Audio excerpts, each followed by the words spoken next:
tonight at West Point. Carson saying he never applied to the academy and says reporters are just looking to find something on him. They've been every place that I've lived, that I've worked, that I've gone to school, trying to find dirt.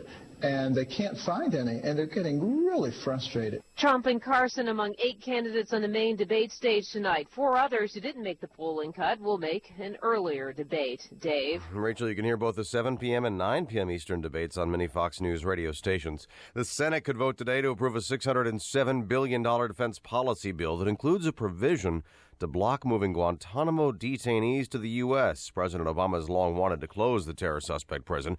The president's executive order to shield millions of illegal immigrants from deportation dealt another setback. By a 2-1 ruling, a 3-judge panel of the Fifth Circuit Court of Appeals in New Orleans upheld an injunction put in place by a judge in Brownsville, Texas. It means President Obama's executive orders on immigration cannot go into effect. Some were to take effect this month. That's Fox's Jane Metzler. 26 states filed suit to block the president's action. A former Major League ball player has died, young. Tommy Hanson was only 29. He pitched for the Braves and Angels, but yesterday suffered a catastrophic organ failure. Why has not been determined. Fox News Radio, fair and balanced. Shaping up to be a very chilly morning. We have clear conditions and 34 degrees. 5:02 on AM 560, The Answer. Pleasant good morning. I'm Mike Scott. Apparently Donald Trump's a big draw in Illinois. Wherever he goes, a Republican presidential hopeful drew a packed house.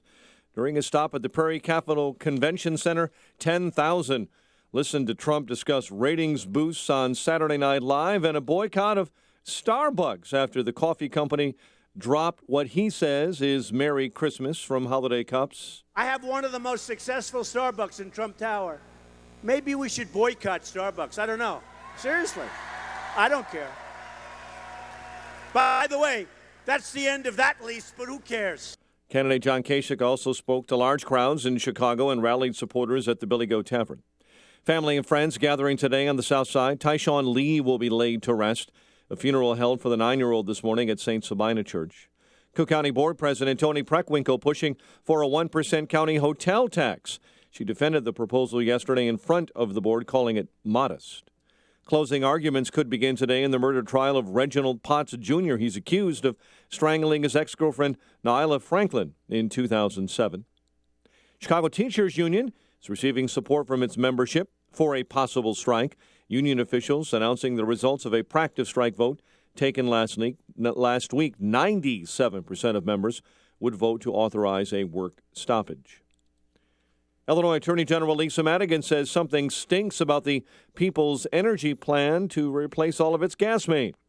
As AM 560's David Stewart reports. Madigan wants the Illinois Commerce Commission to investigate People's Energy after an audit reported that the company may have tried to hide the cost to consumers of its program to replace gas mains. Once those estimates jumped from $2.5 billion to $8 billion. The auditor has made clear that People's does not know what it's doing and that it is charging ratepayers astronomically high prices for a project that is out of control. She says it would have cost $7,700 per household. The company says it's retooling the project and hiring new contractors.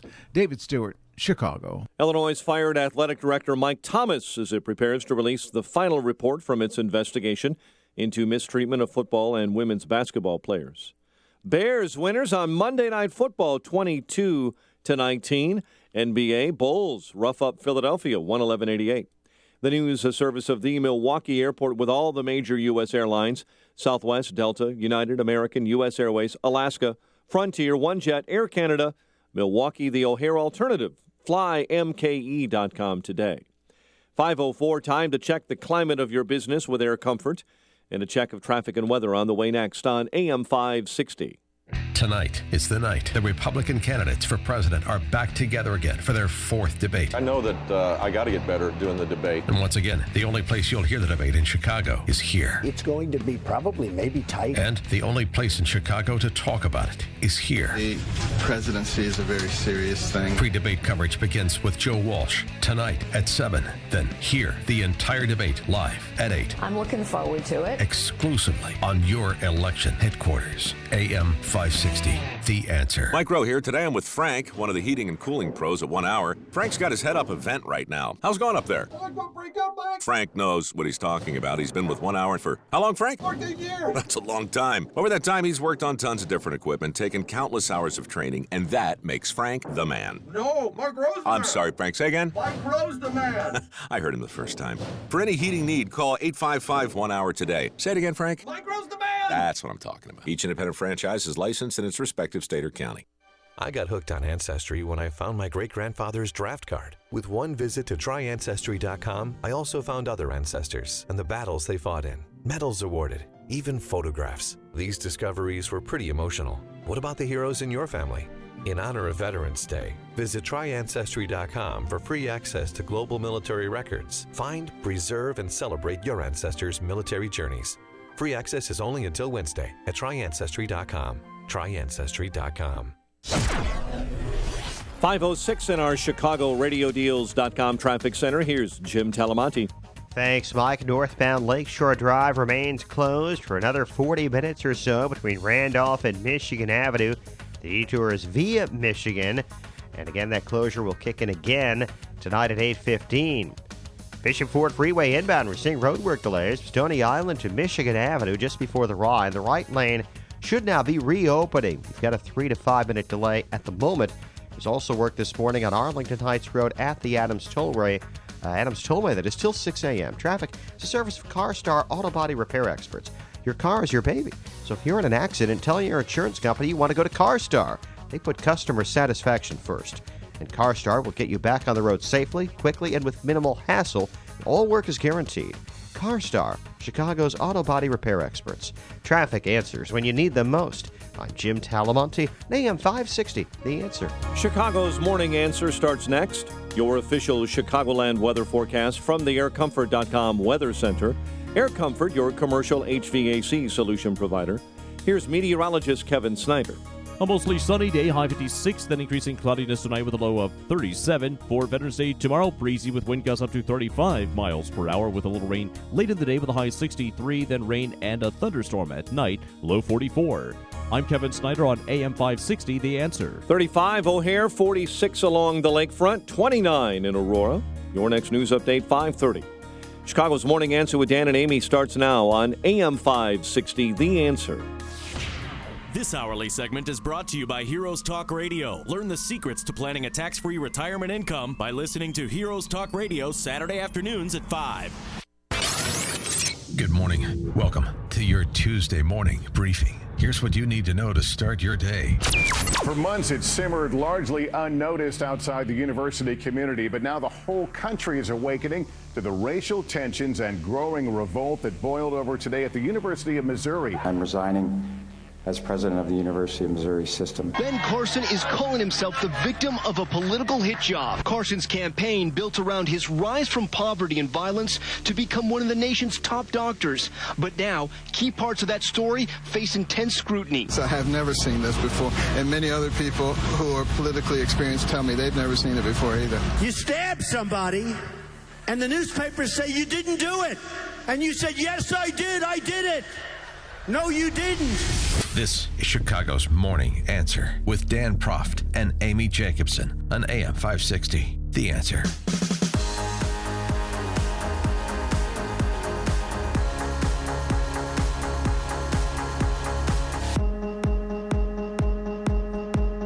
Good morning, Dan Proft, Amy Jacobson. So we'll take your calls and texts and reviews all morning of the disintegration that is occurring at the University of Missouri and Columbia. 312-642-5600. That's the Turnkey.pro answer line. 646-36DA, the Turnkey.pro text line. So we started this conversation yesterday in the wake of what happened over the weekend with 30 some odd football players walking out. And there's so many questions to ask as we sift through all of the accusations and resignations and grievances. I've got a couple of questions just to start. One is this the result of legitimate grievances on campus, or is this the result of a grievance ideology that is at play? Because there's increasing evidence that what we have at Missouri is the intersection of a student group, the student group Concerned Student 1950, and the Black Lives Matter professional agitator crowd. So that's one question. And the second question is with respect to the walkout and the boycott, the resignation of Tim Wolf, the former University of Missouri system president. Does this go down the same way if it's just some 30 rank and file standard issue undergrads and not 30 football players that walked out and said, I'm not participating in campus activities, the most important campus activity being to play football? Yeah, well, I could tell you how this all started. Peyton Head, who is president of the Student Council, African-American, also homecoming king, on the Friday night before the big parade on Saturday, he and his members of called Missouri LBC, that's what they're called, they're an African-American student group, they were decorating their float at about 12 o'clock at night. And it was dark out. They were at Traditions Plaza, and they were, decorating the float, and a group of drunk white kids and a car drove by and started yelling the N-word at them. So that is what started this whole ordeal. But they were also upset because when Michael Brown was, allegedly killed by Darren Wilson, they didn't get the respect that they wanted back in 2014. Oh, so this is about Darren Wilson and Michael Brown and the lack of respect. That's what I'm saying. I guess that's one way to answer my question. Legitimate grievances or a grievance ideology. So that would say that this is a grievance ideology. I keep hearing about these incidents of racial intolerance, racial hatred on campus that they refer to generically. Here's something I haven't seen with any specificity in, 36 stories I've read on topic. What exactly are you talking about with these? I want the specifics of the incident. And that's why I called my relatives who live and go to school at Missouri. And all they could tell me, they said, Amy, all I'm telling you is that a drunk of white frat guys in a car drove by and yelled the N-word at him. But that's it. But that's not enough to get to this point. Well, you're right about that. But in addition to that, no. I'm sorry, that's not enough. When did that happen? What fraternity? We don't know, but it wasn't. How many?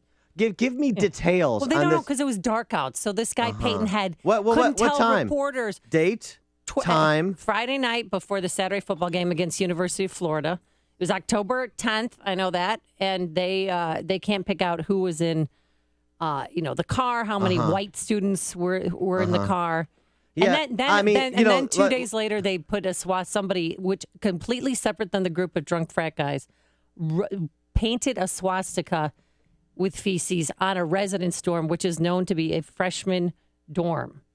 So, do we have picture evidence? No, there's no surveillance camera. There's no surveillance video. So a hate crime was committed on campus, but nobody thought to take a picture of this alleged swastika because it was so gross because it was painted in feces. But before, but with all those cameras out there, you're right. With all those cameras out there, well, not even before it was cleaned up to say this is what we're talking about.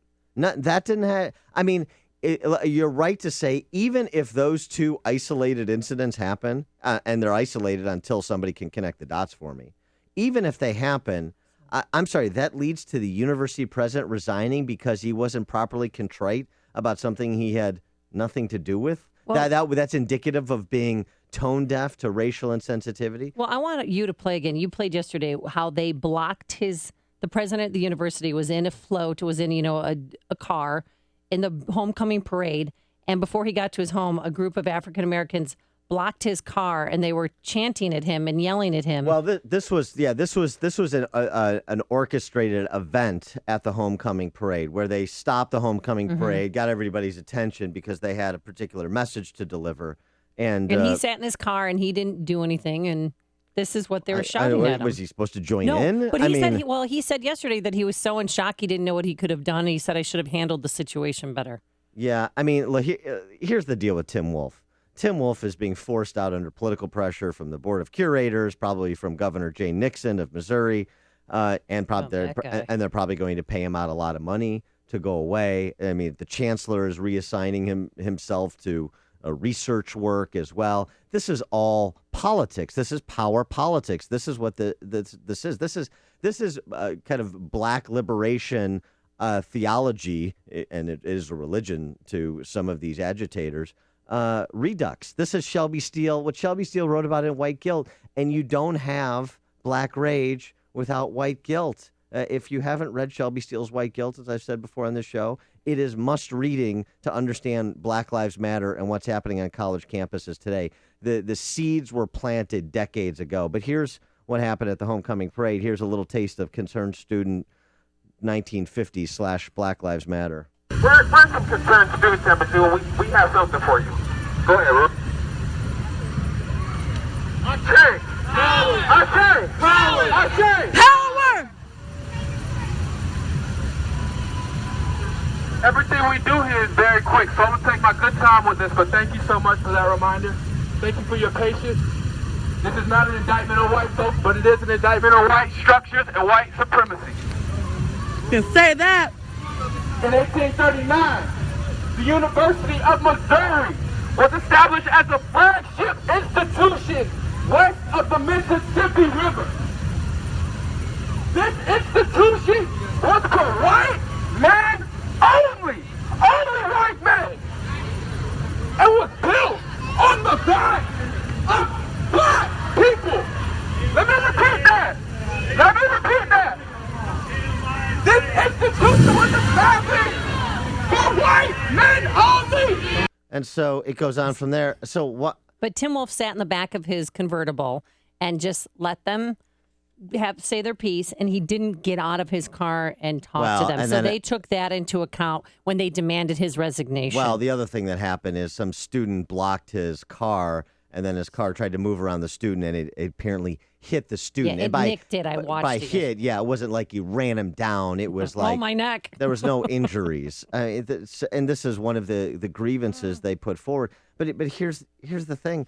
In that rant there, what did you hear about specific incidents on campus? You heard about power and white structure and white supremacy. So tell me again, this is about legitimate grievances on campus. By the way, here's the list of demands. Excuse me. List of demands to to Tim Wolf from Concerned Student 1950. We demand the University of Missouri System President Tim Wolf writes a handwritten apology to Concerned Student 1950 and holds a press conference in the Mizzou Student Center reading the letter. In that letter and at that press conference, he must acknowledge his white male privilege, recognize that systems of oppression exist, and provide a verbal commitment to fulfilling Concerned Student 1950 demands. We want Tim Wolf to admit his gross negligence, allowing his driver to hit one of the demonstrators and so forth. Then, after he does that, we demand the immediate removal of Tim Wolf as University of Missouri System President. That's demand number 2. Check.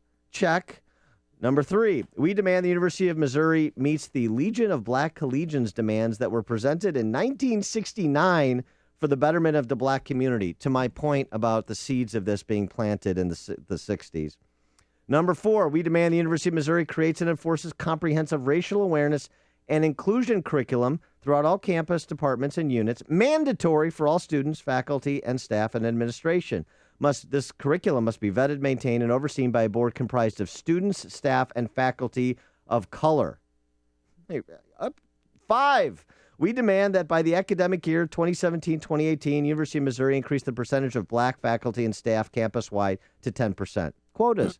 Number 6, we demand the University of Missouri compose a strategic 10-year plan that will increase retention rates for marginalized students, sustain diversity curriculum and training, promote more safe, inclusive campus. Number 7, we demand the University of Missouri increases funding and resources for the university for the purposes of hiring additional mental health professionals, particularly those of color. Number 8, we demand the University of Missouri increases funding, resource, personnel for the social justice centers on campus for the purpose of hiring additional professionals, particularly those of color. Well, here's this is about, and you're going to tell me this is about racial intolerance on campus? Give me a break. We'll have more after this. Hear the Fox Business Network GOP debate tonight at 8. Then talk about it with Dan and Amy tomorrow morning, starting at 5 on AM 560. The Answer. Well, gosh, look at this. It's going to be mostly sunny today. Average temperature we're hitting at 56 degrees. And then tomorrow, breezy with considerable cloudiness. A little rain, late in the afternoon, a high of 63. Let's see how the commute to work's heading out this morning. Here's Jim Talamonte. Thanks, Amy. Good morning. Good morning, Dan. Lakeshore Drive northbound. Everything is open early. The closure of northbound Lakeshore Drive from Randolph to Michigan Avenue is scheduled till 5:45. The overnight work is done early, so everything is open on Lakeshore Drive. No delays. It is stop and go on the inbound Bishop Ford Freeway from 115th to the Rhine. Earlier road work has cleared out of the right lane, but it's 22 minutes from 8094 to the merge. The inbound Rhine has a 3-minute delay coming into downtown. The other expressways and tollways are good for now. Jim Talamonte, ChicagoRadioDeals.com Traffic Center. It's the biggest sale of the season. It's the Apple Vacations Super Sale. With Apple Vacations, it's all included. Round-trip airfare, deluxe accommodations, all meals, all drinks, all tips, entertainment, and so much more. Apple Vacations has your winter getaway perfectly priced. Discover miles of sparkling beaches in Panama. 7 nights at Rio Playa Blanca start from only $14.49. Or make it Costa Rica. Enjoy a full week of unlimited luxury at Dreams Las Mareas, Costa Rica, and save up to $400 per couple. Both trips include round-trip non-stop air, resort transfers, all meals, drinks, and taxes. Call Traveloni at 312-334-7876 to book your trip today. That's Traveloni, 312-334-7876. Or visit Traveloni.com. Prices per person based on double occupancy for select departures starting January 15th, including charter, Air on Extra, or Copa Airlines from O'Hare, and taxes and fees, including September 11 security fee. See AppleVacations.com for baggage charges. Prices subject to availability and change. Restrictions apply. PC 15094. He once took a home purchase from one of his competitors just by answering his phone. When the Federal Reserve has a meeting about interest rates, he is the first they consult. When a millennial asked him if she should purchase a condo instead of renting, he had her signing closing papers 2 weeks later. He understands the needs of his past customers so intensely that he answers their questions before they're asked. Some of his competition specialize in a certain product. He specializes in getting his borrowers the lowest interest rates and closing costs available on all types of mortgages, jumbos, conventional, FHA, VA, and he even does reverse mortgages. He is the most interesting mortgage banker in the world. My name is Barry Sterner, owner of Townstone Financial. Loans don't always get approved or handled the right way, but when they do, it's because you called Townstone Financial. So call me, Barry Sterner, at 312-896-2111. That's 312-896-2111, or go to townstone.com. That's TOWNSTONE.com. Townstone Financial is an Indiana, Michigan, Wisconsin, Florida, Illinois mortgage licensee, 6629 and NMLS 136639. Equal housing lender. AM 560, The Answer.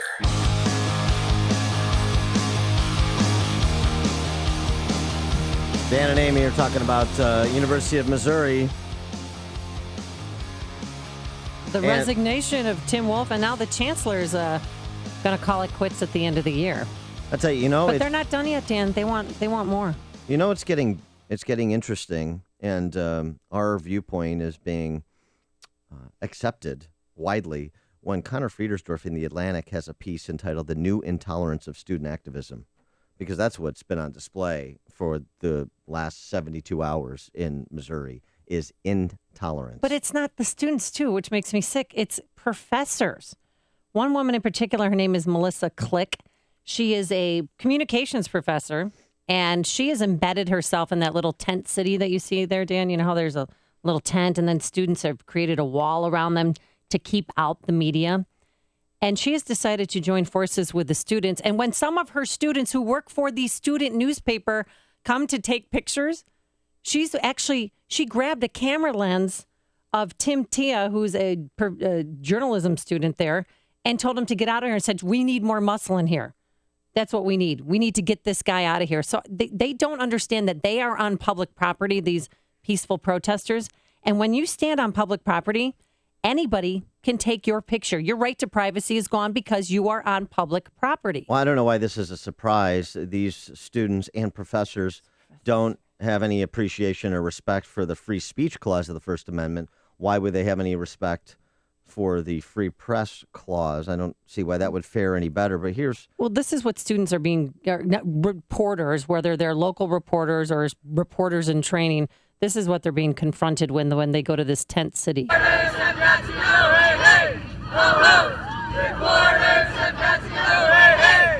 And then stay off of our wall. Have you seen the human wall that they formed around this tent? Yes, I have. Very impressive.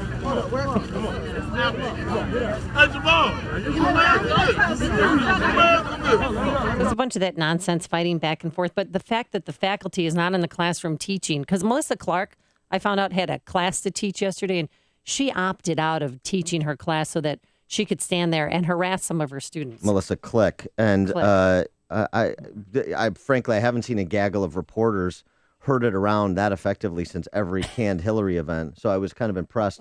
But here's Melissa Click when, as you suggest, a reporter wants to come up and dares her student to ask her a question. Hi, media. Can I talk to you? No, you need to get out. Well, you need to get out. No, I don't. You need to get out. I actually don't. All right. Hey, who wants to help me get this reporter out of here? I need some muscle over here. Yeah. I need some muscle. And that's after she grabbed his camera lens. And it just, the fact that she should be reprimanded today or suspended. She should be the next one. They should demand her resignation. Definitely not fired. But everyone who's against Tim Wolf resigning is so afraid to speak up. I didn't find one person who had the courage to come forward to the media yesterday and say, this is wrong. This sets a bad precedent. That means that if a group of people, a group of students who get together and have a list of demands, that anything can happen. They've given too much power to the students. I just in terms of Dr. Melissa Click, she's a doctor. In terms of her being in the classroom, are you sure you want that? Melissa Click has such offerings as making monsters, Lady Gaga fan identification and social media, Bitten by Twilight, youth culture, media, and the vampire franchise. This is what you're paying, how much ever you're paying to send your kids to Missouri to be taught. Melissa Click's views on Lady Gaga and Twilight. The current research project that I know somebody's in involves 50 Shades of Grey readers. Oh, because that's must read. That is right. Smut. Great literature. Reflections on a century of living, gendered differences in popular songs. The trials, tribulations, and triumphs of pregnancy and parenting in the academy. This was a Planned Parenthood class, by the way. Saving food, finding the politics of the everyday in food preservation. Boy, that is a robust syllabus that Melissa Click is offering when she's not out shaking down her students and threatening your reporters, even her students that are reporters in training. Yeah, it's fascinating, isn't it? And just so we're clear again of what is going on in Missouri, don't take my word for it. Take one of the students from Concerned Student 1950. I'm resigning. That's not it, but here's one. They were just so happy. Thank you, Lord. They were screaming, "Thank you, Lord," and they dropped to their knees when they found out that Tim Wolf resigned. Yes. But I heard, too, that if they missed the BYU game this weekend because, the ultimate last straw was the players refusing to go to practice and not playing on Saturday, that would have cost the university $2 million if they missed out on that one football game. So what? I know. Well, that's one of the money speaks. Here's that student I was talking about telling you what this is about. We're trying to break the system down, and it just so happens we're starting with him. We're just trying to break the system down. It just so happens we're starting with him, Tim Wolf. You think this is the end? This is the beginning. Before you see it on TV, share it on Facebook, or read about it in the paper. Hear it here first. This is Chicago's Morning Answer on AM 560. The Answer. Now, more than ever, choosing a real estate agent to sell your home is one of the most important decisions you can make. I'm Ed Lukasik Jr., owner of RE/MAX Professionals. I know what it takes to sell your home. The Wall Street Journal ranked Ed at 88th in the entire country for closed listings. I know that there's no gimmick to selling your home, just a strategic marketing plan and the confidence needed to make your transaction successful. Chicago Agent Magazine recognized Ed as the #1 rank in Will County. You can hire anybody to list your house, but you'll need the local market knowledge that I have to sell it. When Ed saw market trends change, he was ready and promptly received a RE/MAX of Northern Illinois Trendsetter Award. Sure, it takes awards, but it also takes a lot of effort. So why would you try to sell your home with a we'll sell your house or buy it from you kind of agent? If an agent has to promise to buy your listing, then something's seriously wrong. Call Ed Lukasik Jr. of RE/MAX Professionals, 630-679-5454. That's 630-679-5454. Sell your house with the professionals, RE/MAX Professionals. America has a serious narcotics problem. 90% of the world's narcotics are taken by Americans. They have a place, but when you're dealing with chronic pain, pain that doesn't go away or which frequently returns, there is a better way. You're masking the pain. We help you find and deal with the source of the chronic pain to get real relief. This is Ken Candido of Chicago Anesthesia Pain Specialists. We're serious players in pain. Our team are national leaders and we're educators in the treatment of pain. We will work with you to diminish or eliminate your pain and help you get your life back. Contact us, we will help you. You don't have to live with chronic pain. We treat all pain. We don't mask it with painkillers and narcotics that are not good for you and which can be addictive. I have a simple message for you. If you or someone you love or someone you know has chronic pain, contact us. Treating chronic pain issues is what we do. We can make it better. Get an appointment and let's talk. MyPainChicago.com, MyPainChicago.com. All the info is available at MyPainChicago.com. Let's make you pain-free. For a long time, Turnkey IT has been providing solutions to AM 560 business owners. It's a name that you have come to know and trust. Turnkey IT takes care of your technology and has a plan that fits your company's IT budget and network needs. Interested in moving some or all of your business to the cloud? Turnkey IT can migrate your network to Microsoft's Office 365. Need someone to call when you can't print, have a lost file, or need tech support?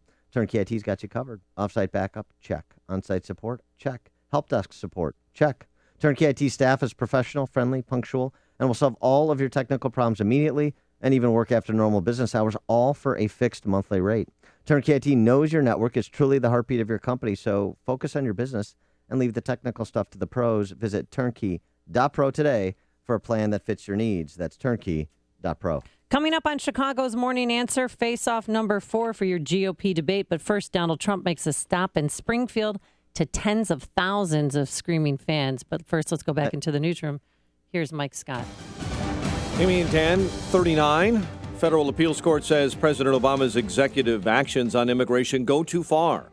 Fifth Circuit Court of Appeals upholds an injunction against the president's order to block deportation for millions of illegal immigrants.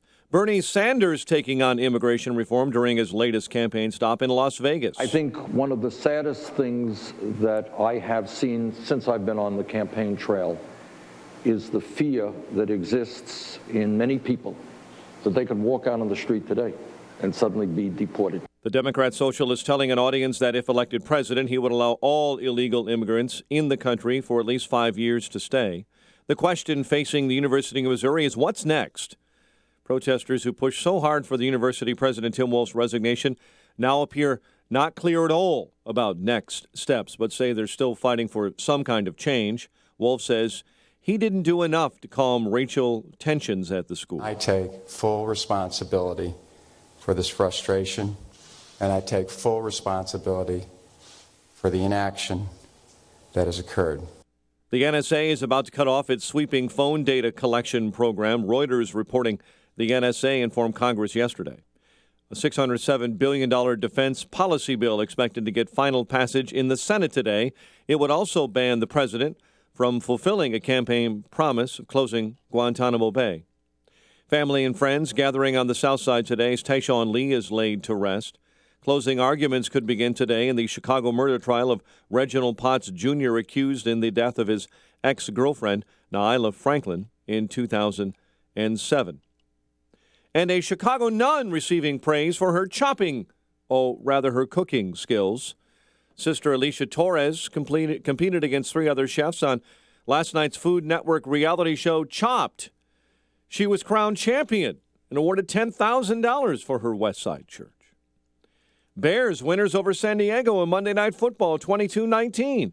Bulls rough up winless Philadelphia, 111-88.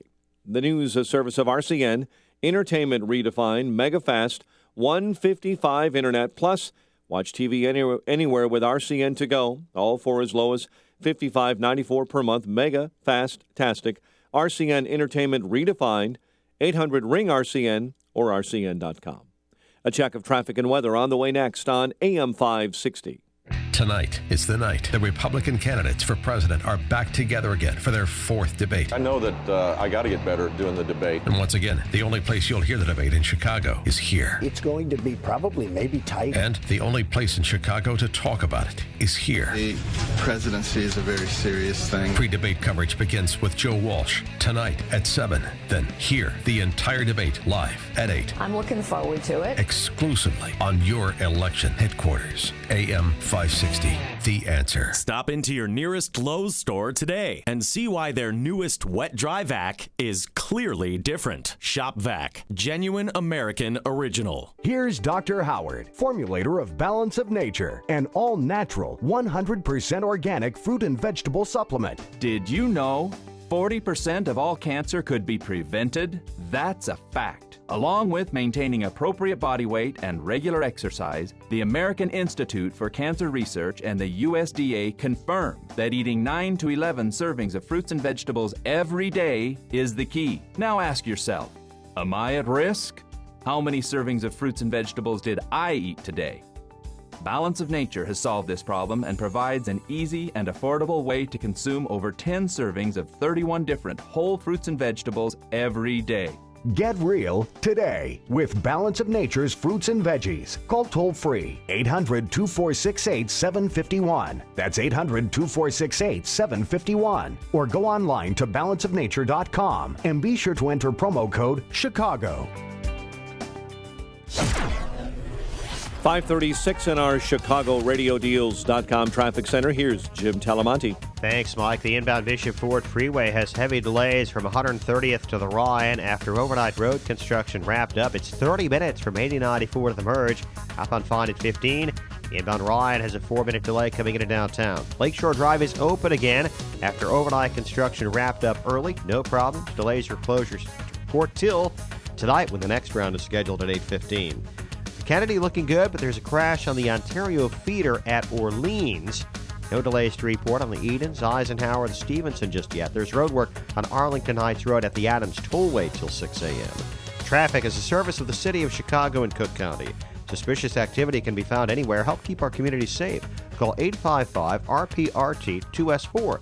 You see something, say something from the Chicago Office of Emergency Management and Communications and the Cook County Department of Homeland Security and Emergency Management. Traffic answers when you need them most. I'm Jim Talamonte, AM 560, The Answer. Chicago's Morning Answer continues next. Your official Chicagoland weather forecast from the aircomfort.com Weather Center. Air Comfort, your commercial HVAC solution provider. A sunny day ahead, high near 56. 35 at O'Hare, 29 in Aurora. Next news at 6. Chicago's Morning Answer with Dan and Amy continues next on AM 560, The Answer. This hourly segment is brought to you by Real Estate Live with Andrew Holmes. Get honest answers to your questions every Sunday at 12 noon.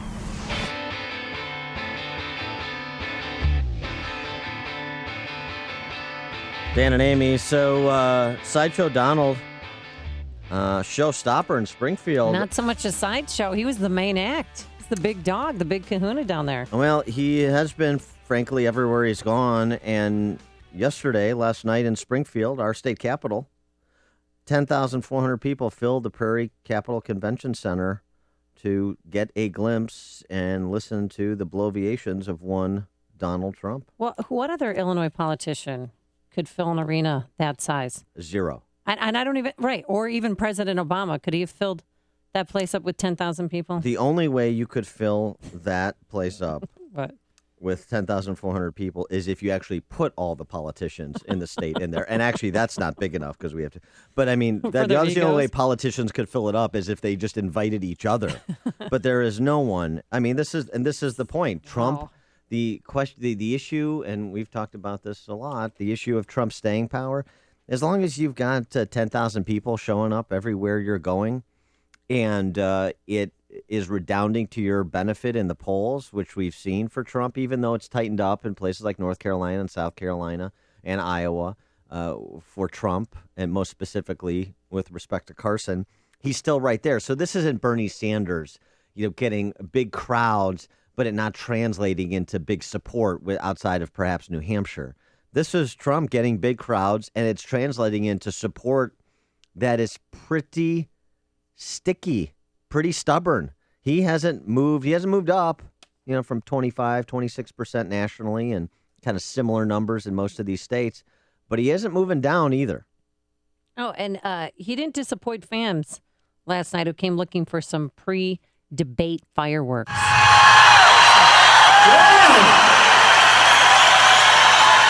Unbelievable. What a place, what people. There is a movement going on, folks, I hate to tell you.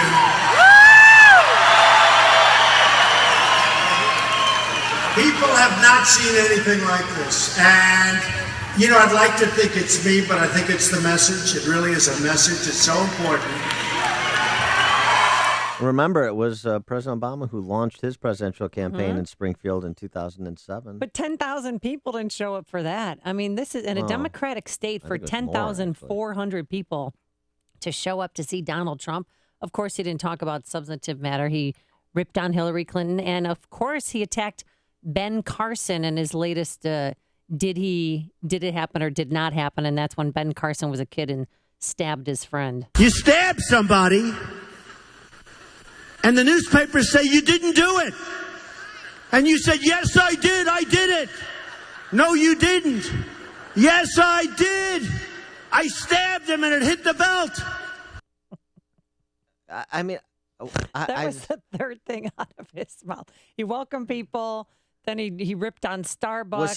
Was he still in Saturday Night Live mode? What is that stream of consciousness? I don't know what his point was. Yeah, well, because everyone's piling on Ben Carson and his Gifted Hands biography and which was true and what was not true. And no, what's actually happening is everyone is piling on Ben Carson's bandwagon because of these attacks from the media. That's what Trump is concerned about, which is why he's going after Carson in the typical Trumpian bizarre way of kind of repeating what's going on and saying, I don't know what's going on. What is this? What's going on? I don't know. Seventh-day Adventist. I don't know about these things. Yeah, that's the way he does business. But he ripped on Starbucks, because they're under fire by social media for using solid red holiday cups, Dan, instead of, like we're avoiding Christmas. Mary Blank. Yes, right. Mary Blank. That's what I did. I filled out my thing. My name is Merry Christmas. Oh, but in solidarity. Merry Christmas. Your order is ready. Merry Christmas. I'm like, thank you. Rudolph. And then are they still doing the race together hashtag campaign where your barista instructs you about racial tolerance? Oh, yeah, and she asked me how it's going, and I said, well, my kids are half Puerto Rican, half Swedish, and we're getting along pretty well. We have our rough times, but I think we're going to be okay. Yeah, you've created a safe space for them in your home, which is nice. So goofy. The whole Starbucks thing, first of all, Donald Trump, he's just such a huckster, isn't he? What was the issue of the day? And that's what he does. That's what politicians do. They take the issue of the day, and he rips on Starbucks, but yet they're the biggest Starbucks in New York in his hotel, Dan. But he said this before. He said this in speeches back over the summer about, we're going to say Merry Christmas if I'm the President of the United States. That's fine. I understand the attack on Christmas and the attack on Christians more generally. It's the latter I'm actually more interested in. The kind of secularizing Christmas has been, there's a lot of people complicit in that, including Christians. It's the attack on freedom of religion I'm more concerned about than what's going on a Starbucks cup. This, to me, I understand symbols are important in politics. This is a little silly. By the way, Howard Schultz, the CEO of Starbucks, has said he doesn't want conservatives he doesn't want to serve conservatives. He doesn't, he doesn't want conservatives. He just has to by law. Right. He doesn't want conservatives to patronize Starbucks. So why the protest now? I haven't bought Starbucks in forever, and I'm not going to. If you're a conservative or a Christian or both, you shouldn't be going to Starbucks anyway. I like their venti.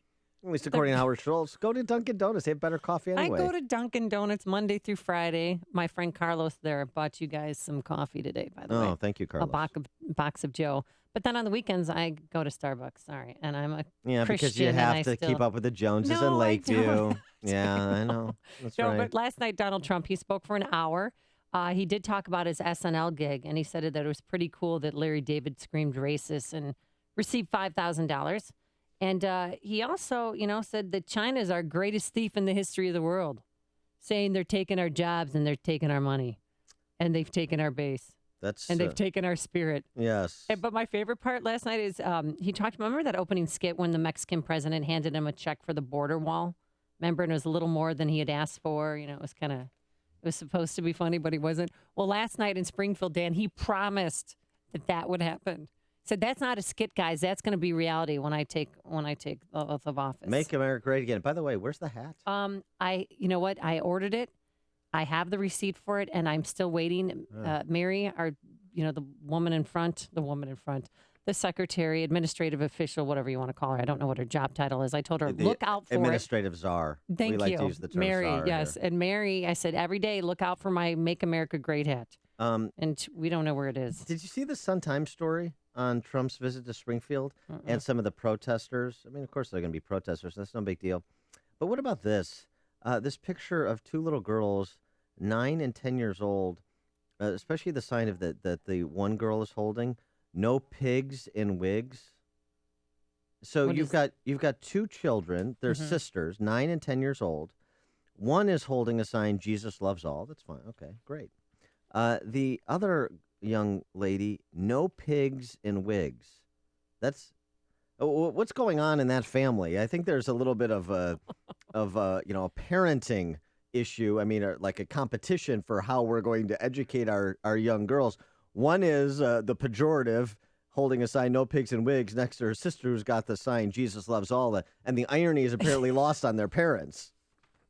I don't know as a parent how you can make your kids hold those signs, but no pigs in wigs, meaning Donald Trump's a pig and he's wearing a wig, obviously. Right. But well, then I know. Jesus loves everybody because Jesus will love pigs and wigs. Right. And you and Peyton and Eli are all going to be decked out in your Make America Great Again hats tonight for the debate. Tonight at 8, the Republican candidates debate the issues. Tomorrow morning, you debate which candidate won with Dan and Amy starting at 5 on AM 560. The Answer.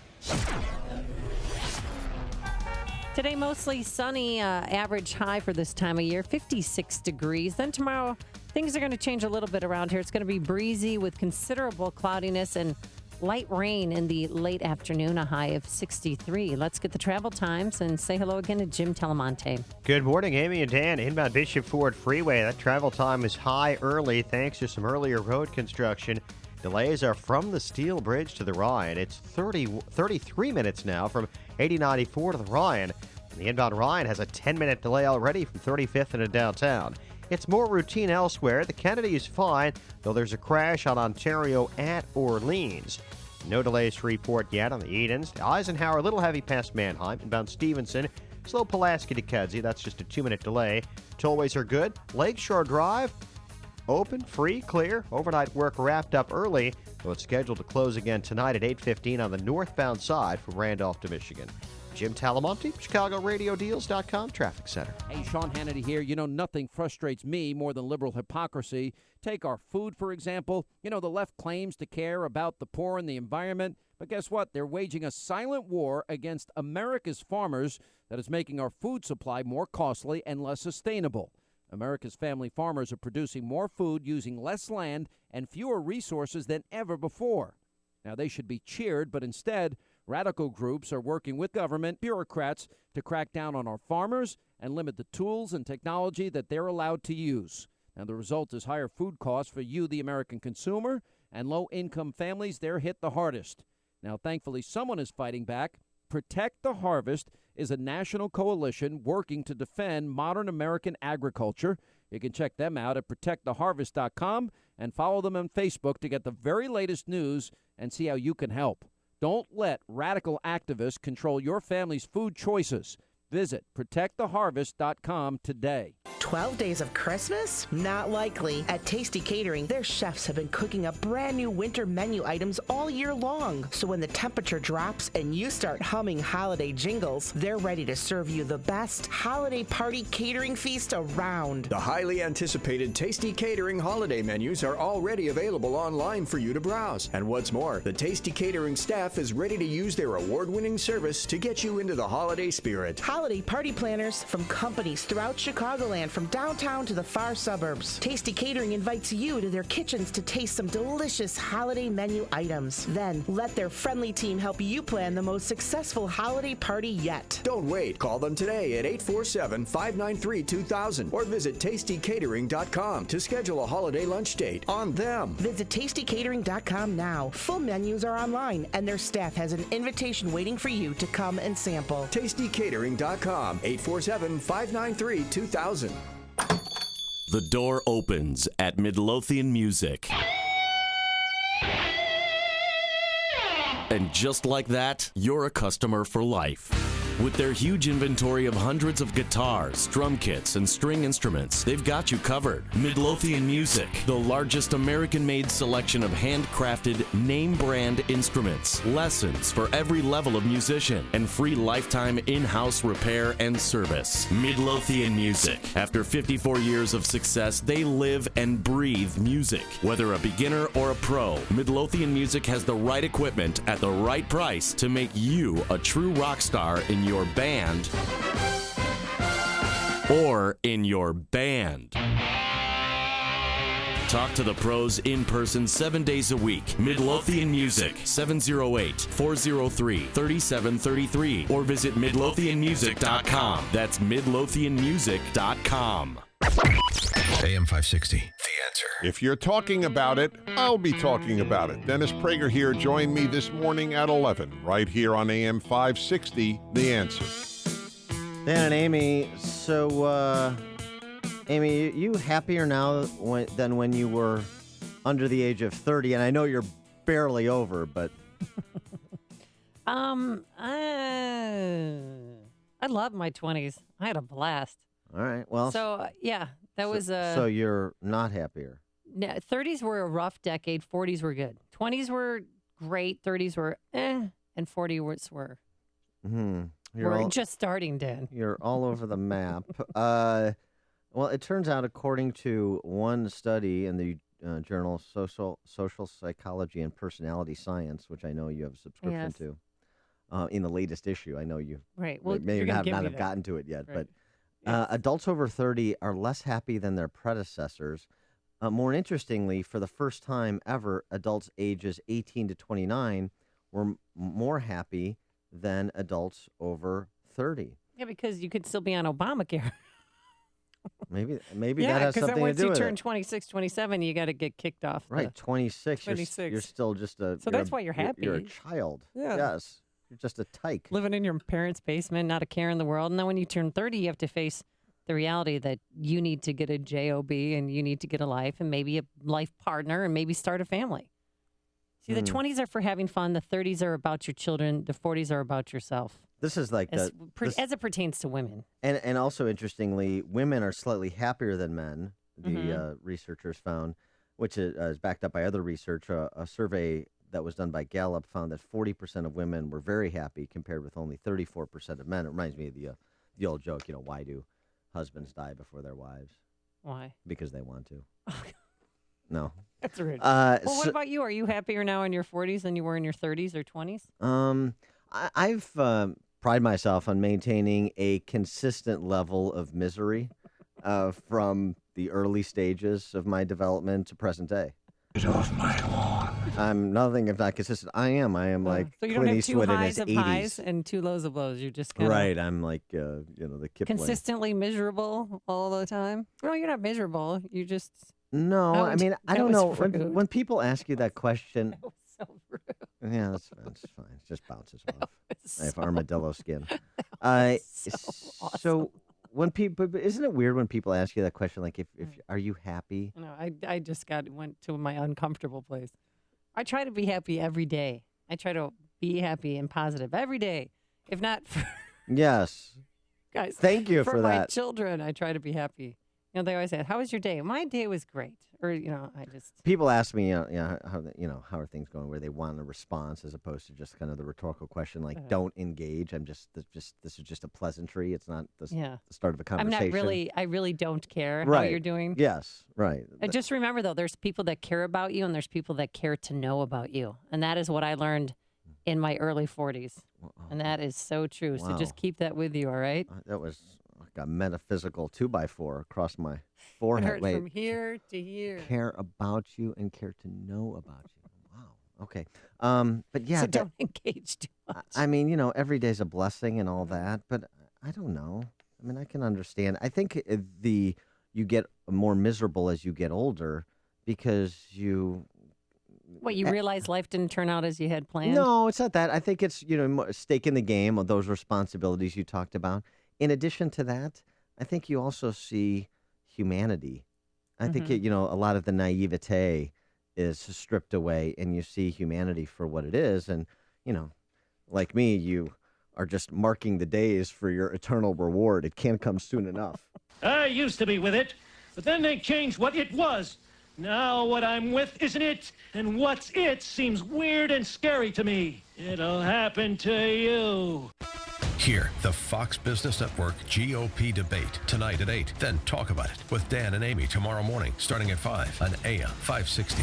The Answer. You're invited to the conservative event of the year, Freedom Summit Chicago. AM 560 The Answer is bringing in Sean Hannity, Ann Coulter, Hugh Hewitt, and a host of other conservative stars for a discussion of the 2016 presidential campaign and other issues facing our country. It all happens November 14th at the Westin Chicago Northwest in Itasca. Order your tickets at freedomsummitchicago.com. And as conservatives from across the Chicagoland area gather to discuss these important national issues, what better place than this to discuss the issues you're facing in your own personal economy? AM 560's own Raj Shah, the host of Secure Retirement Radio, will be there as well. Join Raj Sunday mornings at 7 as he discusses rising taxes, government regulations, inflation, and helping build income for your future. Find out more at SecureCapitalUSA.com. Raj Shah, proud to support and sponsor Freedom Summit Chicago, presented by AM 560. The Answer.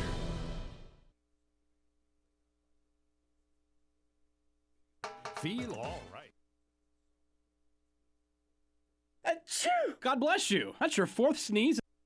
You okay? These allergies are killing me. 'Tis the season. We should invest in an air purifier. Don't be silly. There's no alternative to air duct cleaning. I almost forgot. I'll reach out to Royal Air Duct Cleaning today. They have a $149 special this month. RoyalAirDuctCleaning.com. Don't hit the dusty trail alone. Call Royal Air Duct Cleaning for a dust and allergen-free home. 877-656-6444. Here we are, moving into our new home. I'm so happy, except for that dusty, wet dog smell. It's taken care of. I set up an appointment with Jay and the crew at Royal Air Duct Cleaning. They'll eliminate the problem right at the source. Perfect. I'll bake some cookies in the meantime. Chocolate chip woofies? Very funny. Your new home is supposed to be all yours, right down to how clean it smells. Call Royal Air Duct Cleaning at 877-656-6444 and get your clean, fresh start. Literally, 877-656-6444. You've heard me talking about the new website, upstream-ideas.com. If you haven't checked it out yet, then you're missing thoughtful expository content that you won't find anywhere else from those who have operated in the political and policy arenas. Each week, you can watch the latest episode of Against the Current, this week with Chicago broadcasting legend Bruce Dumont. That's our long-form interview series with policymakers and opinion leaders. You can also watch Illinois by the Numbers, our video series that breaks down Illinois one number at a time to explain what the policy challenges are, why we have them, and what we can do about them. And you can check out highlights from each Sunday's Illinois Rising, which tackles state and local politics and policy with deep thinkers from the Illinois Policy Institute and the Illinois Opportunity Project. At Upstream Ideas, questions are asked that don't get asked anywhere else. Points of view are heard that aren't heard anywhere else. No sacred cows, no punches pulled. It's all at upstream-ideas.com. Feel all right in Jamaica, where reggae, romance, and the Caribbean sun come together. In the heart of the Caribbean, Jamaica features world-class spas, championship golf, exciting adventures, shimmering sunsets, and rhythms that will move you. Book your getaway during the Apple Vacation Super Sale and save on holiday and January travel. 7 nights at Rio Ocho Rio start from only $12.99, or make it a full week at Grand Bahia Principe, Jamaica, starting from just $13.99. Both trips include round-trip nonstop air, resort transfers, all meals, drinks, and taxes. Jamaica make it. Get all right. Call Traveloni at 312-334-7876 to book your trip today. That's Traveloni, 312-334-7876. Or visit Traveloni.com. Hurry, best dates and hotels are going fast. Prices per person based on double occupancy for select departures starting January 3rd, including charter air on extra airways from O'Hare and taxes and fees including September 11 security fees. See AppleVacations.com for baggage charges. Prices subject to availability and change. Restrictions apply. PC 15094. Coming up next, what a mess at Mizzou. The president resigns and the students get what they want. Is that justice? We'll explain. And at 6:16, fast food workers of the world unite. You have nothing to lose but your deep fryers. My mangling Karl Marx. But first, let's go back into the newsroom, and good morning to Mike Scott. Amy and Dan, good morning. A Chicago boy killed last week to be laid to rest today. Cook County Board President pushing her 1% hotel tax. Illinois fires their athletic director, and the Bears get past the Chargers. A sunny day ahead. Weather after Fox News. WIND Chicago News Time, 6 o'clock. Fox News Radio. I'm Dave Anthony. If I become president, we're all going to be saying Merry Christmas again. That I can tell you. Donald Trump jumping into the Starbucks red coffee cup controversy, even suggesting a possible boycott. Tonight, he'll be primetime again in the next Republican presidential debate. Fox's Rachel Sutherland live in Milwaukee. 8 candidates will be on the main stage tonight here in Milwaukee for the debate on the Fox Business Network. Questions will center on the economy. The candidates are also ready to play defense against Donald Trump. Senator Marco Rubio says he expects an attack on his money management skills and past credit card problems. I'm not sure someone who's like Donald Trump that's taken 4 companies into bankruptcy should be lecturing anyone about finances. Ben Carson could face tough questions about facts surrounding his personal biography. 4 candidates who didn't poll strongly enough will take part in an earlier debate. Dave. Rachel, both the 7 p.m. and 9 p.m. Eastern debates can be heard on many Fox News radio stations. Republicans win again in court, blocking President Obama on immigration. 1 year ago, the president announced his plan to bypass Congress and protect roughly 5 million illegal immigrants from deportation. Well, then yesterday, in a 2-1 decision, a federal appeals court in New Orleans upheld a federal judge's injunction blocking those executive actions. That's Fox's Christian Fisher. University of Missouri football players will practice today now that protesting students upset over unaddressed racial incidents got what they demanded. Fox's Tanya J. Powers has more live. Protest, a hunger strike, and that solidarity photo from the football team later. And Mizzou President Tim Wolf and Columbia campus Chancellor Bowen Lofton are out. Wolf's resignation effective immediately. Lofton will leave at the end of the year. Students say this is just the first step. I've never felt that kind of unity. I've never felt that connected with people I didn't know. Mizzou's Board of Curators will appoint the system's first Chief of Diversity, Inclusion, and Equity Officer as part of the coming changes, Dave. This is Fox News Radio. Fair and balanced. 34 degrees at O'Hare, 39 along the lake at 6:02 on AM 560. The Answer. Good morning. I'm Mike Scott. Illinois lawmakers set to convene in Springfield today to deal with an issue spawned by the budget impasse. Legislation restoring some funding to a child care assistance program could come up during today's ascension. The governor announcing yesterday he's reversing course a bit on the issue, easing some restrictions put in place during the summer on who qualifies. The total pending legislation, he says, is too costly.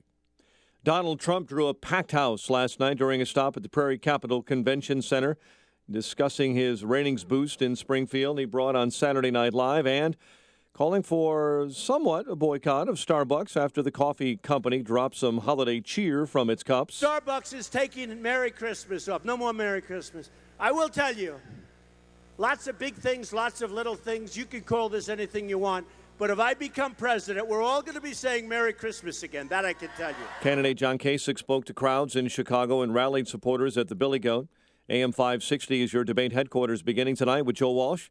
An exclusive Fox Business debate broadcast at 8 from Milwaukee. Family and friends gathering today on the south side. Tyshawn Lee will be laid to rest. A funeral held for the 9-year-old this morning at St. Sabina Church. Cook County Board President Toni Preckwinkle pushing for a 1% county hotel tax. She defended that proposal yesterday in front of the board, calling it a modest proposal. Illinois has fired its athletic director, Mike Thomas, as it prepares to release its final report from its investigation into mistreatment of football players and women's basketball players. Bears 22-19 Monday night football winners over San Diego in San Diego. making our Cesar Perez very happy. He watched the win. NBA last night was the Bulls over Philadelphia, 111-88. The news service of Mothers Against Drunk Driving, supporting victims of drunk driving, drug driving, and underage drinking at no charge. Call our 24-hour victim helpline, 877-MAD-HELP, or mad.org. That's MADD.org. A check of traffic and weather coming up next on AM 560. Hey, Chicagoland, Dave Ramsey here. For the last 20-plus years, we've helped millions of people get their financial lives in order. And now, for the first time ever, we're bringing our Smart Money Tour to you. Financial expert Chris Hogan and I will be at Willow Creek Church on January 12th. If you're tired of living paycheck to paycheck or wondering what you're going to do when retirement comes around, don't miss this event. Get your seats today at DaveRamsey.com. And listen to Dave Ramsey tonight, starting at 7 on AM 560. The Answer. Do you have a retirement account? Is it likely to go up 60% or down 60%? Wake up. Low interest rates support the market, and it won't last forever. It's time to hedge with solid gold. You will regret not doing so in the next market crash. Do it right. Don't pay a setup and storage fee. Discover how. Call Goldworth. Request the IRA guide free. Call 800-257-GOLD. 800-257-GOLD. Visit goldworth.com. I know you've heard the IRS has the right to freeze your assets, garnish your wages. Good news is they can also give you a way out called the Fresh Start Initiative, a tax debt compromise program designed to save you serious money. Optima is the nation's leading tax resolution firm, over 300 professionals to help ensure you pay the minimum, not a penny more. Thousands call every month. You can call right now. Optima. That's Latin for cut me some slack. Call 800-467-2766. 800-467-2766. Optima Tax Relief. 6:05. Let's get an update on the roads in our ChicagoRadioDeals.com traffic center. The latest on your morning commute with Jim. Thanks, Mike. We're seeing heavy delays on the inbound Bishop Ford Freeway and the inbound Ryan. Ford Freeway delays start around Dalton Avenue. It's 33 minutes from 8094 to the Ryan. And then on the Ryan, we see delays from the merge to 87th. Then in the express lanes, 59th to 43rd with a crash in the two left lanes. Then stop and go 35th on into downtown. 25 minutes, 95th the loop, but 30 in the express. Outbound, it's fine. I-57 getting heavier. 23 minutes, I-80 to the merge. Eden's clear. Kennedy inbound, 21 minutes. O'Hare to downtown. Outbound 22. Eisenhower is 34 minutes. Thorndale to the loop. Outbound 30. Stevenson 40 minutes. 355 to Lakeshore Drive. And the eastbound Adams Tollway has delays. Barrington Road to Meacham. Traffic is a service of Stand Up to Cancer. Traffic answers when you need them most. I'm Jim Talamonte, AM 560, The Answer. Chicago's Morning Answer continues next. Your official Chicagoland weather forecast from the AirComfort.com Weather Center. Air Comfort, your commercial HVAC solution provider. Here's our meteorologist, Kevin Snyder. Today, mostly sunny, high 56. Then tonight, increasing cloudiness, low 37. For Veterans Day tomorrow, breezy with clouds and a little rain late in the afternoon, high of 63. I'm Kevin Snyder on AM 560, The Answer. 34 at O'Hare, 39 along the lakefront, 28 in Aurora. Your next news update is at 6:30. Chicago's Morning Answer with Dan and Amy continues next on AM 560, The Answer. This hourly segment is brought to you by Turnkey IT, giving you the freedom to focus on your business while they handle the technical stuff. Turnkey IT. Good morning. Welcome to your Tuesday morning briefing. Here's what you need to know to start your day. For months, it simmered largely unnoticed outside the university community, but now the whole country is awakening to the racial tensions and growing revolt that boiled over today at the University of Missouri. I'm resigning as president of the University of Missouri system. Ben Carson is calling himself the victim of a political hit job. Carson's campaign built around his rise from poverty and violence to become one of the nation's top doctors. But now, key parts of that story face intense scrutiny. I have never seen this before, and many other people who are politically experienced tell me they've never seen it before either. You stabbed somebody, and the newspapers say you didn't do it. And you said, yes, I did it. No, you didn't. This is Chicago's Morning Answer with Dan Proft and Amy Jacobson on AM 560, The Answer.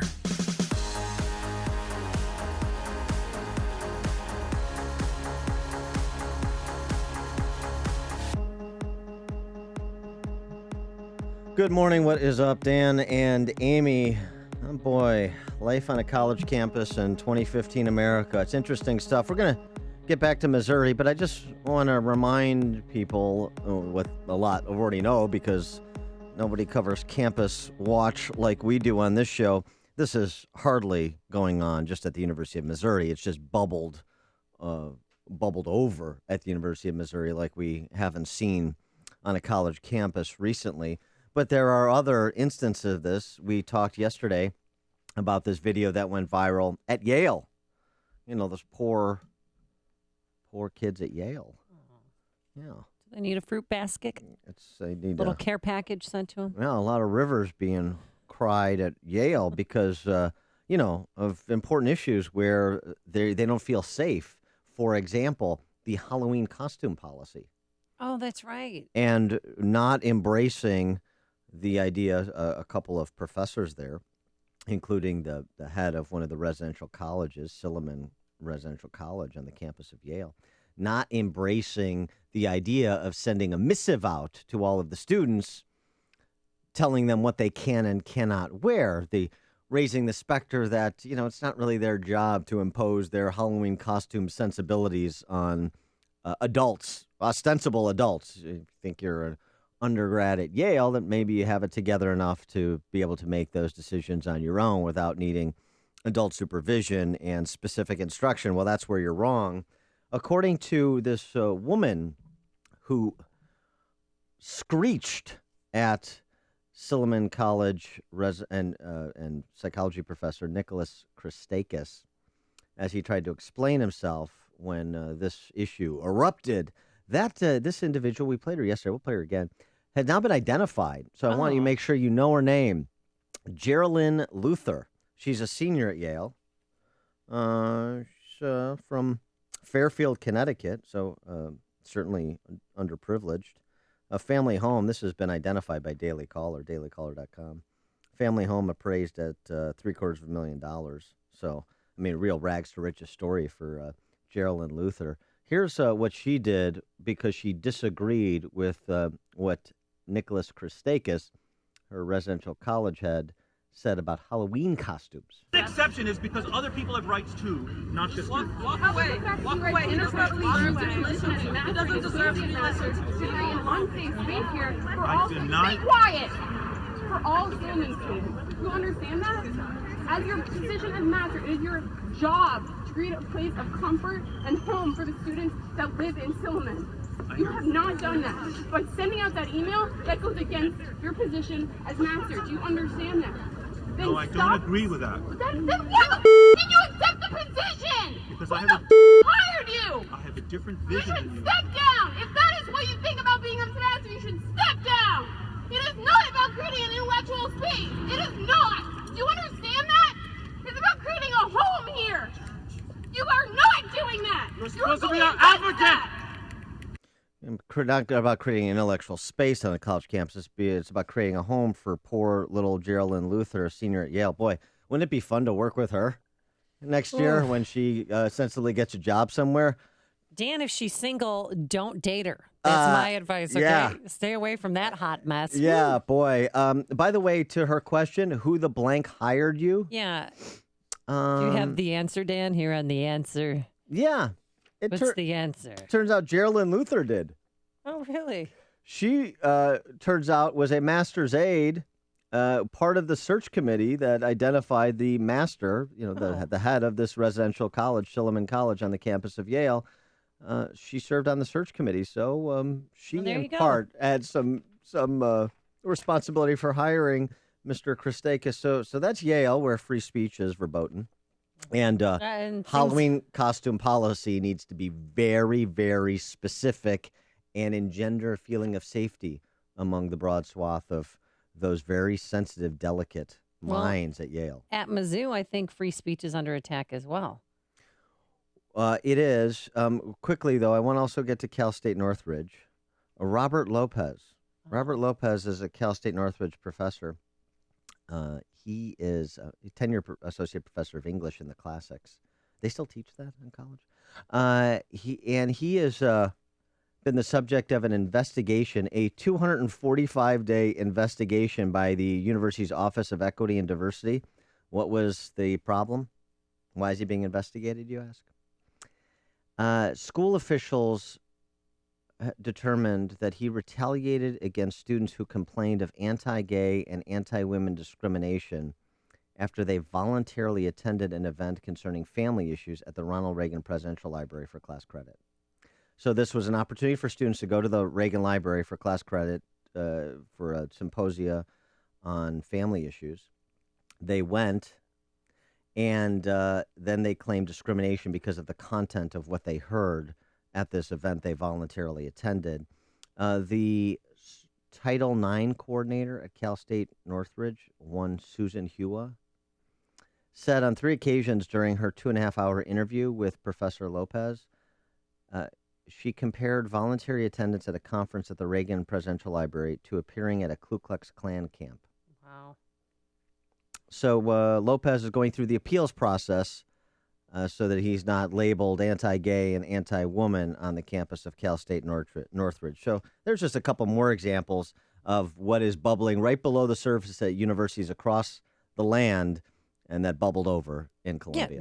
Do students have too much power? 312-642-5600. Yesterday, Tim Wolf, president of Mizzou, caved after a group of, some call them agitators, some call them a legitimate group. They're called Mizzou LBC. It's a group of African-American students who wanted him kicked off campus because they don't like the way that he handled certain incidents of racial strife. Use my resignation to heal and start talking again, to make the changes necessary, and let's focus on changing what we can change today and in the future. So many people were shocked. I was surprised. Weren't you surprised, Dan, when he submitted his resignation? And this is after a student staged a 7-day hunger strike. His name was Jonathan Butler because he was upset. And Peyton Head, who's president of the students, he's also homecoming king. He's the one who said, look, we got harassed on the night before homecoming. We were decorating our float at Traditions Plaza, and a group of white guys in a car drove by. They were drunk, and they shouted the N-word at us. Yeah, I've heard this has been reported everywhere, and there's no detail about that report. Let's say it happened for the sake of argument. What specifically is it that Tim Wolf didn't do that he should have done? That's what I want to know, and I haven't heard that from Concerned Student 1950 or any of their supporters, because this is not about that specific incident. This is about power. This is about power. It is about grievance making. All you have to do is look at the demands, the 8-point bill of particulars, list of grievances. They said they're not done yet. This is just the beginning. That is what Jonathan Butler said yesterday when he finally ended his hunger strike, but he still won't take that tent down. Our humanity is worth fighting for, and that's what we're saying in this moment, that we're worth fighting for. Right. And all of this, it goes back to, when Missouri was founded, and it was for white men only. And a text from Ann B. Davis's bowling ball. Was Wolf's crime not reprimanding unspecified individuals or not having a time machine to change history? Honestly, that's the operative question. That nails it. It's of course the latter. That was his crime. He was supposed to renounce white privilege. He was and then after he offered his mea culpa, if it was accepted by Concerned Student 1950, then he was allowed to resign. This was in their stated list of demands. By the way, just to walk back in history, 2003, University of Missouri, Elson Floyd, university system president at the time, kind of involved in a bit of a controversy regarding a former basketball player named Ricky Clemens, who said that coaches paid him to play basketball. Floyd apologized Thursday for his wife's suggestion in tape recordings released earlier that Clemens, this basketball player, should avoid dating white women. Elson Floyd and his wife were African-American. Carmento Floyd made the suggestion in a phone conversation while Clemens was behind bars completing a sentence for domestic assault on a white woman he had dated. She went on to say, no pink toes. That's what she told Clemens. We ain't discriminating. We've all got white friends. But what I want you to discriminate is your choice of women, partners, sexual and non-sexual. So, Well, I don't. I That's was interesting. recently at that campus. I believe that there is a bit of racism, but there's racism still in the society that we live in. But to take it to this level, to camp out on the main pentacrest of their university and to sit there for 7 days, and crowd kept getting bigger and bigger, and then teachers got involved, and then the students formed a wall around the protesters to keep reporters out. It's just gotten to the level of just sheer silliness. And you know who's going to replace Mr. Wolf? An African American. That's the only way that group is going to be satisfied. And the chancellor that resigned yesterday too, he's going to be replaced with an African American. They're not going to be satisfied. Did you read their demands? They've got all kinds of hiring quotas and myriad other demands that are part of this. This is not about a single person. This is summed up nicely. 5 seconds tells you it. We're trying to break the system down, and it just so happens we're starting with him. What is confusing about that? What is confusing about that? You want to tell me this is about a specific incident or two on campus? Nonsense. Ted in Tinley Park. Yeah, that's why I stopped drinking Budweiser. Remember a couple of years ago that some campus there was black slurs wrote on the walls? Big investigation, and it turned out it was one of the black students. Right. Yes, manufacturing the drama as the predicate for the power grab. Thanks for the call, Ted. I do believe, though, that somebody drove by and yelled the N-word. How do you know? Because I believe my nephews, who I believe them. What does that mean? You but believe it was your one nephews? incident. But why take down a president? You believe your nephews who said what? They heard the same story that we've all heard. Mm-hmm. Yeah, they heard it. Were they there? And then there were no. I don't think so. Okay. But I believe that might have happened. But this is not a normal reaction to something like that. And also too piled on too. They said that they were disrespected after Michael Brown. Yeah. Michael Brown's incident, that they wanted a place to peacefully protest, and the university said no. It didn't happen here. If you want to protest, you can go to Ferguson. We don't want Ferguson to spill over into Columbia, Missouri. No, the problem is this is becoming the usual response. We're not gonna protest. We're not gonna protest. We're not gonna protest. We're not gonna protest. We're not gonna protest. We're not gonna protest. We're not gonna protest. Only one station in Chicago is carrying the Fox News Republican presidential debate tonight. That station is this one. Your election headquarters is AM 560. The Answer. Coming up next, more of your phone calls and a communications professor who did something out of line yesterday at Mizzou. But first, here's the forecast. Today, mostly sunny, a high of 56 degrees. Then tomorrow, breezy with considerable cloudiness and a chance of rain late in the afternoon. Warm, though, a high of 63. Our number, 312-642-5600. Let's get the travel times, and here's Jim Telemonte. Thanks, Amy. And Dan, northbound Tri-State, we're seeing delays now from 95th to 75th. Plainfield Road to 47th, and it's heavy at 290. Adams Tollway, stop and go. Higgins to Meacham. Reagan Tollway, heavy approaching the Eisenhower. Von Eden's 24 minutes. Lake Cook to Montrose, outbound 19. To Kennedy, 23 minutes either way between O'Hare and downtown. The Eisenhower is 40 minutes. Thorndale to the Loop, outbound 33. Stevenson, 42 minutes. 355 to Lakeshore Drive to Ryan. Very heavy. 40 minutes. 95th to downtown. Worse than the Express after an earlier crash at 43rd. I-57 is 23 minutes. I-80 to the right. Bishop 430. I'm Jim Talamonte, ChicagoRadioDeals.com Traffic Center. It's time to get out of the suburbs and enjoy all that the Chicago lakefront has to offer. Visit ChicagoRadioDeals.com and find a fabulous entertainment cruise experience for two on Lake Michigan. For only $139, you'll enjoy a romantic gourmet dinner and a spectacular view of the Chicago skyline aboard the Elegant Odyssey at Navy Pier. Now, if you feel like dancing the night away, then you'll love the Spirit of Chicago cruise. $115 for two includes dinner and dancing while taking in the stunning views of the Chicago shoreline. Hey, for something completely different, experience the best dance club on the water. Take a Blue After Dark Moonlight Cruise on the Mystic Blue. Featuring late night hors d'oeuvres and an interactive DJ, this is perfect for a girls' night out or a date night. The Mystic Blue certificate is valued at $176 for two. It's only $88 at CRD. Now, all of these cruise deals are for two people for the price of one. So romance and fun are in the air and on the water this fall, brought to you only by ChicagoRadioDeals.com.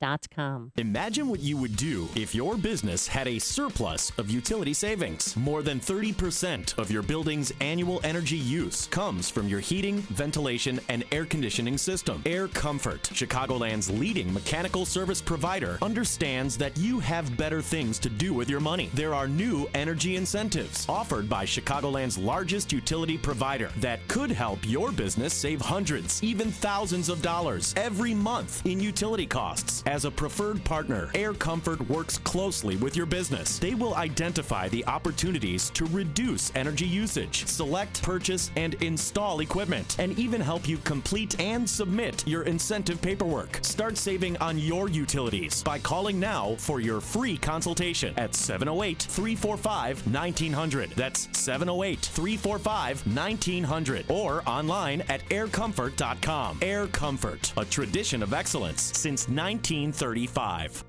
SquareTrade does not cover lost or stolen items. Savings based on 2-year iPhone plan with one claim compared to Asurion total equipment coverage as of April 10th, 2015. Getting a new Galaxy, iPhone, or other smartphone? Get this. Every 2 seconds, one of us accidentally breaks our phone. So protecting your new smartphone is a smart idea. But if you have insurance from one of those big cell phone companies, you're paying way too much.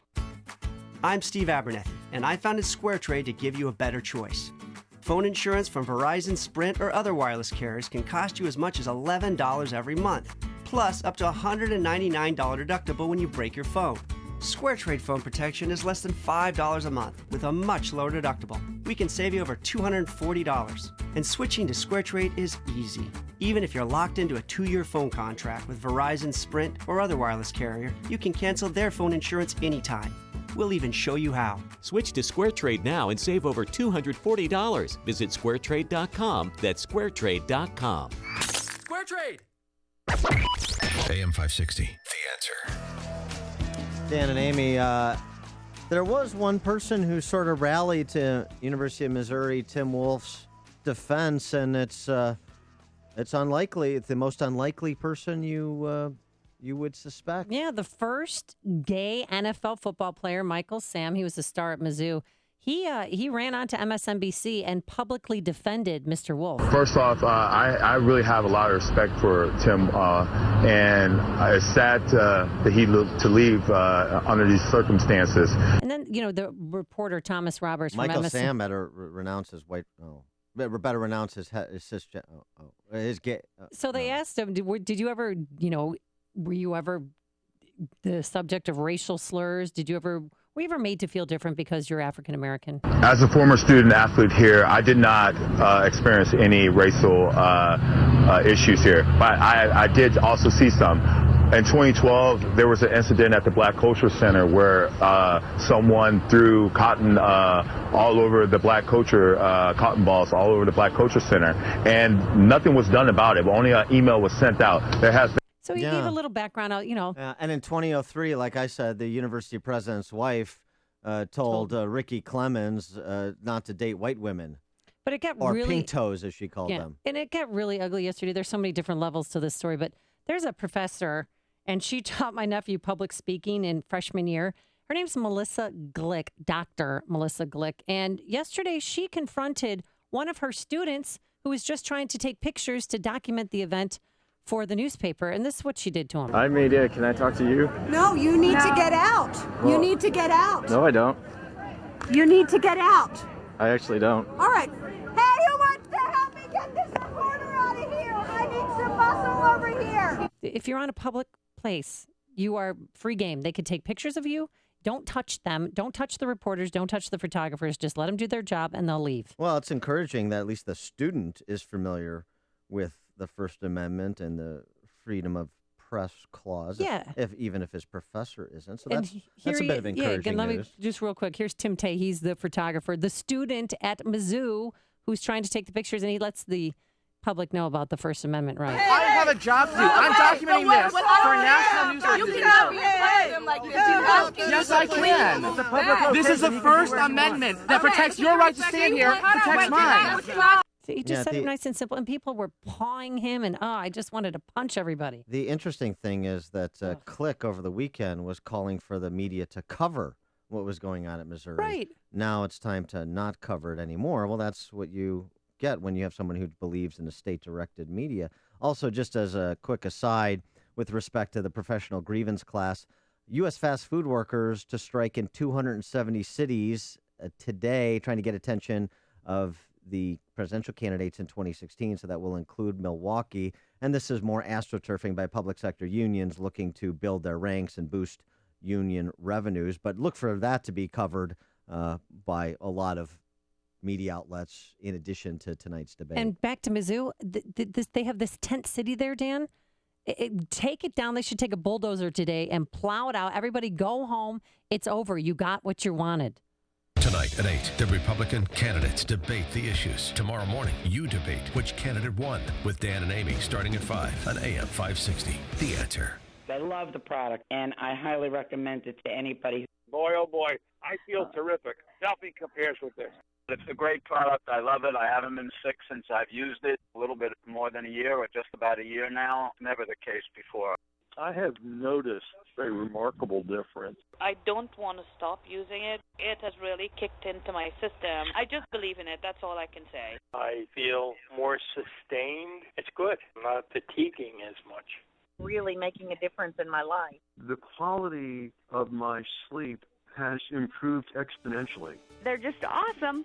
When you can give your body a full variety of 31 different fruits and vegetables in their 100% natural, whole food form, you receive the unmatched balance of nutrition. Call toll-free 800-2468-751. That's 800-2468-751. Or go online to balanceofnature.com and be sure to enter promo code CHICAGO. I'm so excited to tell everybody who's considering buying a MyPillow but hasn't, that now the buy one, get one free offer. With that, you'll also get a 60-day money-back guarantee. So basically, you can try MyPillow risk-free. You have nothing to lose and can be enjoying your best sleep ever. What are you waiting for? It is so important to get a great night's sleep. Chuck, who listens to AM 560, he listens to this show every morning after a restful sleep on his MyPillow. Well, I got to tell you, I was skeptical at first listening to all the commercials. And when I received the pillow, took it out of the package, tried it the first night, put my head down, and I was asleep instantly. It's phenomenal. So be like Chuck, be like me, and go to MyPillow.com. 2 pillows for the price of one. Keep one for yourself. Give one as a holiday gift. It's so important to get a great night's sleep. MyPillow, the official pillow of the National Sleep Foundation. MyPillow.com, promo code Amy, or you could call 800-489-0201. That's 800-489-0201. Coming up at 6:36, an appeals court keeps the block on Obama's executive amnesty. Wonder when he's going to do an end run around the law. We'll have that after we check the headlines with Mike Scott. Amy and Dan, good morning. Things back to normal at my International Airport this morning after some frantic hours overnight. Screeners thought they saw a suspicious item at a security checkpoint, prompting evacuation of one terminal. It's a new morning at the University of Missouri after the school president decides to step down. Tim Wolf hopes his resignation will lead to some healing on the Mizzou campus. Please use this resignation to heal, not to hate. And let's move forward together for a brighter tomorrow. Members of the student body, including dozens of football players, had demanded Wolf's resignation for his mishandling, they say, of some racial incidents. President Obama's executive action on immigration, a loser in a federal appeals court. The Fifth Circuit yesterday upholding an injunction against Obama's order to block deportation of about 5 million illegal immigrants. Republican presidential candidates looking forward to tonight's debate in Milwaukee. Dr. Sean Foreman of Barry University says the Fox Business Network moderators have a chance to make up for the criticism of CNBC's debate pros. So here's a chance for Fox Business to really shine if they have their moderators stick to substantive questions and really draw out any distinctive economic differences between these candidates. AM 560 is your debate headquarters, beginning tonight with Joe Walsh with the preview and exclusive Fox Business debate broadcast coverage beginning at 8 from Milwaukee. Authorities say a vehicle hit a college campus police officer who then fired on that car, killing a person inside. It happened at Spartanburg Methodist College overnight. Illinois lawmakers set to convene in Springfield to deal with another issue spawned by the budget impasse, legislation that may restore some funding to a child care assistance program could come up during today's session. And here in Chicago, USA Soccer and the U.S. Soccer Federation recommending a ban on headers for players 10 and under, limits for players between 11 and 13, and having medical professionals rather than coaches make decisions on whether players suspected of concussions can remain in games. USA Soccer and the Soccer Federation strongly urging that these rules be adopted by all members, including all youth local level entries and American professional leagues. Chicago sports, NFL last night, Monday Night Football. Bears beat San Diego 22-19. If you haven't seen Zach Miller's one-handed touchdown grab, you might want to seek that out. NBA last night, Bulls rout Philadelphia 111-88. The news service of Veritiv, hiring drivers. Enjoy great hours, great people, great equipment, and local routes close to home. It all adds up to a great driving career with Veritiv. Get started at drive4v.com. Drive, number 4, letter V.com. A check of traffic and weather on the way next on AM 560. Mike Gallagher believes in forgive and forget. With a guy like Quentin Tarantino, who is reportedly about to apologize for calling cops murderers, are you inclined to forgive him? The way I see it, we should have our hearts open to somebody who's willing to say they're sorry. If we fail to forgive when somebody says, you know what, I blew it, I'm wrong, then we're no better than the left. The Mike Gallagher Show, weekdays at 9, right before Dennis Prager at 11, on AM 560. The Answer. Attend the Chicago Military Collectible Show Friday, Saturday, and Sunday at the Odeum Expo Center on Villa Avenue in Villa Park. For details, visit militarypromotions.info. Chicago. This is a city of hardworking, dedicated people. So when you need a team to design, construct, and finish your project on time and on budget, look no further than to CPMH Construction.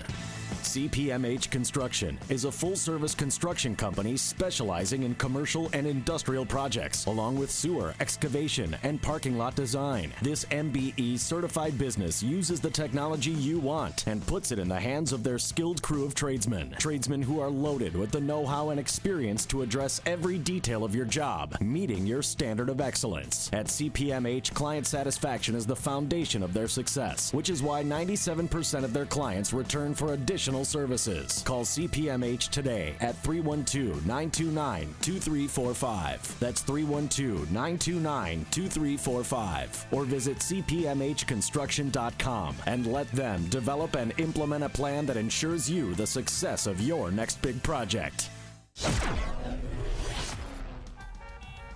6:36 is our time. Check traffic and weather on the way next. Let's get started with our ChicagoRadioDeals.com traffic center. Here's Jim Talamonte. Thanks, Mike. The eastbound Reagan Tollway is jamming up from Winfield Road to Yackley, where a crash has both shoulders blocked, and 88 is also slow from the Tri-State onto the Eisenhower.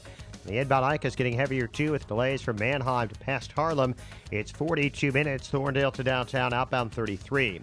Eden's 24 minutes, Lake Cook to Montrose, outbound 19. The Kennedy, 24 minutes, O'Hare to downtown, outbound 27. Inbound Stevenson, 42 minutes, 355 to Lakeshore Drive. The run is very heavy. 40 minutes, 95th to downtown. There was an earlier crash in the express lanes at 43rd. On the inbound side of I-57, it's 30 minutes, I-80 to the Rhine, Bishop Ford 30 as well. Traffic service, Flu Block. Do you know you have a choice in flu vaccine? This season, ask for Flu Block, the only pure choice. Now available at Target and local retailers like Mariano's Pharmacies. For more information, go to askforflublock.com or talk to your healthcare professional. Traffic answers when you need them most. I'm Jim Talamonte, AM 560, The Answer. Chicago's Morning Answer continues next. Your official Chicagoland weather forecast from the AirComfort.com Weather Center. Air Comfort, your commercial HVAC solution providers. Sunny and 56 today. Clouds on the increase, low 37 overnight. And a stormy day set up for tomorrow afternoon with a high of 63.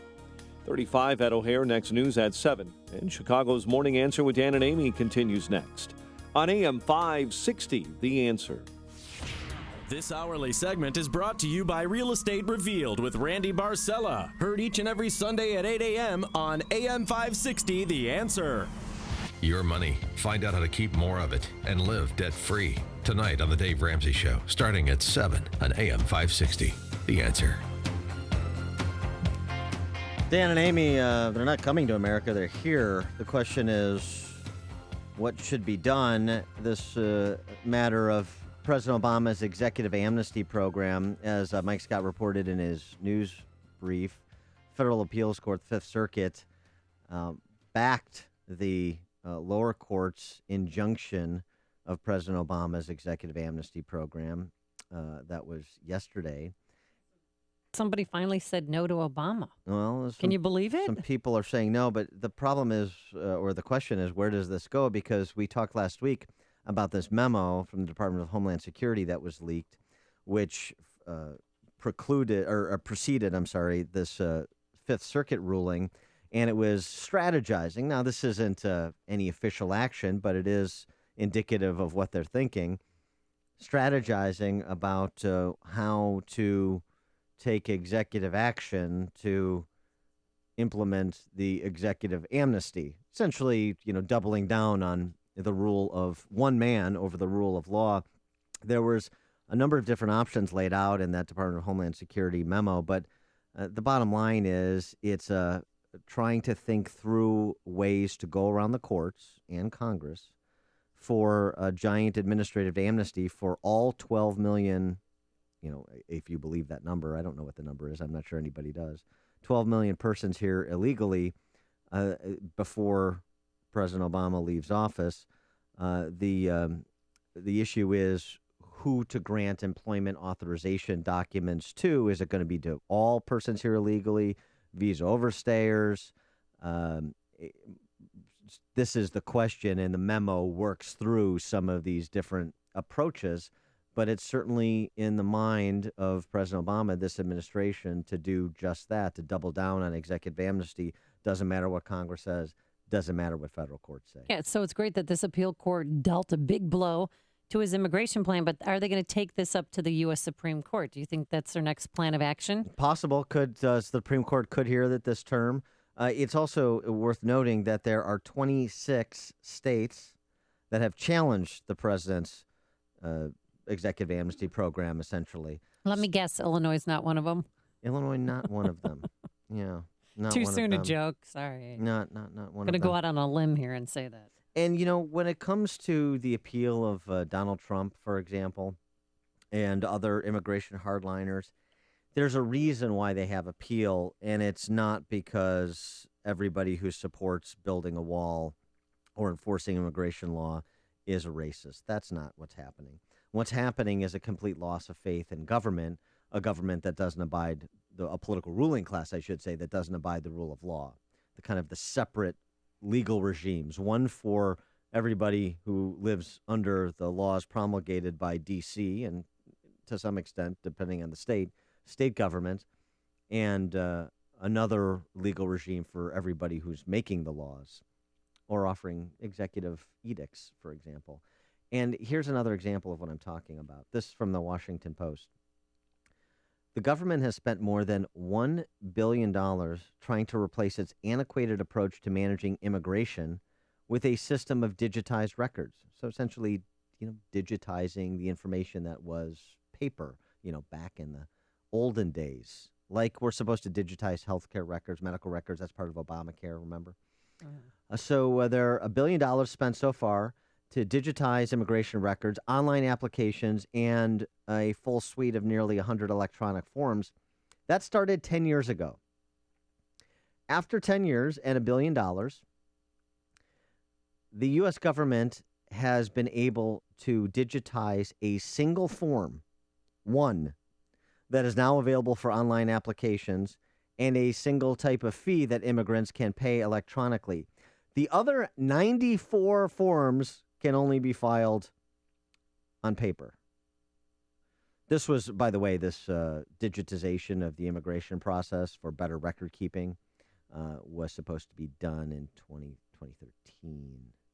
Yeah, so when it comes to things like politicians talk about E-Verify, and then you have amnesty proponents say, well, E-Verify is untried and untrue, and it hasn't been perfected, and people can fall through the cracks or have misinformation about their records in the hands of employers. They're probably right about that, but this goes to the underlying problem. which is that the federal government isn't serious about its legal regime covering immigration. It just isn't. Are they going to start today deporting, undocumented parents of American children? Because that's part of this thing, to defer action on deporting them. And that's 5 million people that they could kick out right now since the ruling was shot down. So are they going to start doing that, or are they just going to drag their heels and wait until they take it up to the U.S. Supreme Court? Well, I mean, who's going to do anything about it? Well, right. This is the frustration, right? Who is going to do anything about enforcing the rule of law? No, who? Joe Arpaio tried, but then they filed a lawsuit against him, the Department of Justice, for racial profiling. The people that are trying to enforce the law, even if they do so in a way that is. Well, he had legal Hispanic officers arresting Hispanics who were here illegally, and they still, the Department of Justice, consider that racial profiling. Yeah. So even but the issue is, on which side do you want to err? Do you want to err on the side of people who are enforcing the law in a kind of black and white fashion, or kind of a hard line fashion, or do you want to err on the side of a political ruling class that says, I mean, the law is politically inconvenient for the constituencies I need for my reelection or for my party's political interests, and so we're just going to suspend the rule of law here, here, and here. We'll enforce the law here, here, and here, and it's just going to be kind of arbitrary and capricious, driven solely by political calculation. Pretty dangerous. And by the way, those people who kind of support that when it's their pet issue, what happens when your viewpoint falls out of favor, when your party or politician is out of power, and now you've established this paradigm of saying, well, who's ever in power gets to just make it up as they go along and act in accordance to their views, not in accordance to the law or the lawmaking process. It's a pretty dangerous precedent, and that's the precedent that this administration has set, immigration maybe being the most profound example. So just as George W. Bush begot President Obama, you could easily have, I mean, I wouldn't have said this 6 months ago, you could easily have President Obama beget a President Trump. Hear the Fox Business Network GOP debate tonight at 8. Then talk about it with Dan and Amy tomorrow morning starting at 5 on AM 560. The Answer. Coming up next, Newt Gingrich and his wife Callista will be here to talk about why they're in town and what book they're pushing. I love it. I read it during the break. Dan's reading it right now. But first, here's your forecast today. Mostly sunny, a high of 56 degrees. And then tomorrow, breezy with considerable cloudiness, a little rain by the late afternoon. Warmer, though, a high of 63. Let's see what the travel times are like on the inbound Adams Tollway. Here's Jim Telemonte. Thanks, Amy. Well, the former speaker's there. He's sitting in it, especially between Barrington Road and Meacham. It is really bottled up in that stretch. Then it's a little slow from Lee to the Tri-State and to the inbound Kennedy, where it's now 30 minutes, so O'Hare to downtown. And outbound 34. Eden's 24 minutes, like Cook to Montrose. Outbound 22. The Eisenhower has gotten heavy in a hurry, with delays from Mannheim to past Harlem. 55 minutes, Thorndale to downtown. Outbound 33. Stevenson, 43 minutes, 3:55 to Lakeshore Drive. The Ryan, thanks to an earlier crash at 43rd. 40 minutes, 95th to downtown. Both the locals and express are heavy. Jim Talamonte, ChicagoRadioDeals.com, Traffic Center.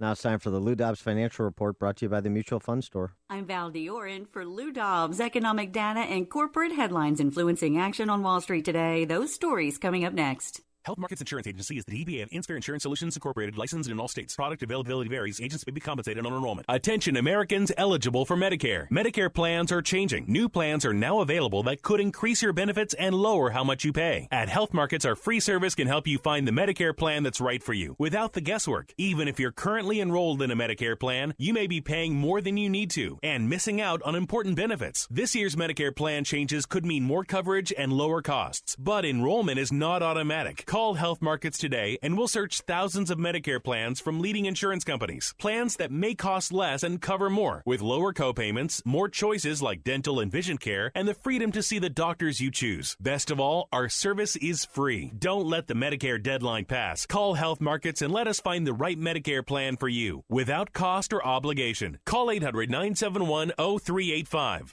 800-971-0385. 800-971-0385. Wall Street investors looking to bounce back from the stock market's worst performance in 6 weeks. Investors today assessing readings on wholesale trade, U.S. import and export prices, and inflation in China. Those reports likely to influence trading in the debt and commodity markets as well. Demand concerns pushing crude oil prices lower for a fourth straight session, settling under $44 a barrel yesterday. Corporate headlines and the prospect of a December Fed rate hike also influencing market direction. Investors combing through earnings reports from home builders Beazer Homes and D.R. Horton. Shares of Caesar Entertainment and Gap sharply lower in extended trading. Caesars revealed a larger than expected quarterly loss. Gap reported a 3% drop in same-store sales last month and issued weaker than expected earnings guidance. Please tune in to Lou Dobbs tonight, 7 and 11 Eastern on the Fox Business Network. I'm Val Dior for the Lou Dobbs Financial Report. So, I'm retiring today. Freedom! I hate goodbyes. So I've hired singers to follow me around and bid my coworkers farewell. It's John's last day. Okay, let's get started. Here's Tom. Your pranks were amazing, despite what HR says. Next, Susan. Your homemade cookies blew his mind and diet. Finally, Dave. You never judged him for his popcorn burning. Yeah, I'm gonna miss you guys. Ready to give your swan song at work? The Mutual Fund Store can help. We'll sit down with you one-on-one to talk about your goals. Then we'll put a plan in place to help get you on track. Finally, we'll keep a close eye on your account to make sure you stay on track. Discover how within reach your retirement could be for you with a free portfolio review and consultation. Hi, I'm Matt Personette with the Mutual Fund Store in Chicagoland. Call me at 888-498-3636 or visit mutualfundstore.com and let's talk about your financial goals today. You want more than just the headlines? Find out what's going on and what it means with me, Dennis Prager, this morning at 11, right here on AM 560, The Answer. Dan and Amy, and we're now pleased to be joined by the prolific Newt and Callista Gingrich. Both have new books out. Newt and Callista, thank you so much for joining us. Appreciate it. Well, good morning. Thank you for having us. Let's start with Newt Gingrich's new book, Duplicity. This is a thriller. It's not, so this is Newt Gingrich in the fiction space. Newt, is this becoming like your version of Bill Buckley's Blackford Oaks spy novels? Is this the area you're going into now? Well, that would be nice because Buckley was a great writer and wrote a great series. Actually, Duplicity was designed to get across in a highly entertaining, very fast, action-packed way that terrorism is a worldwide phenomenon. It ranges from the bomb that went off on the Russian plane in Sinai to the person in California who stabbed 4 people to what's happening with ISIS to Boko Haram in Nigeria. And that we need to recognize this is a virus spreading on the internet. It's not like a traditional state organization. You can't isolate it geographically. And it's also designed to say, Duplicity is designed to say that politicians often make decisions in which they put politics above national security, and that's very dangerous because it can blow up on them. And so in Duplicity, we show you a presidential campaign. We also have a patriotic Somali American running for Congress from Minneapolis while his brother is the number 2 leader of a terrorist group in Mogadishu, Somalia. And you see the tension in those kind of really competing value systems and competing views of the world. Well, it sounds fascinating. It sounds like something that could actually happen. Speaking of politicians and in presidential races, tonight's the 4th GOP debate. Is there any one candidate that you're hoping may have a breakout moment this evening or one that you're supporting publicly yet? No, I'm not supporting anyone. Cliff and I are watching all of them. All of them are friends of ours. And I would say, by the way, that before the debate, we'll be at Anderson Bookstore in Naperville, so people have a real opportunity to come and to be with us at 7 o'clock before the debate. But I would also say that probably the person who has the most at stake tonight is Ben Carson. He's been challenged about some of the things in his childhood, which is at one level kind of bizarre. You're talking about 50 years ago. But how he performs, how he feels, whether or not he's confident, I think all of that becomes a pretty big deal tonight. Probably the second person with a lot at stake is Jeb Bush, who has consistently been pressured by people and started out as the overwhelming front runner, and now I think has to prove that he's able to stay in the race. The pretty long trajectory, And so I think it'll be a fascinating evening. And the book is, Newt's book is Duplicity. Again, as you said, it'll be at Anderson's, downtown Naperville, tonight at 7 p.m. for a book signing. Then Newt and Callista will take you on a little river walk down in downtown Naperville, while away the evening. I got an idea for you, Newt, for the President Sally Allworth character in your book when Duplicity gets optioned into a movie. Claire Danes for President Sally Allworth. Allworth. What do you think about that? Look, we're huge fans of Homeland. We think Claire Danes could play almost anything, and we'd watch her. But Claire Danes may be a little tougher and a little more professional than I'm quite ready for. I have to think about who would have played Sally Allworth. I remind people, this could be Carly Fiorina.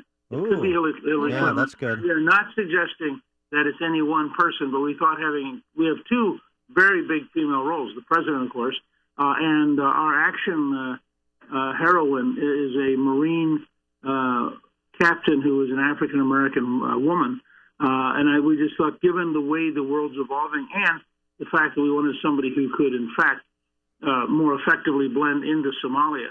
I think people will find in that sense that Duplicity never stops, the constant action, constant movement, and that it gets you to think about a lot of things you probably haven't thought of till now.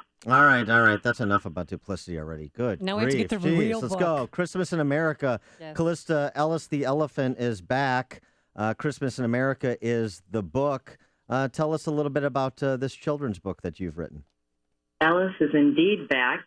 Christmas in America is the 5th volume in my Ellis the Elephant series, and it's a series that offers a guided tour of American history for 4 to 8-year-olds.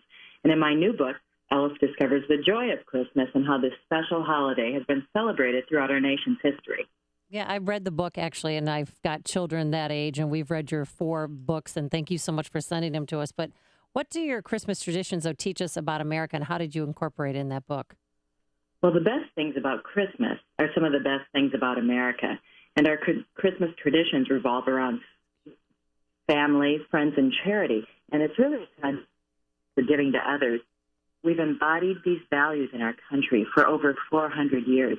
And it's so important for kids to learn how Christmas has really become a cherished part of the American experience.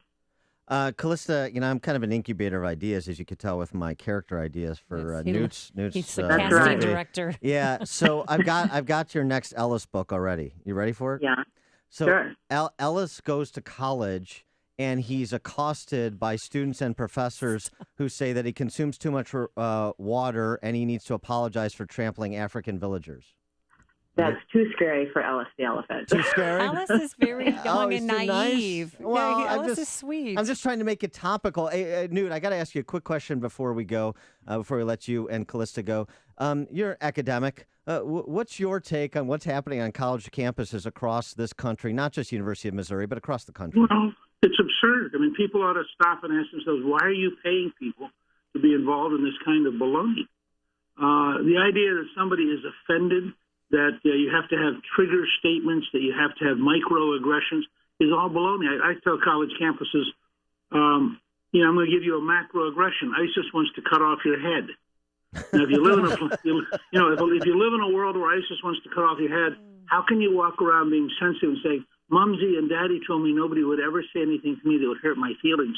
Then why are you in college? And if you don't want to learn and grow, get out. Go get a job. Grow up. I love it. Ellis goes to Mizzou. That could be the next book. There you go. So there would be a very dynamic Ellis moment. But see, Ellis is a happy elephant, so Ellis would bring happiness to Mizzou. So he can't go to college. college. And it would be a totally different place. Yeah, he's got to skip college, Ellis does. Callista and Newt Gingrich. Newt's book is Duplicity. It's a Washington thriller. Callista's book is Christmas in America. Ellis the Elephant is back. And they are back in Chicago tonight. They're at Anderson's bookshop, downtown Naperville, tonight at 7 p.m. for a book signing. Callista and Newt Gingrich, thanks so much for joining us. Appreciate it. Thanks for having us. Great to be with you. And they joined us on our turnkey.pro answer line. Only one station in Chicago is carrying the Fox News Republican presidential debate tonight. That station is this one. Your election headquarters is AM 560, The Answer.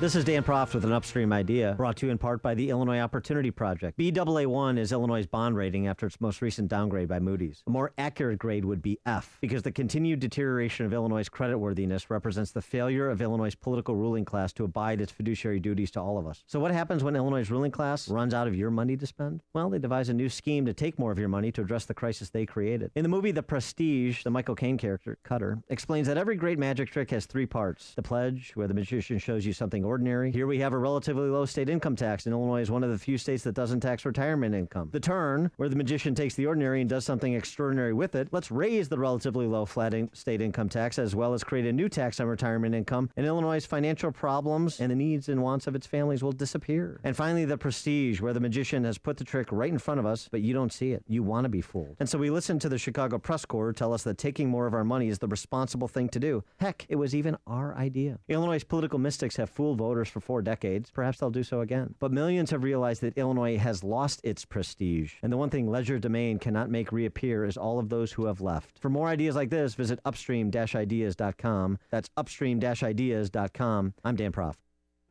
Coming up on Chicago's Morning Answer. A debate pregame with Jonah Goldberg from National Review Online. And then Donald Trump goes to Springfield. Was he a hit? But first, let's go back into the newsroom. Here is Mike Scott. Amy and Dan, the stories we're watching right now. A Chicago boy killed last week to be buried today. Cook County Board President Toni Preckwinkle pushing her 1% hotel tax and getting stiff opposition. Illinois fires their athletic director. And Chicago None wins Food Network's Chopped program. The Bears get past the Chargers. And a sunny day ahead, 56 for a high. WIND Chicago News Time, 7 o'clock. Fox News Radio. I'm Chris Foster. President Obama's plan to stop the deportation of some people here illegally is blocked by a federal appeals court. By a 2-1 ruling, a 3-judge panel of the Fifth Circuit Court of Appeals in New Orleans upheld an injunction put in place by a judge in Brownsville, Texas. It means President Obama's executive orders on immigration cannot go into effect. Some were to take effect this month. They would have prevented the deportation of some 5 million people in this country illegally. The parents of children born here also would have been issued work permits. Texas and 25 other states sued to stop that. Also denied the administration's request to lift the injunction in states not party to the lawsuit. Jane Metzler, Fox News. Lockdown is lifted at Spartanburg Methodist College in South Carolina. A campus police officer there investigating a car break-in shot and killed a man who we're told drove into the cop trying to get away. Another suspect was caught on foot. There's a Republican debate on the economy tonight in Milwaukee, where Rachel Sutherland's getting ready and has a preview. Frontrunners and underdogs will square off in 2 separate Fox Business Network debates. 8 candidates will take part in the main event here in Milwaukee at 9 p.m. Eastern, the fewest of any Republican debate so far. The moderators say they want to keep the focus on the economy, but as expected, Donald Trump will go on the attack. He's been blasting Ben Carson for violence in his youth. This is the only election in history where you're better off if you stab somebody. What are we coming to? 4 candidates who didn't make the top tier will debate earlier in the evening at 7 Eastern. Chris. Rachel, thanks. The former Atlanta Braves pitcher Tommy Hanson has died after falling into a coma with catastrophic organ failure. He was just 29. You're listening to Fox News Radio, fair and balanced. Sunrise, 36 degrees at 7:02 on AM 560. The Answer. Good morning, I'm Mike Scott. Illinois lawmakers set to convene in Springfield. They'll be dealing with another issue spawned by the budget impasse. Legislation restoring some funding to a child care assistance program could come up during today's session. Donald Trump drawing a packed house at the Prairie Capitol Convention Center in Springfield last night. Is taking Merry Christmas off. No more Merry Christmas. I will tell you, lots of big things, lots of little things. You can call this anything you want. But if I become president, we're all going to be saying Merry Christmas again. That I can tell you.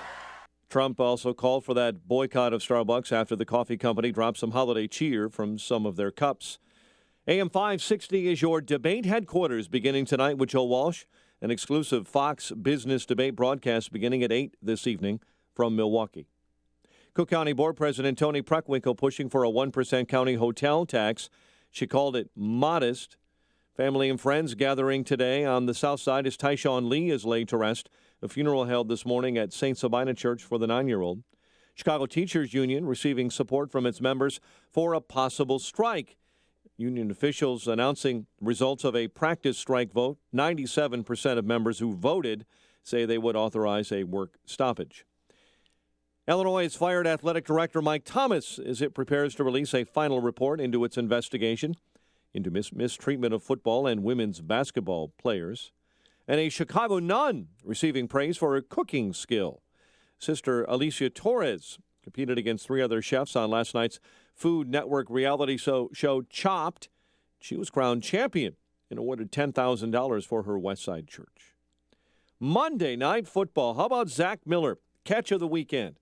And a Bears win, 22-19 over San Diego. Bulls look good in Philadelphia, keeping the 76ers winless with a 111-88 victory. The news service of Veritiv, hiring drivers, great hours, great people, great equipment, and local routes close to home. It all adds up to a great driving career with Veritiv. Get started at drive4v.com. That's drive, the number 4, letter V.com. 7:04 and a check of traffic and weather on the way next on AM 560. Have you purchased gold? Did you overpay in commissions? How much did you pay? Do you actually know? What are your coins worth today? You work hard for your money. Pay their high commissions or get more gold. Call Goldworth. Discover what big dealers hope you don't know. Request the Insider's Guide free. Don't buy another ounce without it. Call 800-257-GOLD. 800-257-GOLD. Visit goldworth.com. I know you've heard the IRS has the right to freeze your assets, garnish your wages. Good news is they can also give you a way out called the Fresh Start Initiative, a tax debt compromise program designed to save you serious money. Optima is the nation's leading tax resolution firm. Over 300 professionals to help ensure you pay the minimum, not a penny more. Thousands call every month. You can call right now. Optima. That's Latin for cut me some slack. Call 800-467-2766. 800-467-2766. Optima Tax Relief. One of the hardest things to accomplish as a small business owner or a healthcare professional is identifying how to take your business to that next level. Fortunately, you can rest easy knowing you're not the only one. On Tuesday, November 10th, a healthcare summit and business event is coming to Drury Lane in Oak Brook. This summit will provide a unique opportunity for small business owners and healthcare leaders to network, showcase, and work together to transform the region's marketplace into the best in the nation. It provides a fantastic forum to introduce your business and make valuable connections, all while learning and growing in your community. Last year, this event drew over 2,000 participants, and it's expected to draw even higher this year. Use this experience to better your trade and take part in educational sessions. Listen to inspirational speakers and partake in the vendor fair and expo. Register today and grab booth space while you still can by visiting thebusinessevent.com. That's thebusinessevent.com. Sponsored by the Metropolitan Chicago Healthcare Council, Jewish B2B, and the Small Business Advocacy Council. 7:06 in our ChicagoRadioDeals.com traffic center. Here's Jim Talamonte. Thanks, Mike. The eastbound Reagan Tollway has heavy delays from 31 to Yackley with a crash blocking both shoulders there. And the inbound Eisenhower is very heavy as well with the main delays from Manheim to Harlem. It's 55 minutes, Thorndale to downtown. 15 years ago, I failed 34 minutes, Lake Coast to Montrose, outbound 24. And Kennedy, 38 minutes, so here to downtown, outbound 40. Stevenson, now 51 minutes, how we get up, to Lakeshore accept Drive. responsibility, Line is and 40 earn minutes, redemption. 95th to downtown. Bishop Ford, 45 minutes, 8094 to the merge. The crash at 115th having cleared. Northbound Tri-State stop and go 111th to 47th, and from the Reagan Tollway to North Avenue, eastbound Adams Tollway jammed, Barrington to Beecham, Veterans Memorial slope out into the Reagan Tollway. Traffic answers when you need them most. I'm Jim Talamonte, AM 560, The Answer. Chicago's Morning Answer continues next. Your official Chicagoland weather forecast from the AirComfort.com Weather Center. Air Comfort, your commercial HVAC solution provider. Here's our meteorologist, Kevin Snyder. A mostly sunny day, high 56, then increasing cloudiness tonight with a low of 37. For Veterans Day tomorrow, breezy with wind gusts up to 35 miles per hour with a little rain late in the day with a high 63, then rain and a thunderstorm at night, low 44. I'm Kevin Snyder on AM 560, The Answer. Currently 36 at O'Hare, 46 along the lakefront, 28 in Aurora. Your next news update is at 7:30, and Chicago's Morning Answer with Dan and Amy continues next on AM 560, The Answer. This hourly segment is brought to you by MyPainChicago.com. World-class treatment for chronic pain. Go to MyPainChicago.com. Good morning. Welcome to your Tuesday morning briefing. Here's what you need to know to start your day. For months, it simmered largely unnoticed outside the university community, but now the whole country is awakening to the racial tensions and growing revolt that boiled over today at the University of Missouri. I'm resigning as president of the University of Missouri System. Ben Carson is calling himself the victim of a political hit job. Carson's campaign built around his rise from poverty and violence to become one of the nation's top doctors. But now, key parts of that story face intense scrutiny. I have never seen this before, and many other people who are politically experienced tell me they've never seen it before either. You stab somebody, and the newspapers say you didn't do it. And you said, yes, I did it.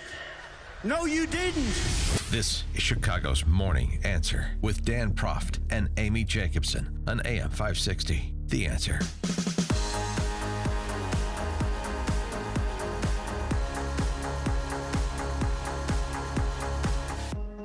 Good morning, Dan Proft, Amy Jacobson. What's going on? I'll tell you what, I'm interested in the Fox Business debate tonight, but I think that the David Vitter, John Bel Edwards race for governor of Louisiana should be nationally, that debate should be nationally televised, or those debates should be nationally televised as well, just based on the commercials, because the gut punch commercial of the cycle so far, all comers, was John Bel Edwards' hit on Vitter last week.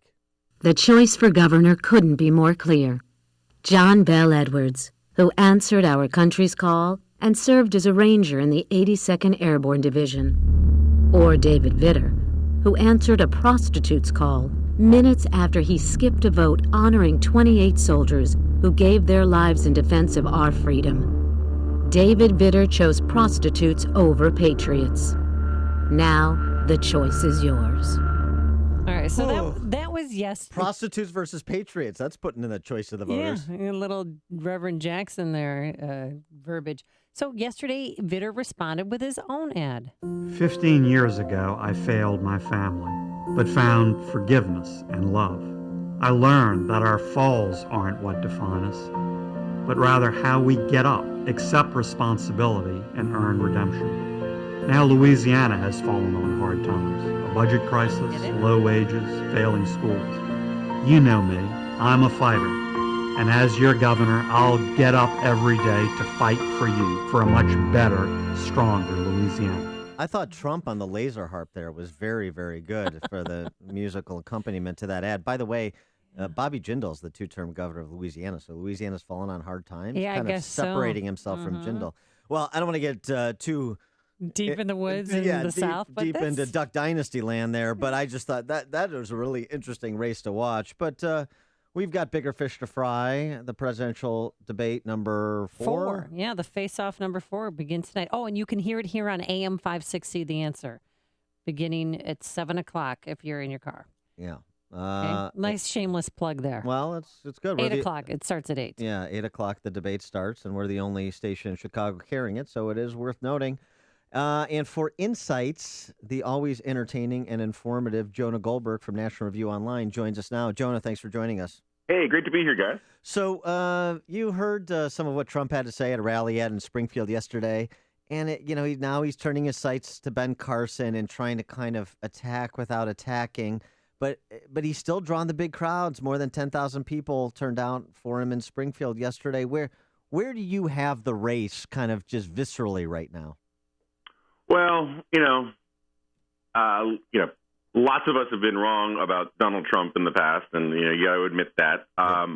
At the same time, maybe just because I think ours is a decent and just God, I don't think that Donald Trump is going to get the nomination. I think that he's going to find a reason to get out. I think maybe after he scares Jeb Bush out of the race, the rationale for Donald Trump evaporates a little bit. I think that there's a plausible case to make that he's sort of the Howard Dean of this race. Remember, Howard Dean was just riding as a front runner for a very long time, and then at the last minute, the pot smoke wore off, and people said, we can't nominate this guy. And I think that might happen with Trump, too. But I can't rule it out either. In part, just because I love the euphoniousness of the phrase, Los Hermanos Cubanos, have been arguing for a very long time that it's going to come down to Cruz versus Rubio in the end. I can't stop thinking that Donald Trump might be a secret plant working with the Clinton administration. Is that possible? You hear that a lot. I'm not going to rule it out entirely. It is interesting that he seems to have very little venom for Hillary Clinton and a lot for his fellow Republicans. And I think if that it were the case, my guess is that it started that way, and now he actually thinks he can be president. And he's sort of got into this as a lark, it seems, and then kind of did so well in the polls it took him by surprise. This is my own theory, and all of a sudden he realized, oh, geez, I've burnt my ships. I'm stuck in this strange land, and he's now committing to it. But whether he's literally been encouraged by Hillary and Bill, who he's given lots of money to, and even bribed to go to his wedding, or whether he isn't, it seems the effect is still the same. I think that he is. It's funny. He loves to talk about the polls. He loves to say how he's up in this poll and that poll. He never talks about how badly he does against Hillary Clinton in the general election in the polls. But who knows? I mean, I don't want to blow my brains out on your drive time radio show, but I think there's a non-trivial chance that Trump gets the nomination, and then the Republicans lose spectacularly in the fall. I want to go back to what you said, and the piece that you wrote was very interesting about this race coming down to Cruz versus Rubio. Cruz's super PAC certainly thinks that because they launched on Rubio this week for the first time. But the piece that you penned that I saw in a number of outlets, which was excellent, direct people's attention to just the ticket for the GOP, Cruz and Rubio, where you go so far as to invoke Tolstoy to help explain why you think it's going to be Cruz and Rubio. Explain that to us. Yeah, so one of my favorite parts of War and Peace is this bit about General Kutuzov, who's the guy who is tasked with repelling Napoleon during Napoleon's invasion of Russia. And he has this great little speech where he talks about how time and patience are the greatest of all warriors, and that there's this French phrase, which I will not use in the French on your show, but the translate says, when in doubt, do nothing. And if you look at this field, and you look how it's played out so far, the only two guys who have clearly had strategic patience, that have gotten who understood that peaking too soon or too late is a bad idea, have been Cruz and Rubio. I mean, you watch Cruz in those first couple debates, and Cruz is a phenomenal debater. I know people who debated with him in college. He's a legendary debater, and yet he didn't really shine in the first few debates.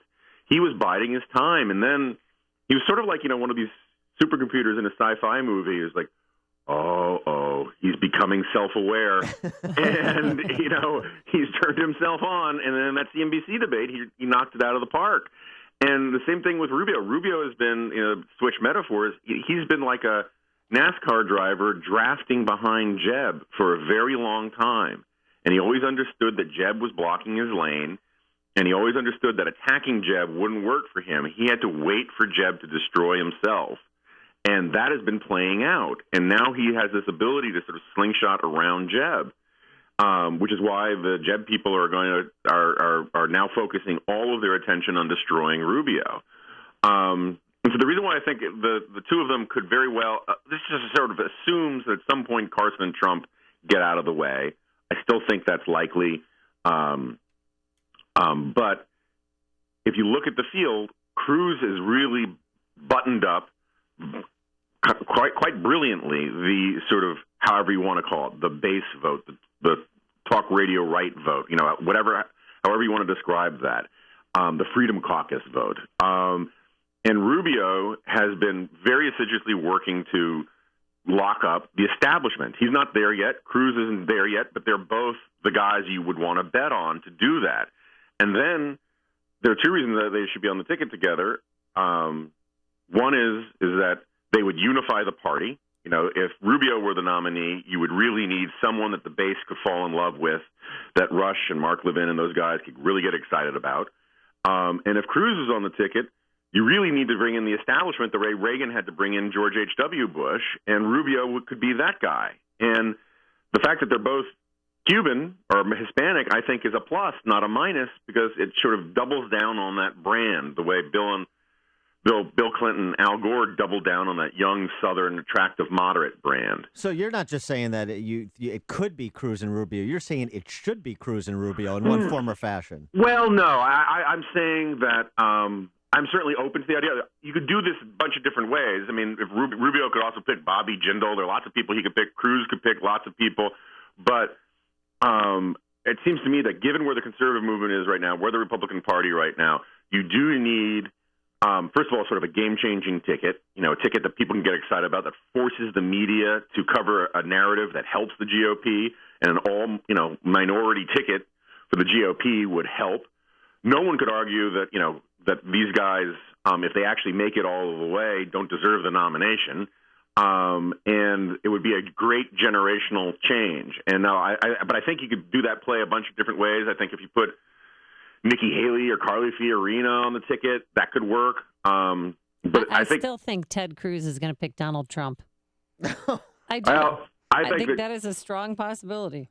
I think that Ted Cruz is thinking, if I just tell Donald Trump I'll give you eminent domain to the state of Nevada, yeah, if you endorse me, right? Yes. So who knows? Bugsy Siegel Redux. All right, Jonah Goldberg, National Review Online. Editor at National Review Online, always entertaining stuff, informative stuff, insightful stuff. Jonah, thanks for joining us. Great to be here. Thanks, guys. And he joins us on our turnkey.pro answer line. Tonight at 8, the Republican candidates debate the issues. Tomorrow morning, you debate which candidate won with Dan and Amy starting at 5 on AM 560. The Answer. Coming up next, Trump rocks in Springfield. We'll explain, but first, here's your forecast. Plenty of sunshine there to greet you on your morning commute into work, a high of 56 degrees. Tomorrow it's going to be unseasonably warm for this time of year, a high of 63 degrees, but we do have a chance of light rain in the afternoon. Let's get those travel times. Is there sunshine on the roadways, Jim Telemonte? Well, it's getting heavier, Amy. Pretty gloomy on the inbound Eisenhower, at least between Manheim and Costner. It's really jammed. An hour and 9 minutes is the travel time from Thorndale to downtown. How about it's 40 minutes? The Edens is 34 minutes. Lake Cook to Montrose. Make it 37 minutes. Outbound, it's 30. The Kennedy, 40 minutes. So O'Hare to downtown. Express lane's a tad slower. Outbound, 40 minutes as well. The Stevenson, 58 minutes. 3:55 to Lakeshore Drive. The Ryan is 40 minutes. 95th to downtown. Bishop Ford, 40 minutes. Remaining 94 to the Ryan, thanks to earlier crashes. There are pretty heavy delays on the tollways, especially 88th. Reagan Tollway, stop and go 31 to Yackley with a crash blocking both shoulders. Jim Talamonte, ChicagoRadioDeals.com, Traffic Center. Don't get stuck paying two mortgages or living with the frustration of a for sale sign in your yard forever. The answer is simple. Just call Saul Z and the Z team. Saul Z guarantees to sell your home at a price and deadline you agree to. 29 days pass without a sale, Saul will buy it. And working with Saul won't obligate you to anything because if you're unhappy, Saul lets you out of the contract. He can because Saul spends many more times than the average realtor on marketing. For example, Ossie listed his Wicker Park Bucktown home for 140 days with another realtor. Then Saul Z sold Ossie's home in only 11 days at $41,000 over the listing price. Talk about a difference in results. It's why the Wall Street Journal ranks Saul among the top 250 agents in the country. I know I'll be calling Saul when I'm ready to sell or buy a new home. So go to callsaul.net. That's Saul, S-A-U-L, callsaul.net, to find out what your home's worth, or call Saul directly at 888-346-0666. That number, 888-346-0666, and start packing. My name is Dr. Howard. I've recommended Balance of Nature for over 15 years because of the excellent results I see in my patients. Balance of Nature doesn't make any claims of treating or curing any particular disease, but I think the results speak for themselves. I stopped taking artificially produced multivitamins, and I tried the Balance of Nature because it just makes sense. What's more natural than actual food? It just rings true. It just makes sense, and from a scientific standpoint, it makes sense also. You're supposed to be getting nutrition from whole foods. I definitely feel better overall. My energy level is better. When you can give your body a full variety of 31 different fruits and vegetables in their 100% natural, whole food form, you receive the unmatched balance of nutrition. Call toll-free 800-2468-751. That's 800-2468-751. Or go online to balanceofnature.com and be sure to enter promo code CHICAGO. A little preventive maintenance before the holiday season could save you thousands of dollars and a lot of heartache. Hi, I'm Roy Spencer, president of Permaseal. The holidays are tough on your sewer lines. Overuse of garbage disposals and paper products, in addition to grease buildup, can clog your sewer line. And a clogged sewer line can result in raw sewage backing up into your home. You'll want to avoid that unpleasant surprise when your family comes to visit. Permaseal has a simple solution to help you prevent this disgusting problem. Call 800-421-SEAL by November 30th and pay only $199 for your sewer rotting service. A certified Permaseal technician will rod your main sewer line and eliminate any blockages. For over 36 years, our mission has been to provide a superior customer experience and the greatest value. Call 800-421-SEAL. Don't wait until it's too late. Call 800-421-SEAL or visit permaseal.net. Restrictions apply. See your Permaseal representative for further details.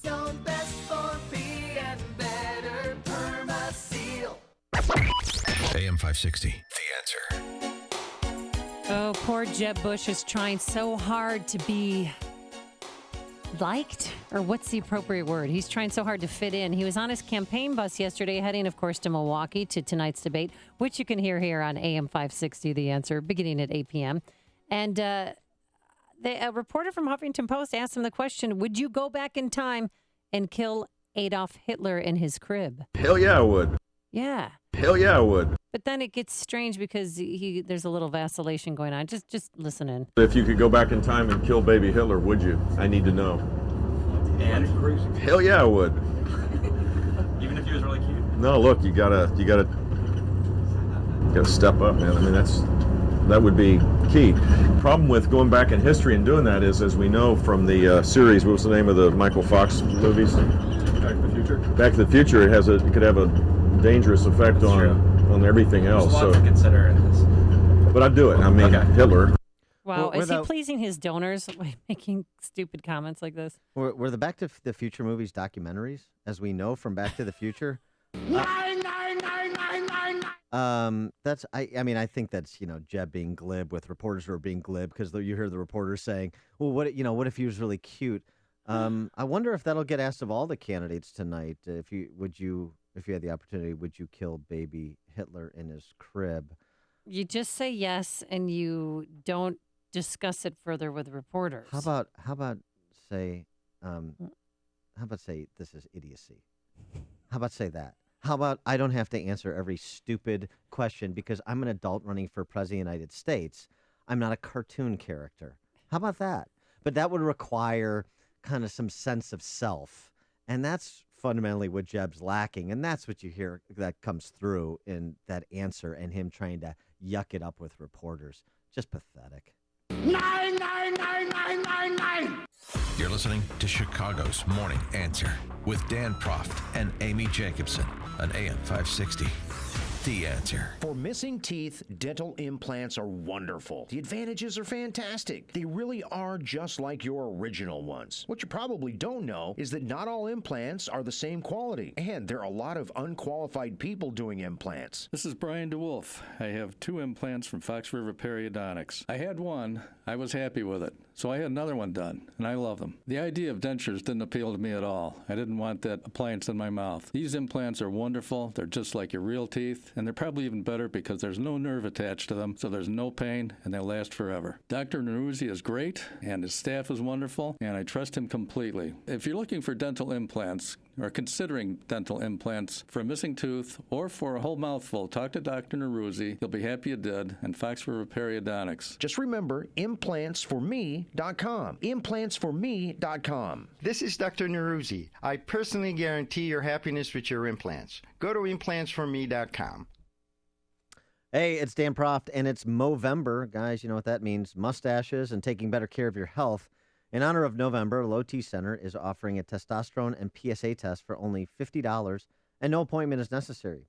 Low T Center makes it easy to get your levels checked. I experienced it personally. You walk in, take a simple blood test, and you'll know your results within minutes. Services are covered by most health insurance.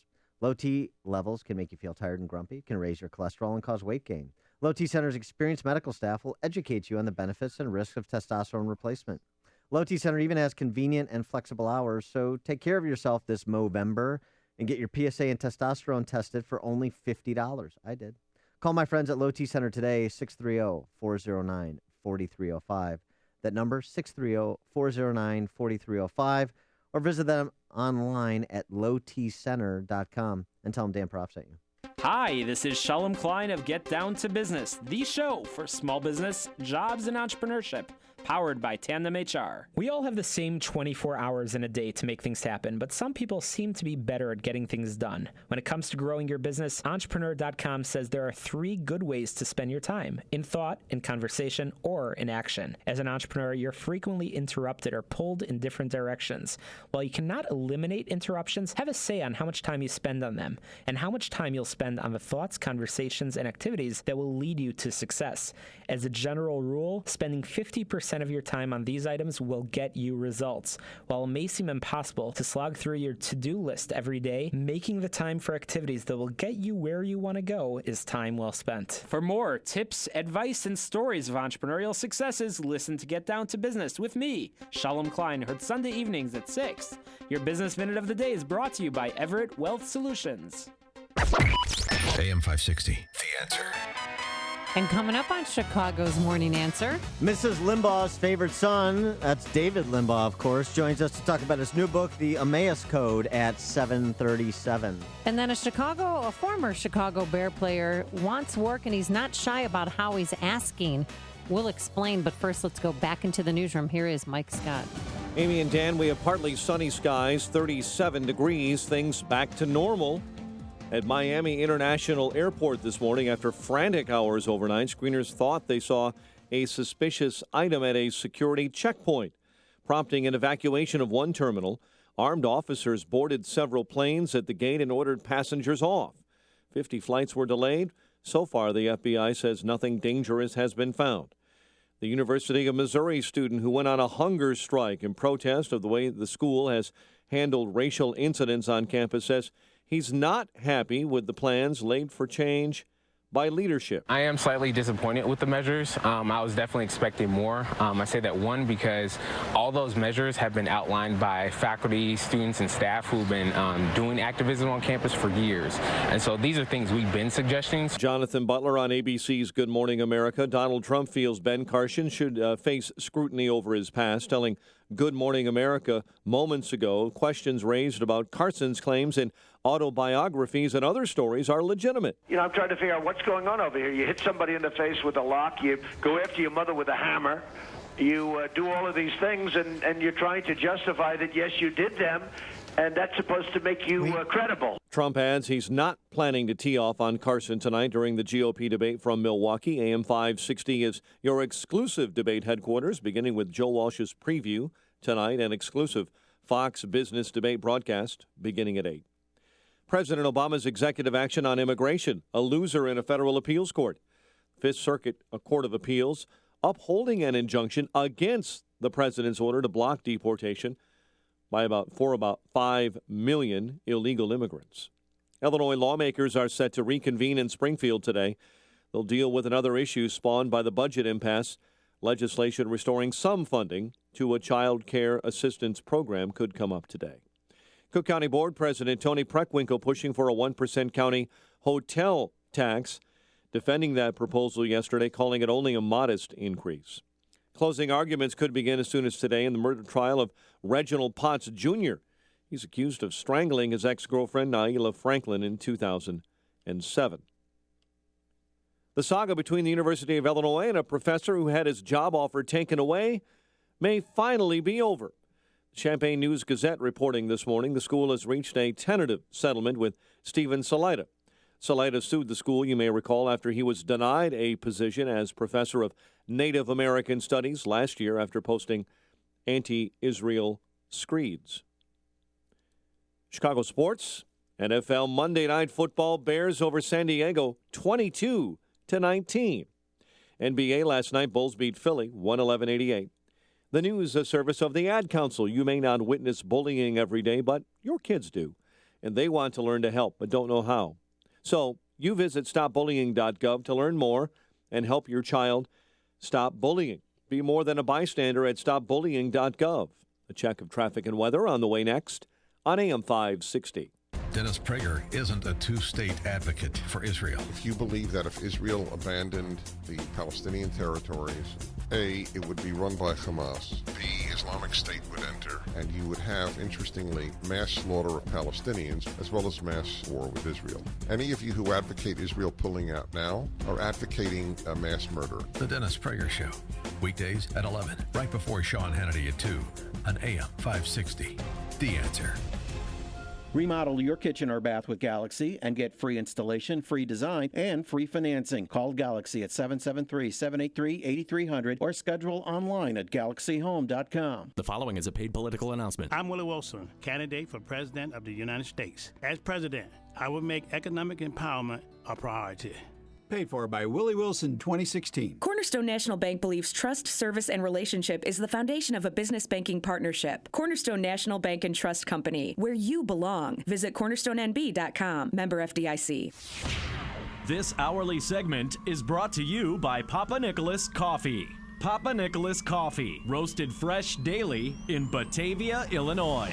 Have you been getting the runaround on a mortgage modification application? Underwater with your mortgage? Well, you'd be not alone. Let me tell you something. There's a lot of other people in the same boat with you. My name's Lou Bridges. My partner Scott Owen and I put together a law firm. One of the things we do is help people with modifications, only we don't just submit an application. Through proprietary software that we have access to, we determine what program or programs your loan is eligible for and what it would take to qualify you for those programs under the regulations. We work with our team of people, paralegals and clerks, and we put together everything, and then we submit the application for modification to the servicing bank. Only then we're not asking them, we're telling them this is the modification program our client has chosen from among those that we have confirmed they qualify for, their loan is eligible for under the regulations that you will give. And you must give because the net present value is far greater for the owner of the mortgage. So servicer, thank you for the modification. No more runarounds. Give us a call. We'll give you a free consultation. 224-513-1231. In 2015, the Huskies look to defend their Mid-American Conference Championship. The MAC championship belongs to Northern Illinois. Led by sophomore quarterback Drew Hare. Hare is going to keep it. Hare angles left. Hare into the end zone. Catch all of the action right here on the Husky Sports Network. Tune in Wednesday, November 11th at 7 p.m. as the Huskies take on the Buffalo Bulls. Right here on AM 560, The Answer.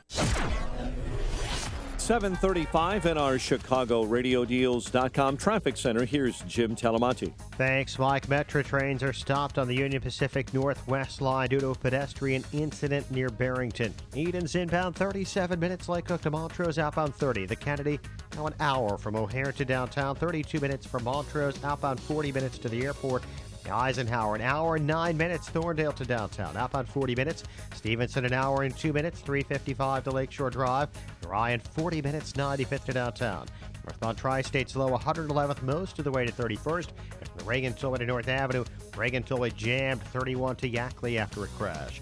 Traffic is a service of City Colleges of Chicago. Work in the city? Study at City Colleges of Chicago at their low Chicago resident rate wherever you live. City Colleges offers a variety of classes right by your work, prices that are right for your budget. Call 773-COLLEGE or visit ccc.edu/suburban. Traffic answers when you need them most. I'm Jim Talamonte on AM 560, The Answer. Chicago's Morning Answer continues next. Your official Chicagoland weather forecast from the AirComfort.com Weather Center. Air Comfort, your commercial HVAC solution providers. Sunny and 56 today, 37 overnight. Breezy in the morning, rain in the afternoon, and a stormy night ahead tomorrow night with incredibly heavy winds, locally damaging at times heading into Thursday. 36 at O'Hare, 46 along the lakefront. Your next news update is at 8. Chicago's Morning Answer with Dan and Amy continues next on AM 560, The Answer. This hourly segment is brought to you by Midlothian Music. Rockin' your world 7 days a week. Visit midlothianmusic.com. Let freedom ring this afternoon at 2 with Sean Hannity, right before Joe Walsh at 5 on AM 560. The Answer.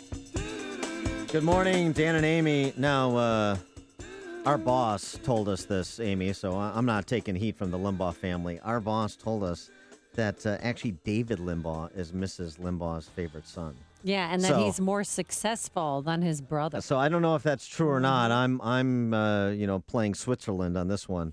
But David Limbaugh, the author of the new book, The Emmaus Code, Finding Jesus in the Old Testament, joins us now. David, thanks so much for joining us. Appreciate it.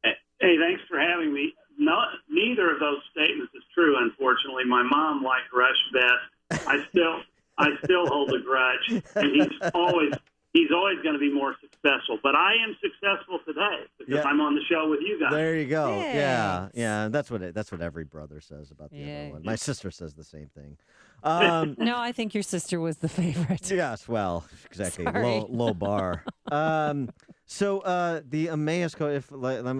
I'm Catholic, so I don't have to read the Bible because I've been chosen. But let me see if I can recall this. Oh my gosh. Let me see if I can recall. He's the second coming. Do you know this? The Emmaus, wasn't that the town that Jesus' disciples were on after his resurrection when he appeared to them? Is that right? Very good, sir. They were on the road to Emmaus, which is about 7 miles from Jerusalem, according to the Gospel of Luke. Yeah. So is the Emmaus Code some kind of response to the Da Vinci Code, or what's going on here? What's the book? No, it is. I think it's a play on words. I thought it was pretty clever. I can't take credit for it because the Emmaus Road, if I may complete the story, Jesus in his resurrection, one of his resurrection appearances, encounters two of his apostles walking on that road, the Emmaus Road. And so the story is known as the Emmaus Road story. But they are despondent because Jesus had died and been buried, and there are rumors that he wasn't in the tomb. And they had no idea what to believe, but they were dejected because they were anticipating a Messiah to redeem Israel from its foes, Rome, militarily and politically. And this Messiah did not do that. He died without so much as a whimper in that sense. And they were beside themselves, and so Jesus came up to them, started walking along with them without identifying himself. And in fact, they were made not to recognize him, the Scripture says.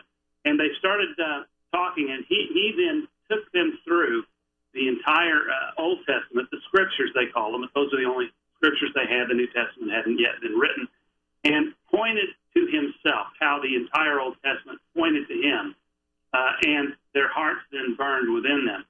So the Emmaus Code is, I guess it's whoever came up with the title, an idea of playing off the Da Vinci Code for the shock value. But the purpose of it is to decode the Old Testament. You find the secret to what Jesus told those apostles on the way to the Emmaus Code, which is that he was central to the Old Testament. And so this book is about the centrality of Jesus Christ to the Old Testament, and I show the multitudinous ways that the Old Testament is Christ-centered. And we have... Okay, go ahead. Yeah, Dave, what motivated you to write this book? Did you feel a sense of calling to do it? I guess you could say that, because 20 years ago, I wasn't a believer initially. I always believed in God, but I wasn't a Christian. I wasn't a believing Christian, had my doubts, and I detailed my walk from skeptic to believer in my previous book, Jesus on Trial, probably 25 years ago now. And I really came to the belief in Jesus Christ kicking and screaming, and I did it through apologetics, studying the Old Testament. And finally, what put me over the end from intellectual doubt to intellectual belief was the messianic prophecies, which were in the Old Testament. They were remarkably, intricately fulfilled in Jesus Christ in the New Testament. So I had my own Emmaus Road experience, and it paralleled that of the actual Emmaus Road. And so I began writing a book. I was so excited. I was teaching Sunday school. I really started studying the Old Testament intensely, and I started teaching Sunday school probably 15, 20 years ago. Maybe 20, because I actually started writing a book on the Old Testament and got through 3 of the books. It was too long. I submitted it to an agent, and they it's too highfalutin for a layman, and you don't have any credentials, so you're not really the guy to write this. And so this is a fulfillment of a dream that started 20 years ago. I guess you could say it's the prequel to Jesus on Trial, because it's kind of an Old Testament primer, because I go through the Old Testament, every book, and talk about I give an overview of the Old Testament books, and then show how specifically they point to Christ. And I also point to go through the Old Testament history periods, the different periods, and try to give people an overview of the history, because if you get a sense of the sweep of Old Testament history, I believe that you'll have a better understanding of the Bible itself. It's hard to get your arms around all this, your mind around all this, and it seems overwhelming. And my goal here is not just to show the Christ-centeredness of this, although that's my primary goal. It is to help people get a handle on the Old Testament, which is also all about Christ. And then, in turn, all of this, I believe, will energize, quicken, and enhance our faith. That's the ultimate thing we need to look to. We're talking to David Limbaugh, who's nationally syndicated columnist and the author of the new book, The Emmaus Code. Now, David, is this book, is it allowed to be sold in America? Because I thought that we were trying to expunge Christianity from the public square. Isn't that the truth? I mean, it's worse all the time. I don't want to mention another book I wrote, but 10 years ago I wrote another one that was a political book, but it was about discrimination against Christians in the United States, and boy, has that ratcheted up since. I wrote a whole book about it. Now it's just insane. Obama going after the conscience rights of Christians after saying he wouldn't, that forcing the funding of abortifacients and contraceptives. You Catholics ought to be out. Well, you are outraged. I don't even have to say you should be. And a high school football coach voluntarily goes out to pray on the 50-yard line, and they shut him down. So they shut down his religious liberty in the name of religious liberty, saying it interferes with the Establishment Clause. I mean, I could talk all day about that, how outrageous that is. He voluntarily prayed, and they ban him from doing it. So, it's a crazy world we're living in. Well, speaking of crazy situations, you're from Missouri. Speaking of football, what the Missouri football team did, they wanted to boycott the game unless the president resigned. What do you make of all that mess in Mizzou? I think it's sad. I went to school, undergraduate at Mizzou, and law school there, and I don't believe there's systemic racism. I can't deny that those incidents of racism occurred and that they're abhorrent, but I don't think they indicate there's system-wide racism, and we should not give in to that narrative.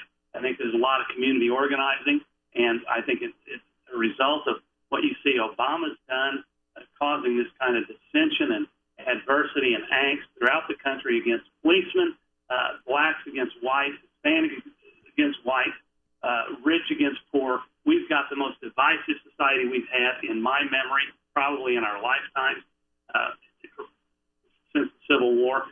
And so this has got to stop.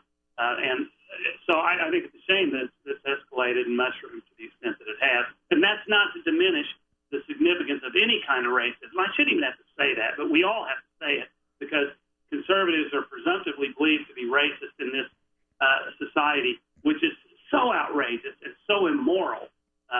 It's immoral as racism for liberals, for the Democratic Party to have systematically tried to malign Republicans and conservatives as racist when they know better, and they do it for political gain. And I resent that mightily, I might as well tell you. You know what was interesting yesterday to me on the campus of University of Missouri, when some of the black students, after the word got out that Tim Wolf, the university president, was resigning, you had some black students saying, "Praise Jesus," that he's resigning.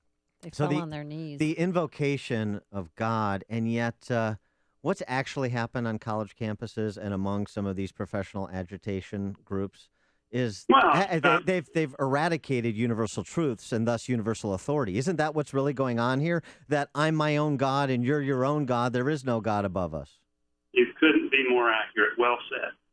That's secular humanism, and that's what we're seeing throughout. And it's a militant, aggressive hostility against Christianity.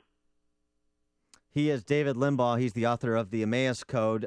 David, good luck with the book. Thanks so much for joining us. Appreciate your time. Thank you guys for having me. Take care. And he joined us on our turnkey.pro answer line. Tonight at 8, the Republican candidates debate the issues. Tomorrow morning, you debate which candidate won with Dan and Amy starting at 5 on AM 560. The Answer. Coming up next, a former Bears wide receiver takes to the street begging for a job, but this guy's not down on his luck. He's full of hope. We'll explain, but first, here's your forecast. Plenty of sunshine today. Seasonable for this time of year, a high of 56 degrees. Tomorrow, unseasonably warm, a high of 63 degrees. But we'll have increasing cloudiness and rain by the late afternoon. Let's get the travel times. How's the inbound Kennedy, Jim Telemonte? Sadly, Amy, it's no road to Emmaus. It's getting heavier an hour now from O'Hare to downtown. 32 minutes from Montrose, 30 in the Express. Outbound 40 minutes downtown to the airport. The Edens 2 now up to 37 minutes. Light Cook to Montrose, outbound 31. Then there's the Eisenhower. It's a mess starting at St. Charles, an hour and 5 minutes. Thorndale to the post office, 48 minutes from Mannheim, outbound 43 to Thorndale. Stevenson, an hour and 2 minutes, 3:55 to Lakeshore Drive, outbound 42 minutes. The Ryan is 40 minutes, 95th to downtown.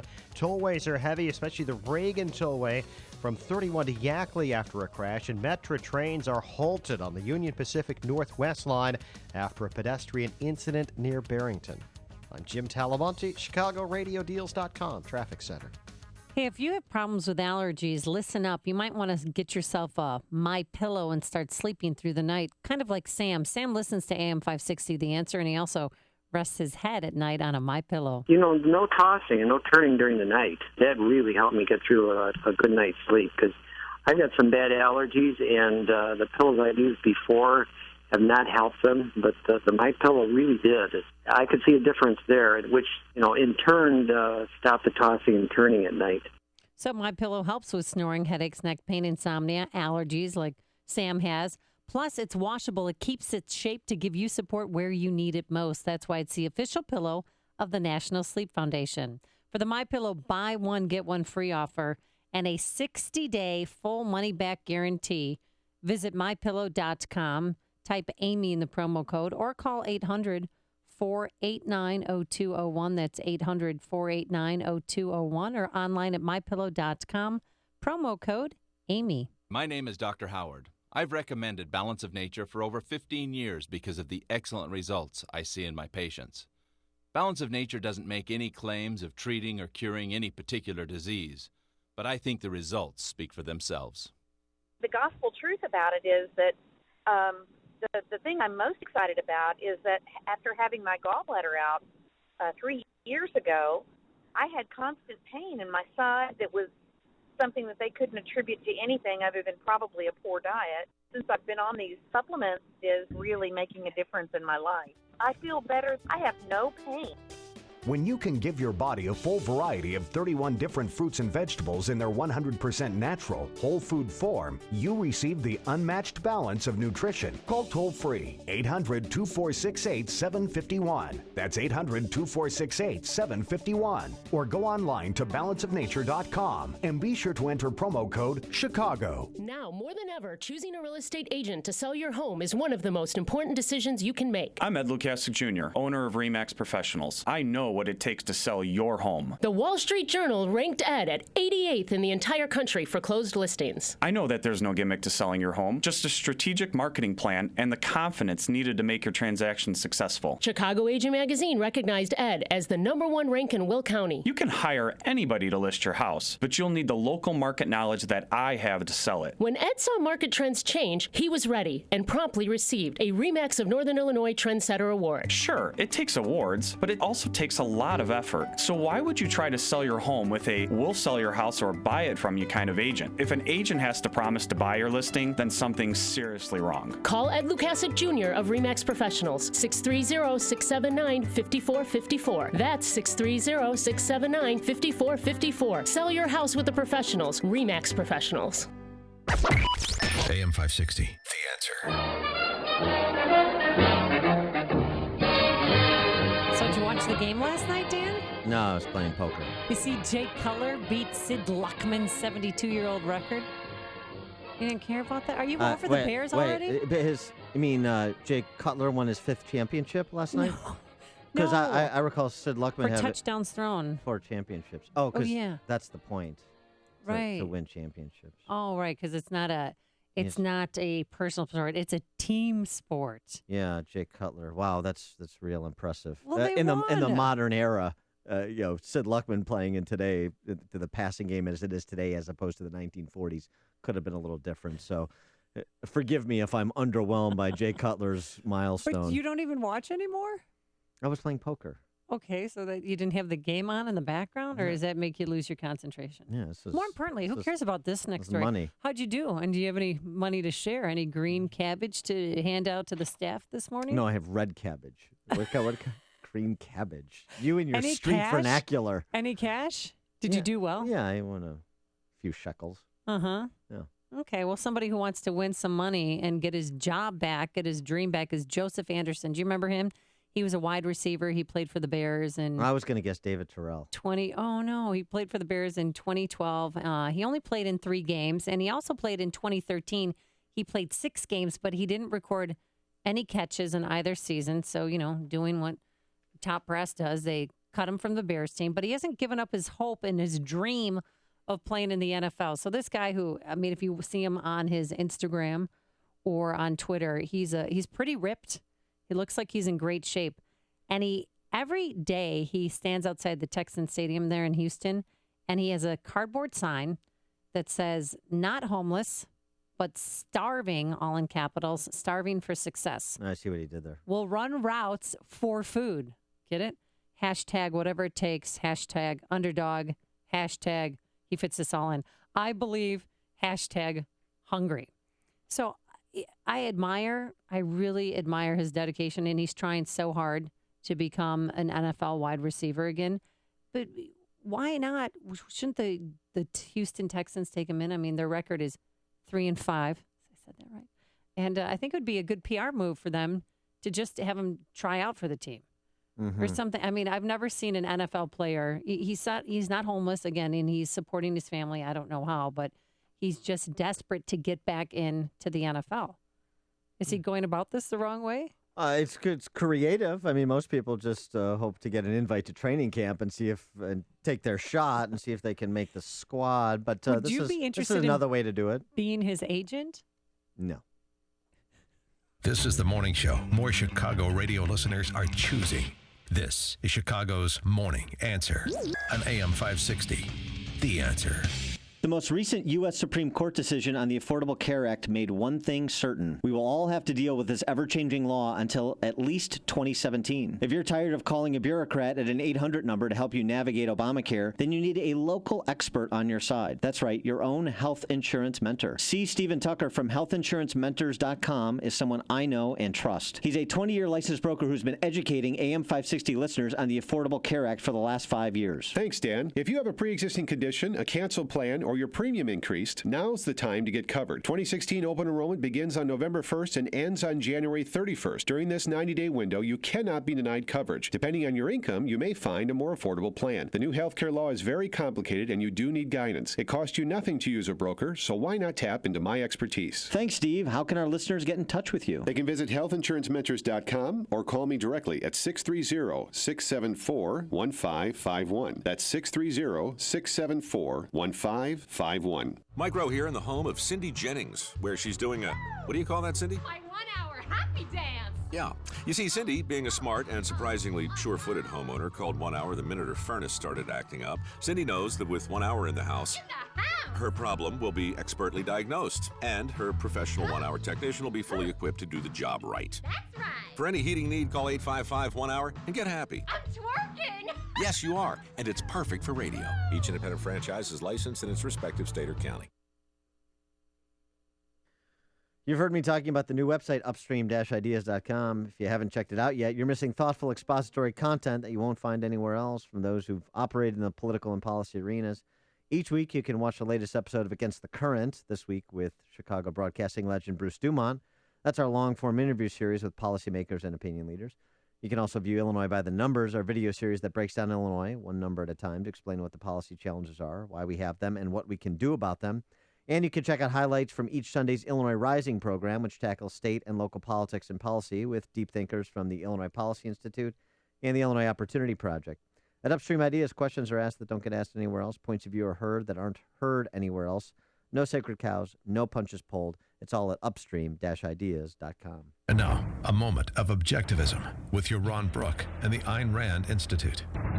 When philosopher and novelist Ayn Rand was interviewed on the Johnny Carson show in 1967, Carson asked if she believed in God. She said simply, "No, I do not." Ayn Rand rejected religion and laid out a code of morality based on reason, not faith. When asked to describe her philosophy, she said, quote, "I am the creator of a new code of morality, which so far has been believed impossible. A morality not based on faith, not on arbitrary whim, not on emotion, not on arbitrary edict, mystical or social, but on reason. A morality which can be proved by means of logic, which can be demonstrated to be true and necessary." Find out more about Ayn Rand's revolutionary philosophy at ariradio.com. From the Ayn Rand Institute, I'm Yaron Brook. This has been a moment of objectivism from the Ayn Rand Institute. To learn more, listen to the Yaron Brook Show, Saturdays at 4 on AM 560, and visit ariradio.com. Why are Ayn Rand's ideas so compelling? Her worldview, her philosophy, expressed dramatically in her novels Atlas Shrugged and The Fountainhead, embodies the ideals stated by the Founding Fathers in the Declaration of Independence and sets forth the requirements necessary to achieve a flourishing life. She called her philosophy objectivism and said it was a philosophy for living on Earth. Today, decades after her death, objectivism continues to stir debate and inspire passion for the spirit of individualism and the enduring American dream. Coming up on Chicago's Morning Answer, brought down by a campus revolt and race, the president of Mizzou resigns. Legit grievances or a grievance ideology? We'll discuss it at 8:08. But first, let's go back into the newsroom and say hello once again to Mike Scott. Amy and Dan, here are the stories. At this hour, a Chicago boy killed last week to be buried later today on Chicago's South Side. Cook County Board President continues to push tax hikes, this time a 1% hotel tax. Chicago Teachers Union practice vote indicates they will walk off the job if necessary. Illinois fires its athletic director, Mike Thomas. The Bears get past the Chargers. And the Bulls keep the 76ers winless on the NBA season. A sunny day ahead. WIND Chicago News Time is 8 o'clock. Fox News Radio. I'm Chris Foster. President Obama's executive order to protect 5 million people in the country illegally from deportation is blocked by a federal appeals court, and there's disappointment in that decision at the White House, where Fox's John Decker is live. The Fifth U.S. Circuit Court of Appeals in New Orleans, in a 2-1 decision, voted to uphold a May injunction of the president's plan, which was challenged by 26 states. A White House official said the administration strongly disagrees with the Fifth Circuit's ruling and that the Departments of Justice and Homeland Security are reviewing the court's decision. Meanwhile, House Speaker Paul Ryan, in a statement, said the decision contributes to the mounting evidence that the president's executive action on immigration was unlawful. An appeal to the Supreme Court is now the administration's only option. Chris? John, the Senate today is expected to pass a defense bill that would ban President Obama from moving Guantanamo Bay detainees to prisons in the United States. The House passed it last week. The Republican presidential candidates are back on stage tonight for their fourth debate of the campaign. Fox's Rachel Sutherland's there in Milwaukee. There will be a little more elbow room during the main debate at 9 p.m. Eastern. 8 candidates instead of 10, selected based on polling. Jeb Bush has been dropping in the polls. During a campaign stop in New Hampshire, he told supporters he wants to focus on values instead of petty politics.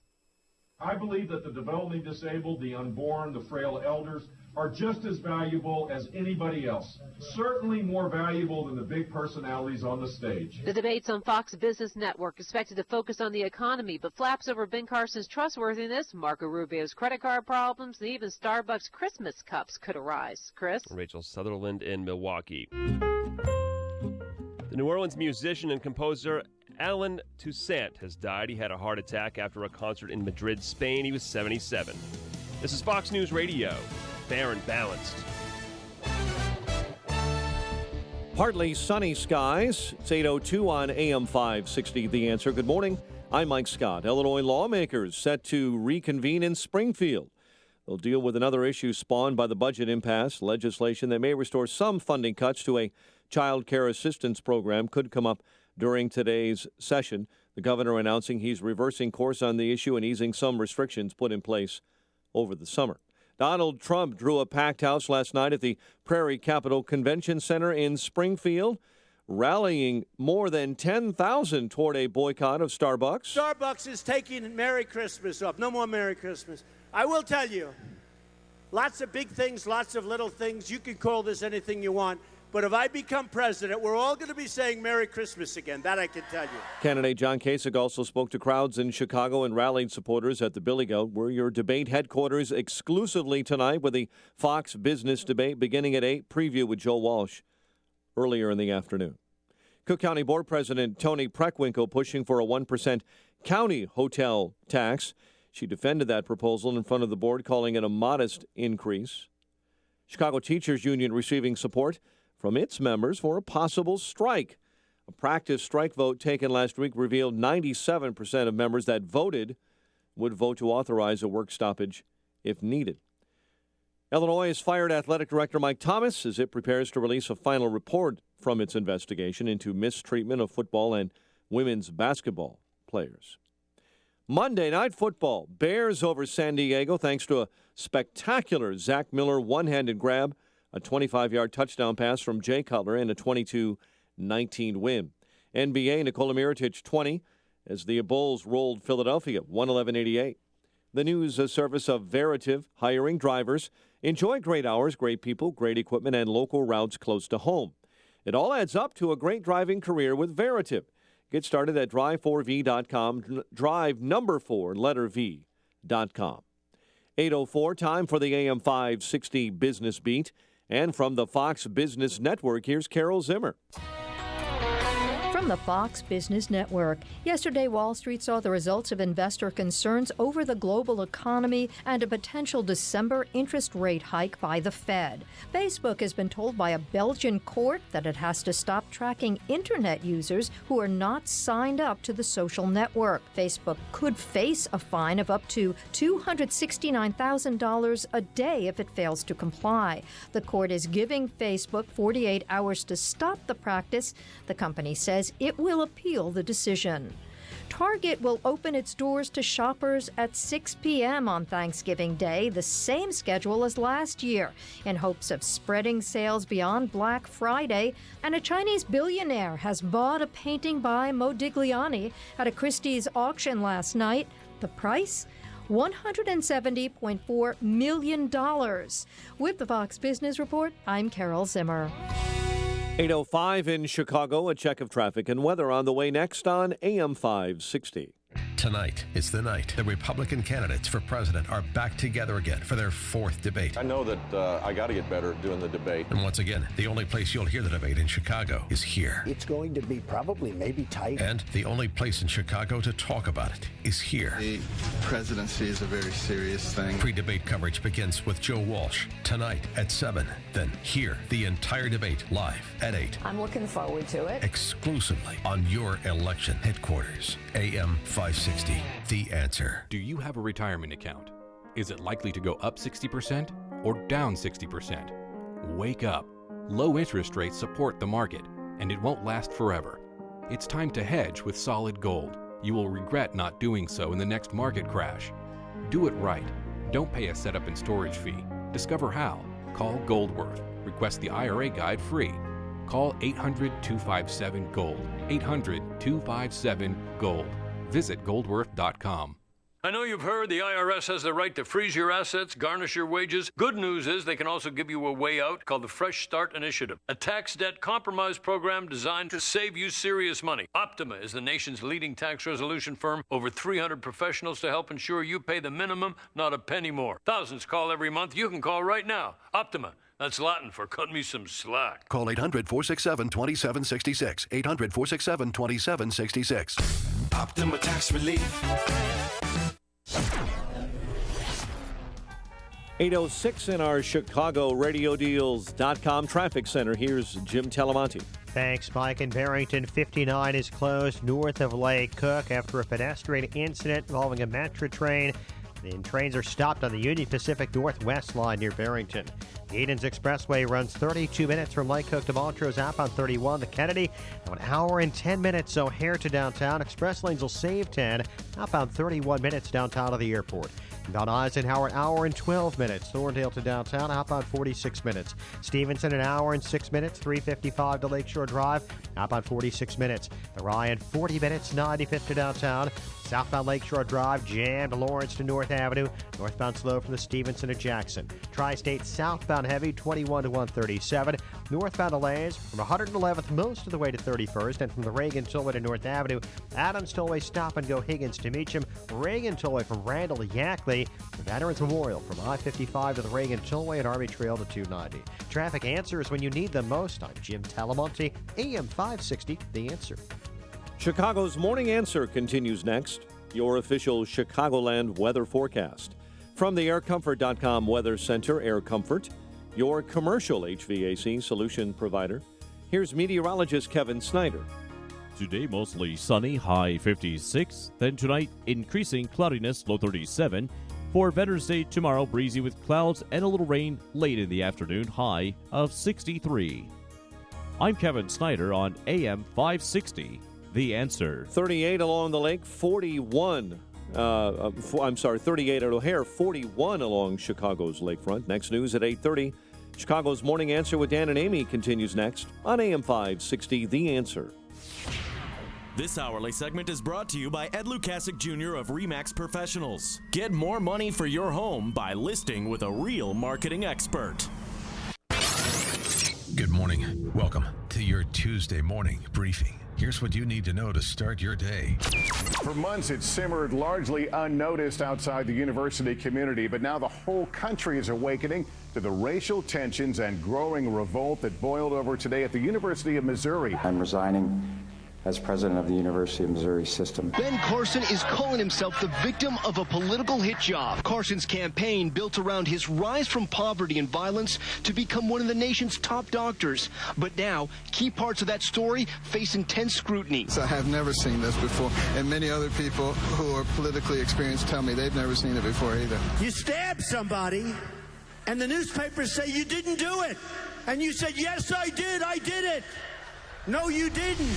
This is Chicago's Morning Answer with Dan Proft and Amy Jacobson on AM 560. The Answer.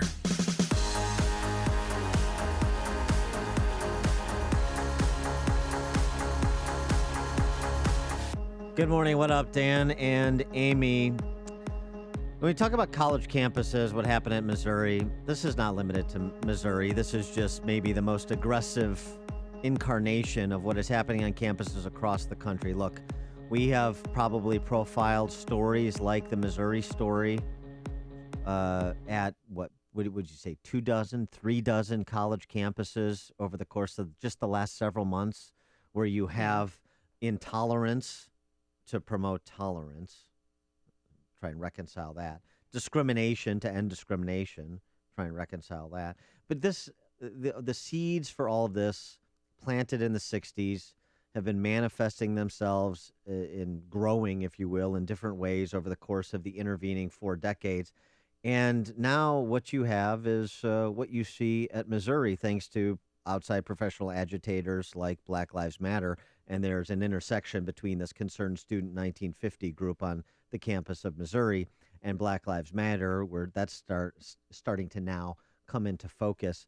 But none of this happens at any college campus. Yale, University of Missouri, Cal State Northridge, all the other universities we profiled, if not for the weakness and cowardice of the adults in the system.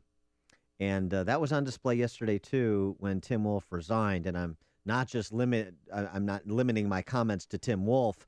You can be sure that the Board of Curators that governs the Missouri University system was in on pressuring him out. Probably the political class, Governor Jay Nixon as well. Here was Tim Wolf announcing his resignation. It is my belief we stopped listening to each other. We didn't respond or react.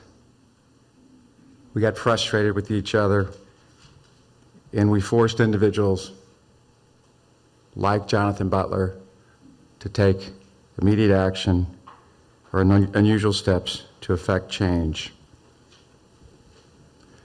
This is not, I repeat, not the way change should come about. Oh, I didn't believe him for 1 second. That was a forced, contrived statement that he had to read in order to save face. I agree. It was also contradictory. On the one hand, he said, we forced Jonathan Butler Jonathan Butler's this kid who went on a hunger strike. Give me a break. For 7 days, yeah. We forced him to do that, and on the other hand, this is not how we affect change. Well, you're announcing your resignation, so I guess in the universities and in today's day, that is how you affect change because you go on, Tim Wolf. So but he took I agree full with you. It was made the statement was all over the place. Yeah, and of course they're going to replace him with an African American president of Mizzou. But it was another stranger. He took full responsibility for what happened. Change comes from listening, learning, caring, and conversation. Yeah. But the change is not coming. They're still camped out at Traditions Plaza there. The guy, Jonathan Butler, who was keeping reporters away. Don't talk to me. Oh, guess what? He hopped up on Good Morning America today to further his agenda because they're not done, Dan. They want more, but I don't know Media what the more on their is. terms. What do you mean? It's like a cat. You can love me, but only on my terms. What do you mean you don't know? They have. Yeah, what's the list? They have the list. What the list? Oh, here's here the it is. demands. Yeah, right here. 312-642-5600 is our number. Which demands do you agree with? I mean, there's 8 for now. Well, they got the first one, right? For now, they they got a handwritten apology. Oh no, they didn't. Tim Wolf had to give a handwritten apology to acknowledge his white male privilege. That didn't happen. But number 2, that he be removed as the University of Missouri system president. Well, that happened. Okay, I'll cross that off. Yeah. Then you got to meet the Legion of Black Collegians demands that were presented in 1969 for the betterment of the black community. I don't know what those are, but okay. And then Missouri has to can create and enforce racial awareness and inclusion curriculum that is mandatory for every humanoid in the greater Columbia area. And the curriculum has to be vetted by people of color, of course. Then there's all the quotas. Black faculty and staff have to be 10%. Then 10-year plan to increase retention rates for marginalized students. And marginalized students, despite your socioeconomic background, if you are a person of color, you're by definition marginalized, in their parlance. Then they have to increase funding and resources for counseling centers, and then hire people of color there. Well, and it just goes social justice centers and hire colored people of color there, and it just goes on and on and on. I don't know what the racial makeup is of their staff and the professors, but the racial makeup of the students is 77% white, 7% African American. 7% of students at University of Missouri at Columbia are African American, and they want 10% of the faculty to be African American. That's not enough. I don't think the only way, because this is about redressing grievances that have nothing to do with these kids' lives. I mean, in terms of their experience, slavery and racism, horrific stains on this country's history. But I just don't know where this goes and how everybody's supposed to renounce their white privilege, and this somehow gets us somewhere. Again, to eradicate discrimination by discriminating, eradicate intolerance through intolerance. It's curious to me. But here's my suggestion. No white people can go to University of Missouri or be on staff there. Oh, then it's all person. Family's got to find new schools. I'm sorry. Well, no secret, the next president of the University of Missouri is going to be African American. I'm sure the search has already started. And maybe the chancellor, too, will be of mixed race because he was a white guy wearing a bow tie, and he's done at the end of the year. Counting by race. That's how we get to a colorblind society. But, of course, it's not about these generic incidents that supposedly led to all this. This is what it's about, and this is a student who's a member of this Concerned Student 1950 group. Don't believe me, believe her. We're trying to break the system down, and it just so happens we're starting with him. Yeah. Break the system down. We're just starting with Tim Wolf. Break the system down. That's what this is about. It's about power. That's what it's about. It's about power and, despite, again, railing against privilege, their own sense of entitlement, isn't it? 312-642-5600 is the number. I worked this story for a long time yesterday trying to find somebody, Dan, who is against Tim Wolf resigning. And everyone that wanted to come on and call into this program did not do so out of fear.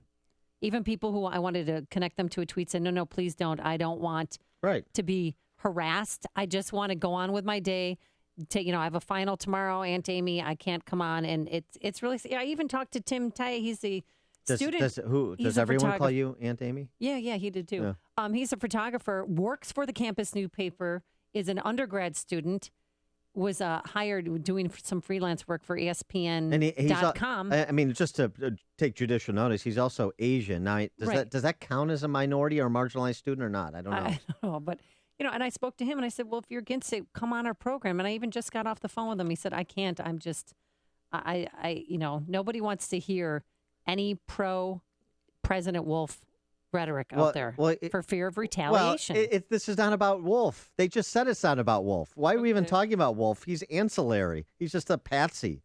And he made himself out to be, too. He's just another weak-kneed, pseudo-adult. Here, David French writes in National Review. This is it. This is it in one paragraph.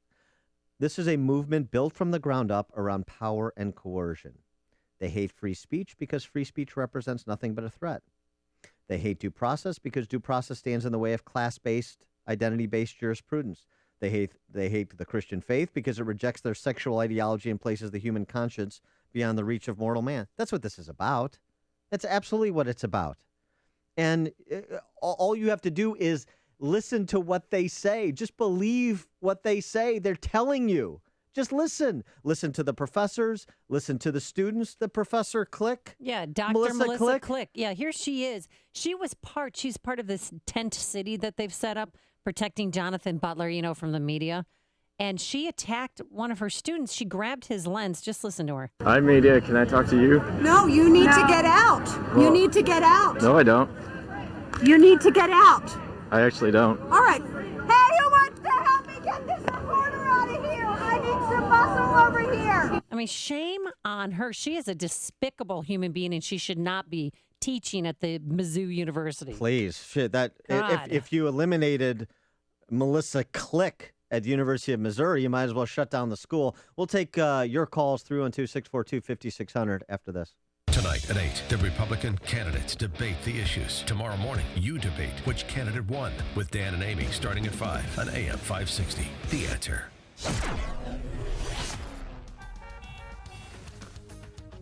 312-642-5600, your phone call straight ahead. But first, here's your forecast. It's fantastic. Mostly sunny today, no clouds, a high of 56. Then tomorrow, Veterans Day, it's going to be beautiful in the morning, but then considerable cloudiness by the afternoon and rain in the late afternoon. Warmer, a high of 63. Travel times, here's Jim Telemonte.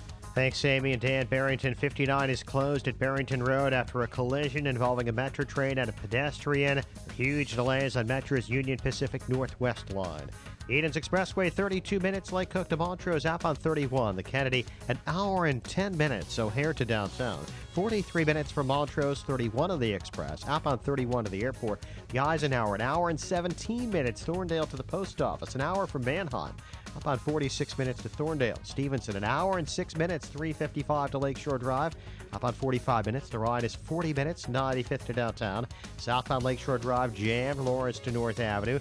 Northbound Tri-State, there's scattered delays, 111th, 31st, then from the Reagan Tollway to North Avenue. Adams Tollway very slow, Higgins to Meacham. Reagan Tollway from Randall to Yackley after a crash.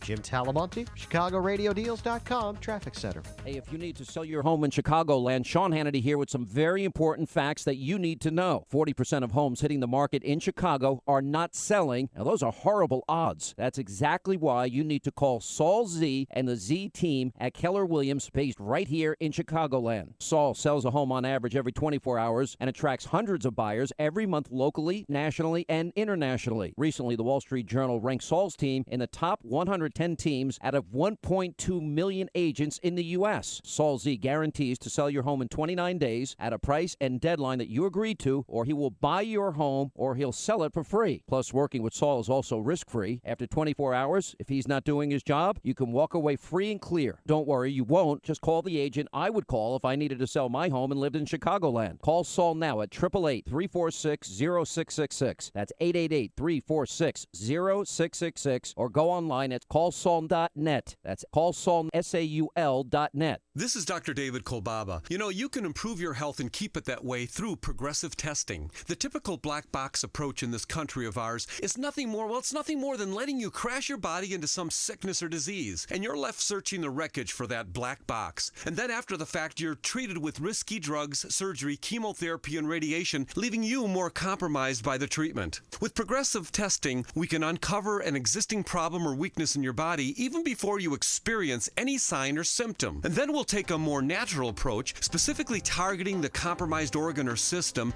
restoring your health once and for all. Over time, then we'll retest your body to verify your strategy is working. Call our HealthQuest radio hotline and tell us about a specific health concern, and we'll let you know what specific progressive assessment is best for a healthier you. Call 1-800-794-1855. Remember, your road to better health doesn't have to be predicated on sickness or disease. 1-800-794-1855. This is Sam Gilberto, president of American Embroidery and Screen Printing and American Marketing Products. We specialize in putting your logo on just about anything. Our focus is entirely on you, our customer. We want every customer experience to be outstanding. American Embroidery and Screen Printing is a brick and mortar business located in Glendale Heights. Our equipment and manufacturing processes are state of the art, so are the people who work here. With over 40 years experience, we have the capability, capacity, and know-how to get your job done right and on time. I want to earn your business, so for a limited time, we're offering free artwork on embroidery and screen printing orders for all new customers. Let us help you gear up for that big trade show, provide shirts or jackets for all your employees, students, or church members, or simply provide you with giveaway items such as coffee mugs, pens, or hats. Whatever it is, you can trust an American to take care of it. It's easy to contact us. TrustAnAmerican.com. That's TrustAnAmerican.com, or call at 630-766-2825.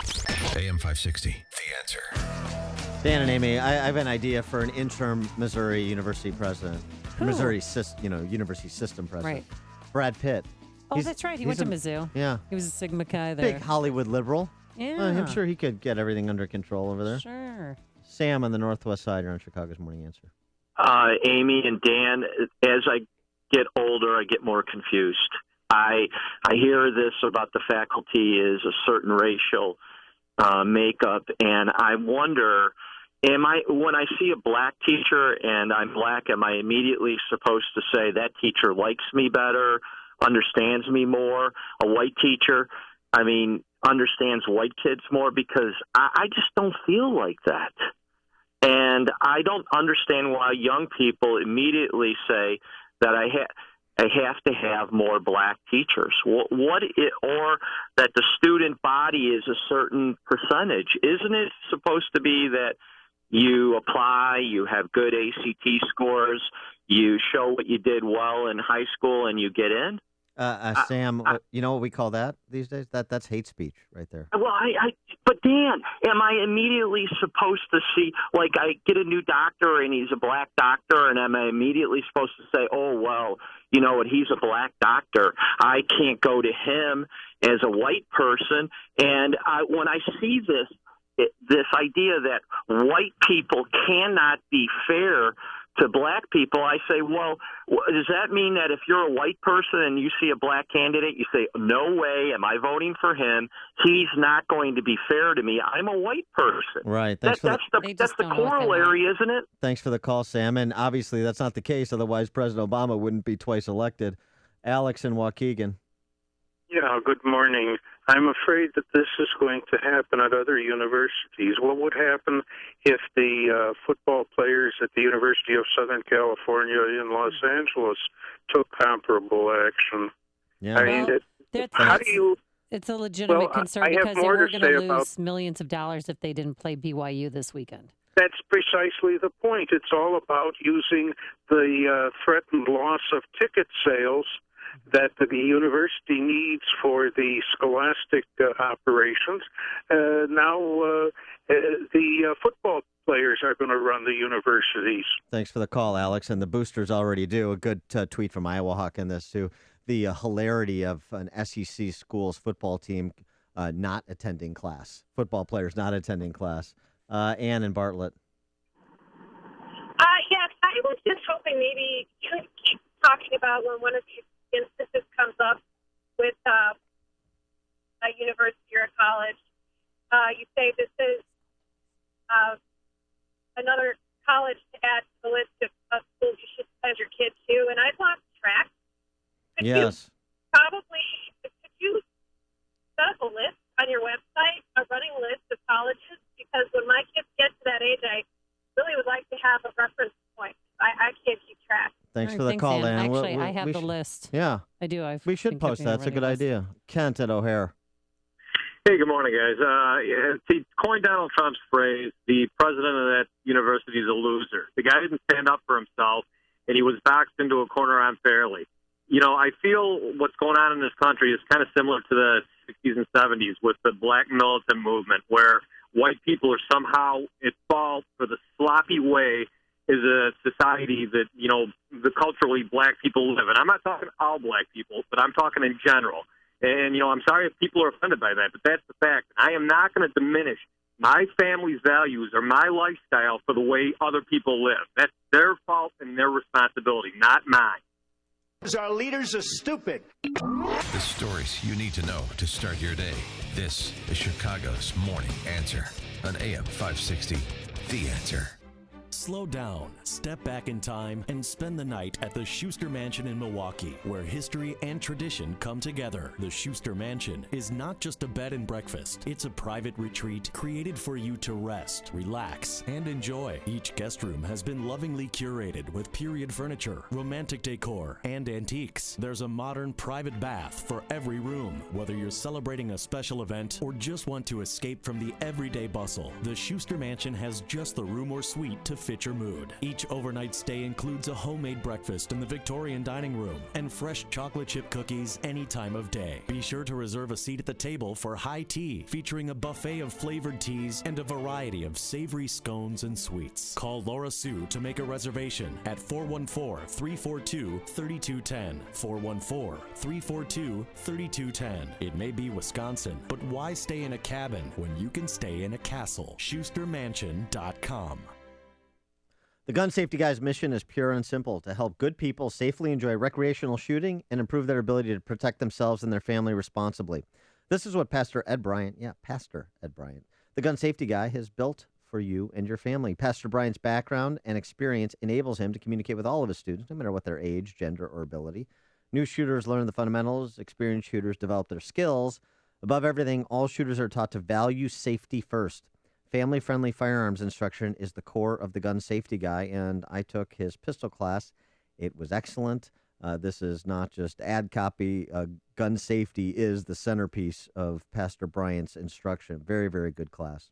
Give the gift of firearm safety this holiday season. Gift certificates are available. Learn more at thegunsafetyguy.com. Again, that website, thegunsafetyguy.com. Family-friendly firearms instruction with NRA-certified instructor Pastor Ed Bryant. thegunsafetyguy.com, and a proud sponsor of Freedom Summit 2015. Like him on Facebook. AM 560, The Answer. And coming up on Chicago's Morning Answer. Will President Obama unilaterally shut down Gitmo by year's end? We'll ask Bill Gertz from the Washington Times at 8:38. And then South Park, they have a funny spoof. You need to hear it. We'll play it for you here. But first, let's go back into the newsroom and say good morning to Mike Scott. Partly sunny skies, 41 degrees. The Federal Appeals Court says the president's executive actions on immigration go too far. Fifth Circuit Court of Appeals upholding an injunction against the president's order to block deportation for millions of illegal immigrants. 26 states challenged that executive action.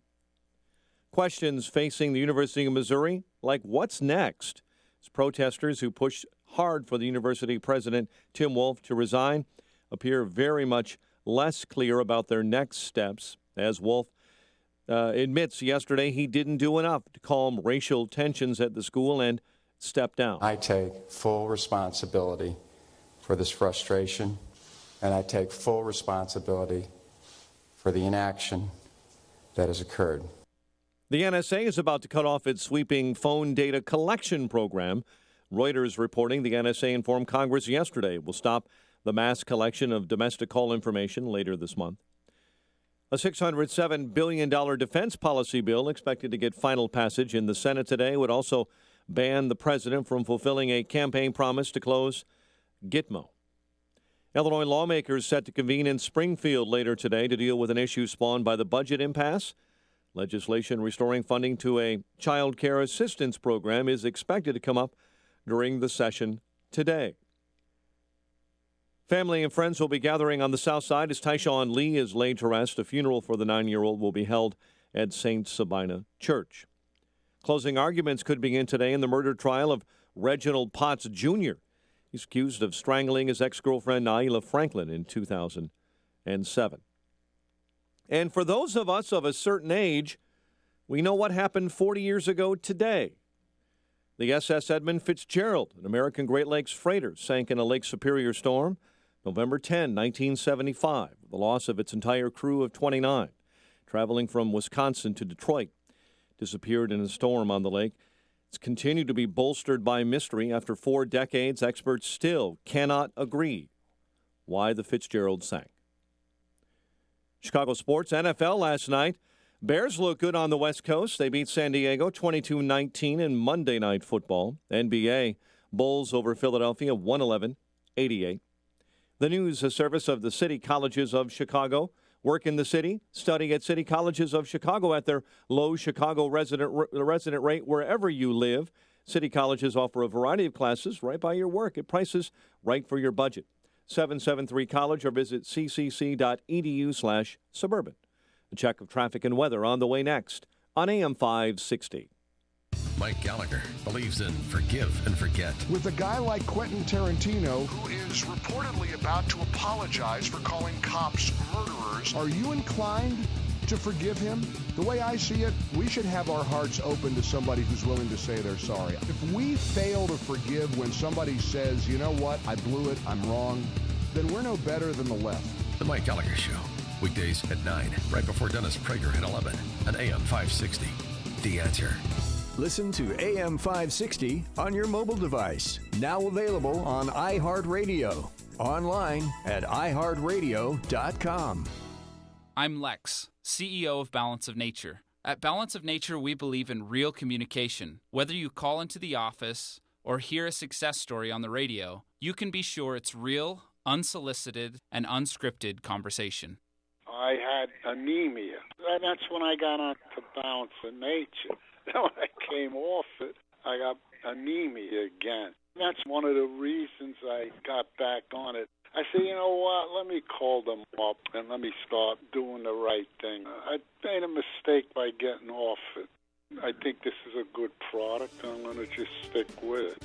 When you can give your body a full variety of 31 different fruits and vegetables in their 100% natural, whole food form, you receive the unmatched balance of nutrition. Call toll-free 800-2468-751. That's 800-2468-751. Or go online to balanceofnature.com and be sure to enter promo code CHICAGO. 8:35 in our ChicagoRadioDeals.com traffic center. Here's Jim Talamonte. Thanks, Mike. Metro trains remain stopped in Barrington on the Union Pacific Northwest line after a pedestrian incident, and 59 is closed in that area in Barrington. The Eden's inbound is 27 minutes from Lake Hook to Montrose, out on 26. The Kennedy, an hour and 10 minutes O'Hare to downtown, 41 minutes from Montrose, 27 on the Express, out on 31 to the airport. The Eisenhower, an hour and 17 minutes, Thorndale to downtown, an hour from Manheim, out on 39 minutes to Thorndale. Stevenson, an hour and 6 minutes, 355 to Lakeshore Drive, hop on 45 minutes. The Ryan, 40 minutes, 95th to downtown. Northbound Tri-State slow most of the way from 111th to 31st, and from the Reagan Tollway to North Avenue. Adams Tollway slow Barrington to Beecham. Reagan Tollway from 31 to Eola, Naperville to Yackley. Veterans Memorial from Boughton to the Reagan Tollway and Army Trail to 290. Traffic answers when you need them most. I'm Jim Talamonte, AM 560, The Answer. Chicago's Morning Answer continues next. Your official Chicagoland weather forecast from the AirComfort.com Weather Center. Air Comfort, your commercial HVAC solution provider. Sunny, 56 today. Right now, 41 and sunshine. Your next news update at 9. Continuous news coverage at 560theanswer.com. Chicago's Morning Answer with Dan and Amy continues next on AM 560, The Answer. This hourly segment is brought to you by American Embroidery and Screen Printing, now offering free artwork for new customers. Call 630-766-2825. Hey, Joe Walsh here. The Republican debate tonight. Pre-debate coverage right here on the Joe Walsh Show. 5 o'clock to 8 o'clock. Freedom returns at 5. Dan and Amy, well, there are a lot of things going on outside Columbia, Missouri that relate to our national security or lack thereof. So why don't we check in on some of these important issues, too, like the president's desire, perhaps, to violate federal law and bring enemy combatants currently housed at Gitmo to U.S. soil after he shuts down Gitmo. This is a story that's picking up steam this week. For more on that and many other matters, we're now joined by our friend Bill Gertz, GertzFile.com, national security columnist and reporter for the Washington Free Beacon and Washington Times. Bill, thanks for joining us. Appreciate it. Hi, good morning. Good to be on the show. So what about that? If the president does move to close Gitmo through executive action, where do those Gitmo detainees go? Well, the Pentagon has been doing a survey of locations, and they haven't disclosed where they are, but they're at some of the military prisons. One is at Leavenworth. I think another one's in South Carolina. I think there's going to be a major pushback from Congress. There already was. In the last National Defense Authorization Bill, which the president vetoed, it contained provisions prohibiting the closure of Gitmo and the movement of these terrorists, Khalid Sheikh Mohammed and a group of others, to the United States. So I think the president's going to have a real hard time using his executive authority. Now, the White House has said the president is prepared to do that. In other words, he's just going to ignore whatever laws are passed on Gitmo and take steps to try and close it and bring these people to the U.S., which would, I think, pose a major terrorist problem. I mean, those, in the jihadist mindset, freeing prisoners is one of their sacred duties. So this would certainly create huge security problems in those prisons. Well, how many prisoners are we talking about? And if they were brought here to the States, would they be separated from the main prison population? Not clear. The Pentagon hasn't said how they would do it. Clearly, the way they're doing it in Gitmo is they're allowed to have all of their Muslim rituals and foods and things like that. I think there's about 100 prisoners still left at Gitmo. They've been releasing a few piecemeal over the last few months, sending them to different countries. I think the most recent release went to Morocco. But there's still that hardcore al-Qaeda group with Khalid Sheikh Mohammed and a few others that would be the real problems. They have no intention of letting them go because they know they would go back to conducting attacks on the United States. Turning to another front, Russia and the Baltics. This week, in a political story, now take that with a grain of salt because it's political, but let's assume for the sake of this conversation, their report on what retired Army Colonel Douglas Macgregor had to say is accurate. Colonel Macgregor suggested that scenarios he's played out that were included in a PowerPoint presentation that were circulated, that if we got into some kind of land confrontation with Russia, if Russia decided to move from Ukraine into the Baltics, that we would be annihilated based on how the Army operates in today's environment. What's your assessment of what Colonel Macgregor had to say about such a confrontation? Well, I still think the U.S. military and NATO are very strong. They have a lot of good equipment. The question is, can we adapt those to the current circumstances in Europe? Everything that the military has been doing for the last 15 years has been basically focused on counterterrorism. They have not been really preparing or training aggressively to deal with a large land conflict like that which would take place in Europe in the Baltic. On the other hand, the Russians have been making aggressive military buildup, new submarines, new weapons systems, strengthening their ground forces, and especially and alarmingly building up their nuclear forces. And they also changed their nuclear doctrine too, to be able to have a very light trigger for when they use nuclear weapons because their conventional forces are not as strong as they used to be during the Soviet Union. And that's essentially what Ash Carter said this week at a speech where he talked about the destabilizing nature of Putin's regime because of their relatively cavalier approach, it seems, with respect to nuclear weapons. Right, and on top of that, the Russians are engaging in really sophisticated information warfare, which the U.S. has been unable to counter.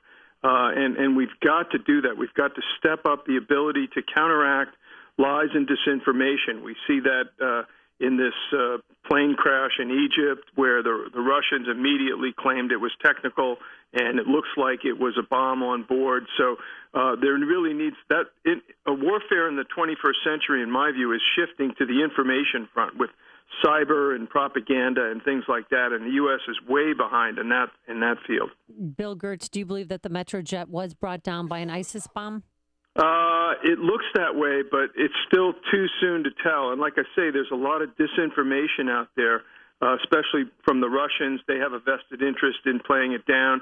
Putin's under pressure at home for a very slow response to the downing of that jet. So it still remains to be seen. But the early indicators are that it was an ISIL bombing of that aircraft, which really sets a new phase for that terrorist group's operations outside of Iraq and Syria. Because wasn't there chatter before it went down and then some chatter afterwards? I mean, no group came out and claimed it, but the CIA had known that there was activity. Well, basically, we've lost a lot of our electronic intelligence on that, and that's why you saw the British come out. Because of the Snowden disclosures, we've lost the ability to monitor a lot of terrorist conversations. So it's chatter is a term for not solid electronic intelligence, basically. Yeah, but didn't Putin reverse course? I mean, you're right in terms of initially saying it was a technical issue and the talk about the plane having had a crash or maintenance issues previously. But then Putin suspended flights from Russia to Egypt, right?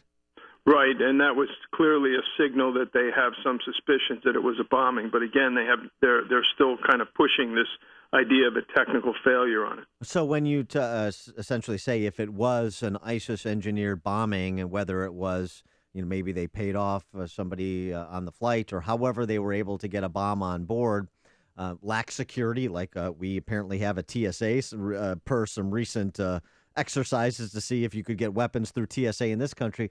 What does that say about renewed concern or a renewed focus on the safety of air travel in this country? Oh, it's clear that, terrorists are still targeting aircraft. We saw that especially from the Al-Qaeda in the Arabian Peninsula. They had several attempts to try and bring down aircraft, so we know that it's still a target of the Al-Qaeda-style groups. It's definitely a threat that needs to be addressed. Now, you wrote an article recently, yesterday actually, about Russian nuclear forces, that they're conducting these large-scale exercises. How many long-range missiles have they fired off? Well, they just held one. We just launched two Trident submarine launch missiles, but they had a very large-scale exercise, which they posted video of the exercise on Facebook, which was interesting. They were firing air-launched cruise missiles, nuclear-capable, ship-launched missiles, which are also nuclear-capable, and then, of course, some of their ICBMs, including an SS-27, which is their road mobile ICBM, and they posted photos online. Again, kind of a saber-rattling approach to their exercises. Before we let you jump, I just want to get your impressions of the President Obama, President Netanyahu meeting where pleasantries were exchanged and it's a recommitment to the Israeli-American partnership and alliance. Was that just so much show, so much dog and pony, and not real substance there? Is there any improvement with respect to the relationship? I think it's a reflection of nervousness on the part of the Obama administration and the president. They're trying to keep the Israelis close so that they don't take military action against Iran. Of course, the Israelis are very concerned about the nuclear agreement, which is going into effect at the end of this year.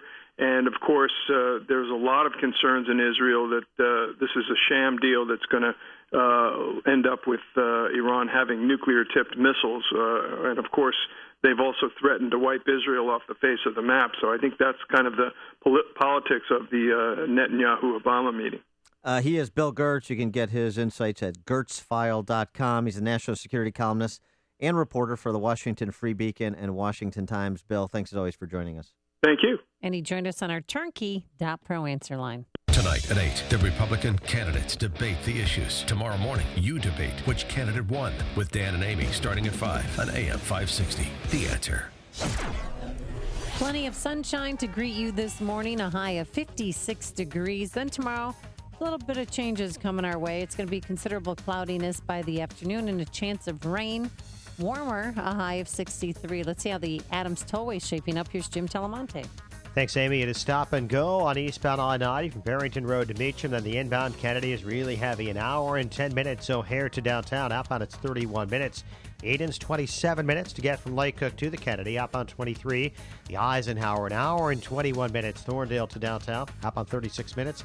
Stevenson, an hour and 4 minutes. 3:55 to Lakeshore Drive. Outbound, just a 2-minute delay approaching the Tri-State. Ryan, 40 minutes. 95th to downtown. Barrington closures continue around 59 and Barrington Road. Closure of Huff as well after a collision involving a Metro train and a pedestrian. Trains are stopped on the Union Pacific Northwest line. I'm Jim Talamonte, ChicagoRadioDeals.com Traffic Center. Gentlemen, it's Dan Proft, and it's Movember. Guys, you know what that means. Mustaches and taking better care of your health. In honor of November, Low T Center is offering a testosterone and PSA test for only $50, and no appointment is necessary. Low T Center makes it easy to get your levels checked. I experienced it personally. You walk in, take a simple blood test, and you know your results within minutes. Services are covered by most health insurance. Low T levels can make you feel tired and grumpy, can raise your cholesterol and cause weight gain. Low T Center's experienced medical staff will educate you on the benefits and risks of testosterone replacement. Low T Center even has convenient and flexible hours. So take care of yourself this Movember and get your PSA and testosterone tested for only $50. I did. Call my friends at Low T Center today, 630-409-4305. That's 630-409-4305. Or visit them online at lowtcenter.com and tell them Dan Proft sent you. Honey, it's official. I'm running for office. Bob Bunn is going to run. But the election is around the corner. You haven't even begun. Hey, be nice, hon. I went to electiongraphics.us. They designed this sharp logo and are printing everything we need to help win votes. Walk cards, door hangers, yard signs, flyers, banners, even these awesome buttons. Ooh, how fun. Electiongraphics.us. I even had them take my campaign photo. Here it is. What do you think? Bob Bunn, your face beams like the sun. Electiongraphics.us works with you to develop the visual message of your campaign, whether it be local, state, or national in scope. Electiongraphics.us works with your existing graphics or can help design eye-catching brand and visuals that will deliver your message. Electiongraphics.us will ensure that your brand and message are clean, consistent, and clear. Bob Bunn, you've won! Without electiongraphics.us, I couldn't even have begun. Electiongraphics.us, 847-224-8757. That's 847-224-8757. It's easy to take your commercial HVAC system for granted. It's always there, keeping your building comfortably warm or cool. Until you have a system failure. With another unforgiving Chicago winter just around the corner, now's the time to have a comprehensive review of your mechanical HVAC system. And you don't want just anyone. You want Air Comfort, Chicagoland's leading mechanical professionals. For over 80 years, Air Comfort has delivered its customers the best trained and highly skilled team of award-winning technicians. That's why Air Comfort is recognized as Star Certified by the MSCA, a designation achieved by only 2% of contractors nationwide. With a service fleet of more than 80 fully equipped vehicles, chances are that an Air Comfort technician is nearby. Schedule your system check by calling now, 708-345-1900. That's 708-345-1900 or online at aircomfort.com. Chicago's Morning Answer with Dan and Amy continues now. And make sure to stay tuned to catch me, Mike Gallagher, coming up at 9, only on AM 560, The Answer. So I was really close to driving down to Springfield last night to see the Trumpster, just, to see what all the hype's about.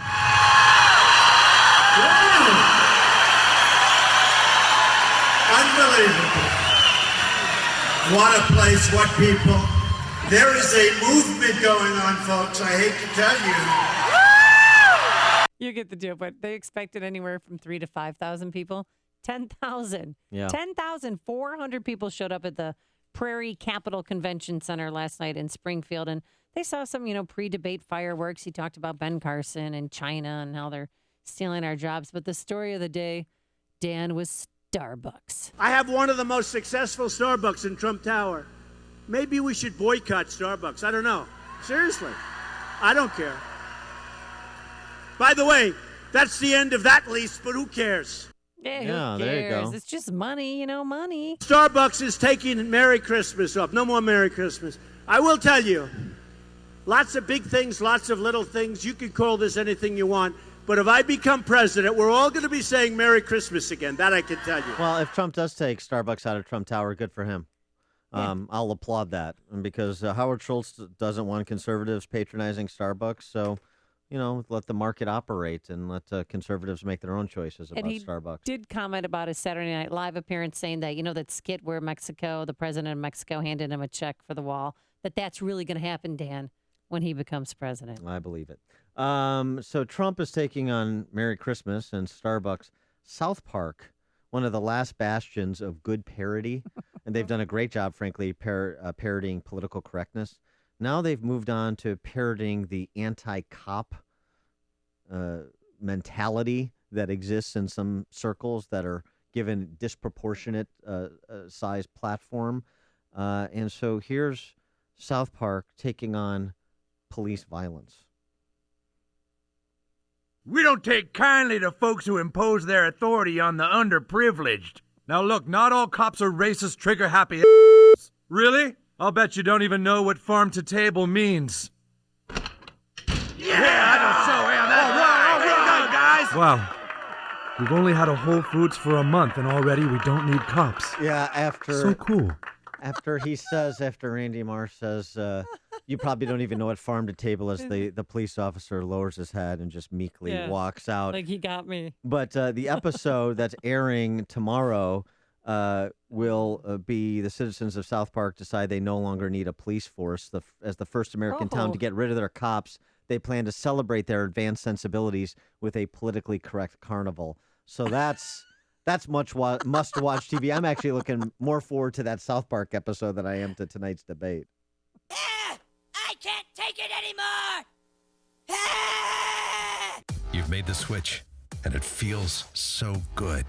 You switched to Chicago's Morning Answer on AM 560. The Answer. Recently, Chicago heard about the horrific accident involving your company's IT guy, Steve Areno. Turns out Steve Areno is healing, but he's just filed a disability claim, leaving your company's IT needs up in the air. It's a good thing you didn't wait to call Turnkey IT.